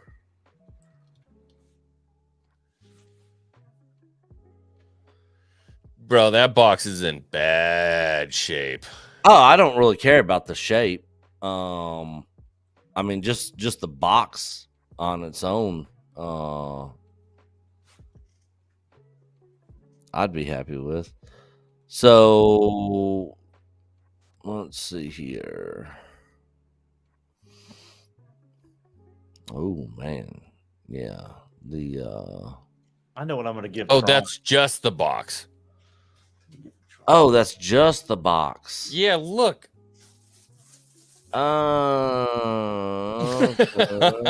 Dude, Nick would have bought that shit and been so mad. Hey, do you think Tron will like this? Oh, hell yeah. What That's is badass. that? It's a original artwork I got at the comic show. Hell yeah, you would love that. Really cool, isn't it? Yeah, real cool. So Yep, so there's you would there's love that. there's a complete original Y-wing there. It doesn't have the box, but I would display it anyway. So, all right, send me the link to that. That's Copy link address.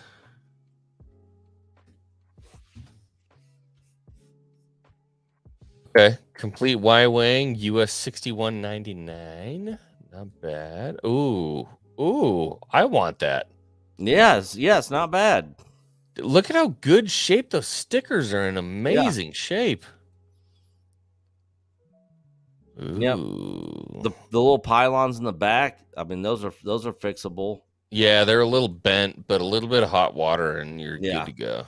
Yeah, you can straighten those out pretty easy.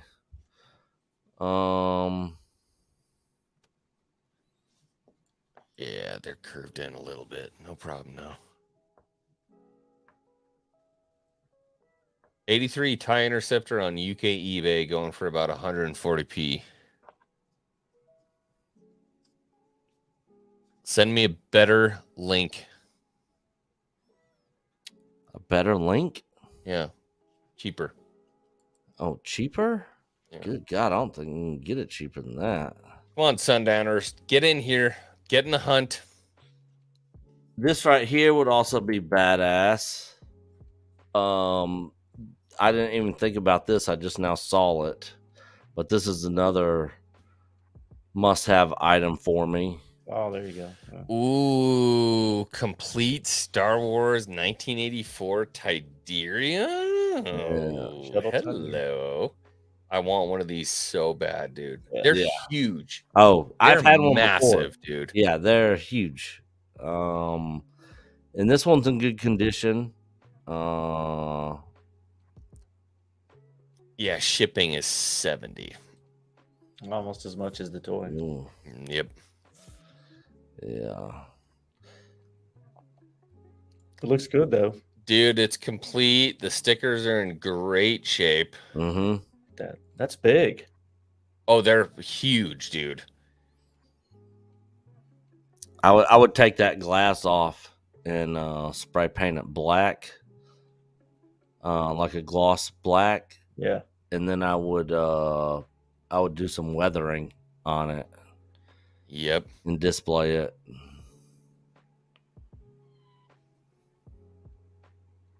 It's one of those things you almost want to hang down, right? Have it come down from the ceiling. Yeah.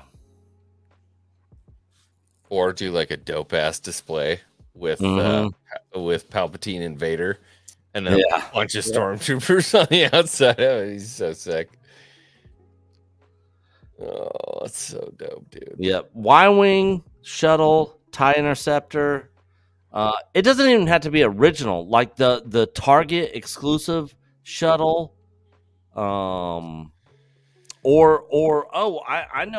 know one that's more newer is the TIE Bomber, the Hasbro TIE Bomber. I don't think I know that one. Here, it's this one right here. I'm sending you a link to it. I had this at one point in time, and a friend of mine who I left it at his house, and he was displaying it over there, and he was like, "Man, it looks so cool in my room." I was like, "All right, well, just make sure I get it back from you later." Man, never saw that thing again. And he's dead now. Dude, Power of the Force, the greenie? Yeah, that TIE Bomber, that thing was fucking badass, dude. You want this thing? Fuck yeah. Fuck yeah. I fucking love that TIE Bomber from Power of the Force.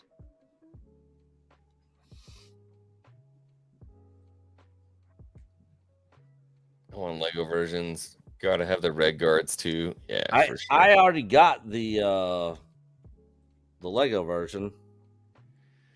All right, well, I got some good news for you. What? Donna Hergenrether bought this for you. Wow, there you go. Look at that. The TIE bomber? Mm-hmm. How would she even know I even wanted this? She didn't. Well, then how could she buy it? Because I roped your ass into a stream to find out what you wanted, because she wanted to buy you a birthday present. Oh, look at that. And this whole fucking thing, the whole point of dragging your ass on here was to find out what you wanted and get you a nice birthday present. Oh, that's sweet.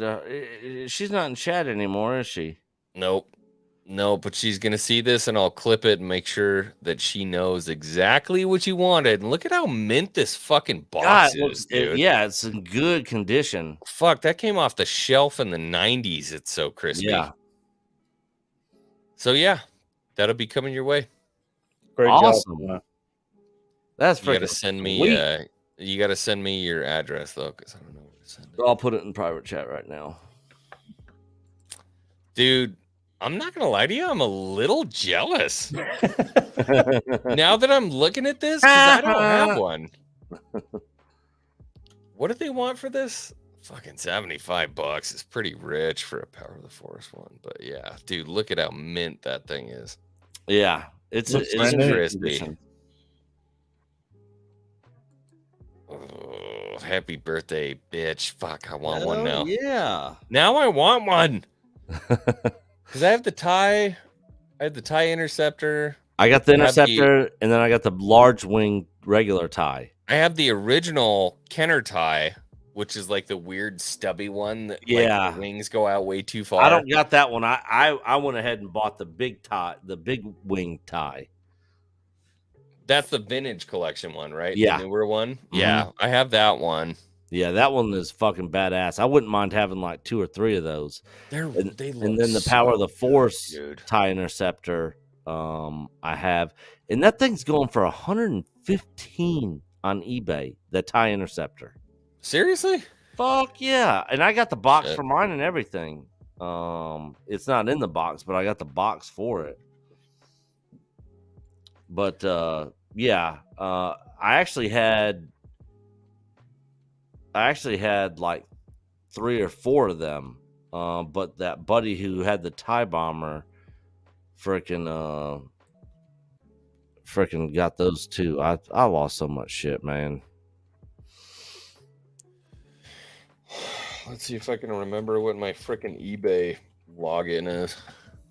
I use Mercari now. Like Mercari just has such better shit. Mercari. So much cheaper. It's ridiculous. Mercari. I haven't used eBay in a long time. Dude, Mercari's so fucking... Man, me and X-Wing were on stream here looking at shit, and I got in the fucking buying mood. Yeah, my bad, bro.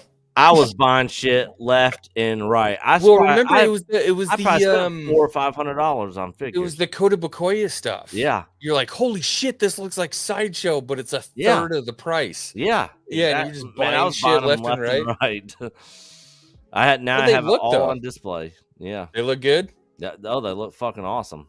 Fuck yeah. When my brother's kids were here, they kept trying to pull them off the little shelf and play with them. I'm like, I will stick you in the microwave, you little shit. You can't play with those ones. Here's my old Power of the Force stuff from the 90s. Yeah. In a big, huge wood bin. So you can play with these ones. I still got the Star Wars toys. If I can pull the camera off and show my bathroom, there's still Star Wars toys around the bathtub from when the kids were taking baths and playing with them in there. Street address. But yeah, that TIE bomber is pretty sweet. I also want that freaking the B-wing from the Power of the Jedi line. B-wing. That thing's big. Yeah. I had the original Kenner one, but I ain't trying to pay that kind of money for a B-wing. 35242. That's the great thing about finding some of these things is the hunt, right? Finding, a collection or something where you get a better deal. Or yeah, I wonder what the Vintage Collection B-Wing I 2011. might have just charged my ex. Oh, how cool would that be? I'd be so happy. What if this clears?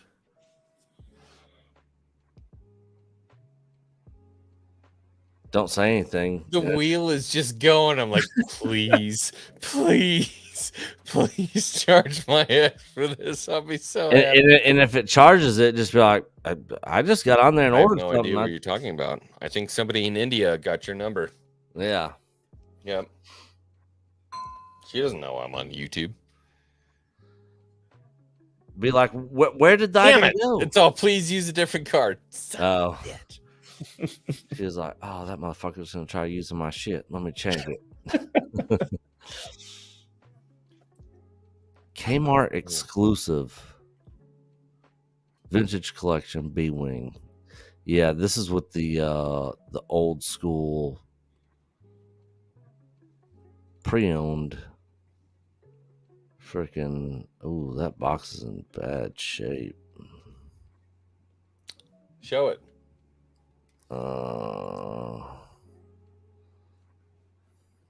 Let's see. Present screen, share screen, entire screen, share. All right, sharing. How are there still 37 people watching this stream right now? I just want to say what's up to the chat. Thank you, everybody, for being here. I don't know why you're still here, but thank you for hanging out. We're just talking toys and Nick and bullshit, Sundowners. dude. Just this is every once in a while we get on these toy hunts. And how much? So this one right here, current bid's at $32. I mean, the box is in bad shape. No, but I don't that's even really just care. the box. There's no way that's the actual B-Wing. No, there it is right there. Bruh. It's still zip, little twist tied up and everything. Go freaking buy it. Yeah, you know what? I think I'm gonna put a bid in on this. Do it. I'm gonna do 50. Man, that's way too rich. Do 40. Oh, it's 6 days. You're gonna get sniped. Oh, I'll definitely probably get sniped. But yeah, you're gonna get sniped. Here you go, X-Wing. Let's tell you how another bidder is winning. It's already there. What do you got, Sundowners? I was going to tell you how inefficient I've been tonight when I wasn't planning on coming on. There's my studio right there. Oh, you got like a whole fucking studio. I'm trash. And I'm sitting at my producer's desk. Why wouldn't you go to your studio? Because I was out, when I first tried to get on from my office and it didn't work, I was about to just say, hey, I'll catch you guys later. And then I went in on here and just got on the laptop and just stayed on it. So this is where the Stream Deck is and the Rodecaster and all that stuff. So I just stayed over here. You streaming off an iPhone? I'm on a MacBook right now. Oh, nice. Yeah. Well, I got to be honest with you, Sundowners. I hope that you and I get to spend more time together. I've enjoyed your company. I feel like you seem like an educated gentleman who's got some good opinions on Star Wars. I feel like this is a start of a good friendship. I said, hopefully, vice versa. Hopefully, I didn't make Rissman mad. I was, He'll be fun. We all make him mad. Yeah. The thing you got to know about Rissman is that he is essentially like the grandfather of a lot of different Star Wars channels. He didn't talk to me for like a week after a stream one time. Dude, he's the moderator of so many different Star Wars communities. It's kind of hard to describe. He's just like if you can imagine like the Pope, he's like the cardinal of the church when it comes to Star Wars channels. Yeah. He just goes to everybody. He's everywhere. Well, I appreciate it. I valued his opinion. He's passionate, and I think as we all are. But are we all X-Wing? Do you live in the South too? No, I'm in Nevada. Nevada, okay. I'm sorry, what? He was in Nashville with us last year, though. Sundowners, go ahead and say the state name one more time. Nevada. Ada. Yeah, that's what I say is Nevada. That's because that's right way to sight. Hot damn! I got something right. We're the last bastion of the West, and if you think I'm crazy, man, like on weekends you go up to Virginia City, you drive up this long, winding little highway out through the desert valley, and you go up, and it's an old West town, and you get drunk at the Bucket of Blood, and there are literally dudes who, I don't know, like if they get paid by the town or what they do. There are dudes walking around that look like Doc Holliday, and they got 6-shooters, and they just walk around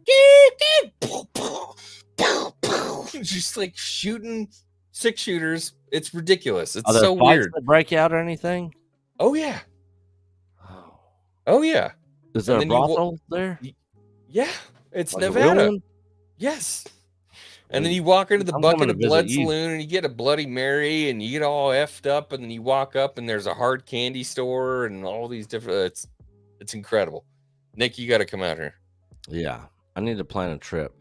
I'm actually depending on. I'll put you on a bowl. Depending on how it works out, I am gonna be out that way. End of March, 1st of April. Well, I'll be in LA, and then Yeah, it's like real far away. yeah. Well, I'm flying to LA. I might be flying to LA, and then I'll be making my way up that direction. Well, there's an international airport in Reno. I'll come pick you up in the pickup truck, and I'll go show you a real good time. You can come blacksmith with me. Hell yeah! Can I bring my guns? Bring all the guns. Not if you're flying. Yeah, you can take them on the airplane. You won't have to bring any guns. All right. The guns. I'm in Nevada, buddy. Can I bring my pistol, my suppressor? You can bring anything you want. All right. When I tell you, like, Nevada's one of the last bastions of redneckery in the West, I promise you. Yeah, I need to move out there. Yeah, you'll love it. But the problem is, it's all desert, man. So all we do is we forge knives and we shoot guns and we get drunk and we do stupid things like getting on bowls and and golf. I love golfing. Oh yeah, fuck yeah! I lived on a golf course and played all the time for a while. I my clubs are in the other bedroom, but I mean I don't hardly ever use. I played the them. worst game of golf I've ever played in my life today, but I also got my first birdie ever today. Oh, if I went out and tried to play right now, I would embarrass myself.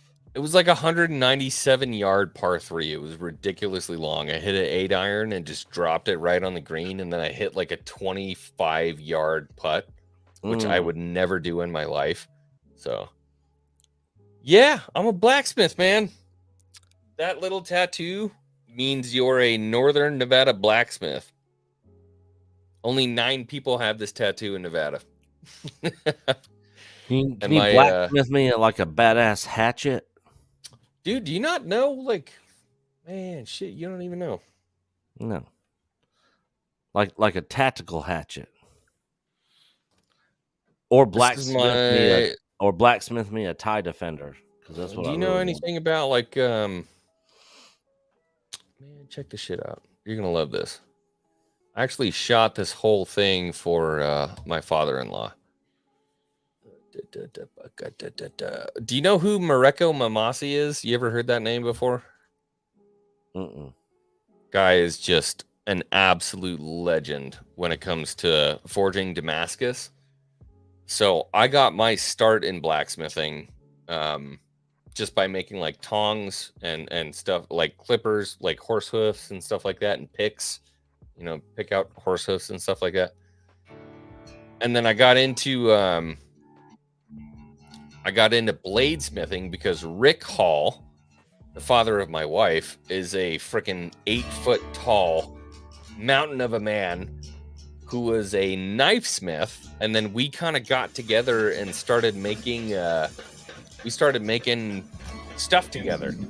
While it's still a rectangular shape. That 8-foot tall dude in the back is Rick. That's my father-in-law. And then Mareko Mamasi is that short little fucking awesome dude in the background. He makes the gnarliest Damascus steel that I've ever seen anybody make in my entire life.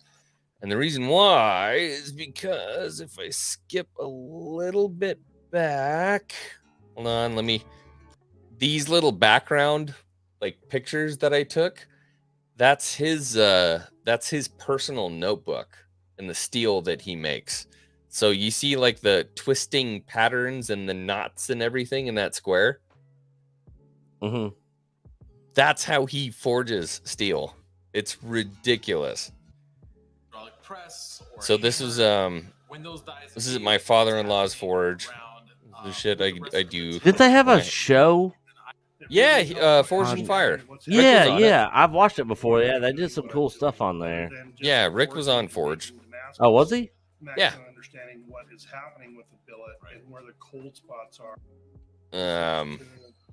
Yeah, so I shot like this dude is freaking huge, dude.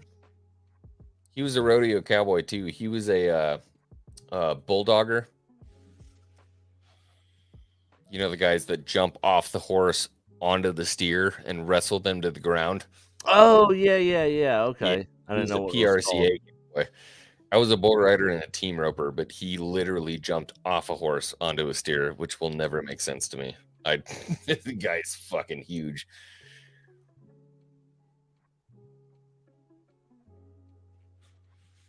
I got way off track. Oh, that normally happens on your streams. Late nights. Well, late nights. You're a Tennessee guy and an Alabama guy, so you're speaking to the right audience. Yeah. Well, I appreciate it. It's man, I just like, on the internet, you never really get to talk to people who were like, I don't know, country kids or grew up with country shit or anything like that. And I like how when you invited me on, you said, "Man, last time I did this, it went really bad." I haven't had good experience with people, coming on my stream. Honestly, the major problem is people on the internet for the most part is it's a problem for me. Never really winds up good. Yeah, I did a short a few days ago about Ant-Man and just saying I didn't like it. That's all I said on the short. And a couple thousand views, and then some people started sending messages, just going off on me. I'm like, all I said was I didn't like the movie. Man, yeah. The thing is, most people, from what I've been seeing, don't like the movie. And I was fine. If you like it, it's fine. Like, I didn't like it, but if someone likes it, that's great. Like my kids could go see it and enjoy it. That's fine. It's all subjective at the end of the day. Yeah. I don't really feel like that's a hot take though. I mean, a lot of people have been coming out and saying it's not good. I think because mine came out because I got a chance to see it advanced and when it came out, I think maybe that rubbed some people the wrong way. I'm not really sure, but it was. I was told, you don't have a valid opinion. I'm like, well, that's the sheer nature of what an opinion is. It's an opinion. There's no valid or invalid. There's no validity involved. But that just goes to show you. I mean, but in general, since we started the channel, most of the people that have left comments or reached out, they've been just kind of like, some of the people tonight. They're very kind, very nice, very supportive, and so it's in general been good. Sam Ann's talking about Doug Marcaida. But will it kill? It's funny. All right, well, buddy. Yeah, we've had a long time. Thanks for letting me on. I really appreciate it. Yeah, here. Before you peace out. And Nick, I'll see you soon. I'll be in Birmingham in 2 weeks. Oh, you're gonna be here in 2 weeks? I'm gonna be there on the 1st. The 1st of March. What's your Okay. address? Yeah, I will just be getting back in town, I think, on that day. I told Coach I'd reach out to him if we can. Great. If not, no big deal. But grab a beer, buy you guys some food or something. Yeah. Actually, it'll be the 27th. I'll be. So you'll be here on the 1st. How long are you going to be here? It may be an overnight, but as of right now, I've got 3 meetings and then I'll be driving back to Memphis. Okay, so it's a 1-day thing. Yeah. Be here on the 1st, leave on the 2nd. Yeah, or late on the evening of the 1st, just depending upon schedule. Okay. All right, that's on a Wednesday. Yep. That's we might be able to make something work for that. Do you know what part of Birmingham you're going to be in? I don't yet. I have to look at some of the some of the meetings where they're at. You know, I've got some clients and partners that I'm going to be meeting down there. They gave me the state of Alabama as a territory. They added it recently, so I've got to. Okay. Yeah. Just let us know. If we can make it work, we'll make it work. Yeah, Sundowners, can you? I was hitting you up in the private chat. You sent me your @. Can you send me your YouTube channel real quick? Yeah.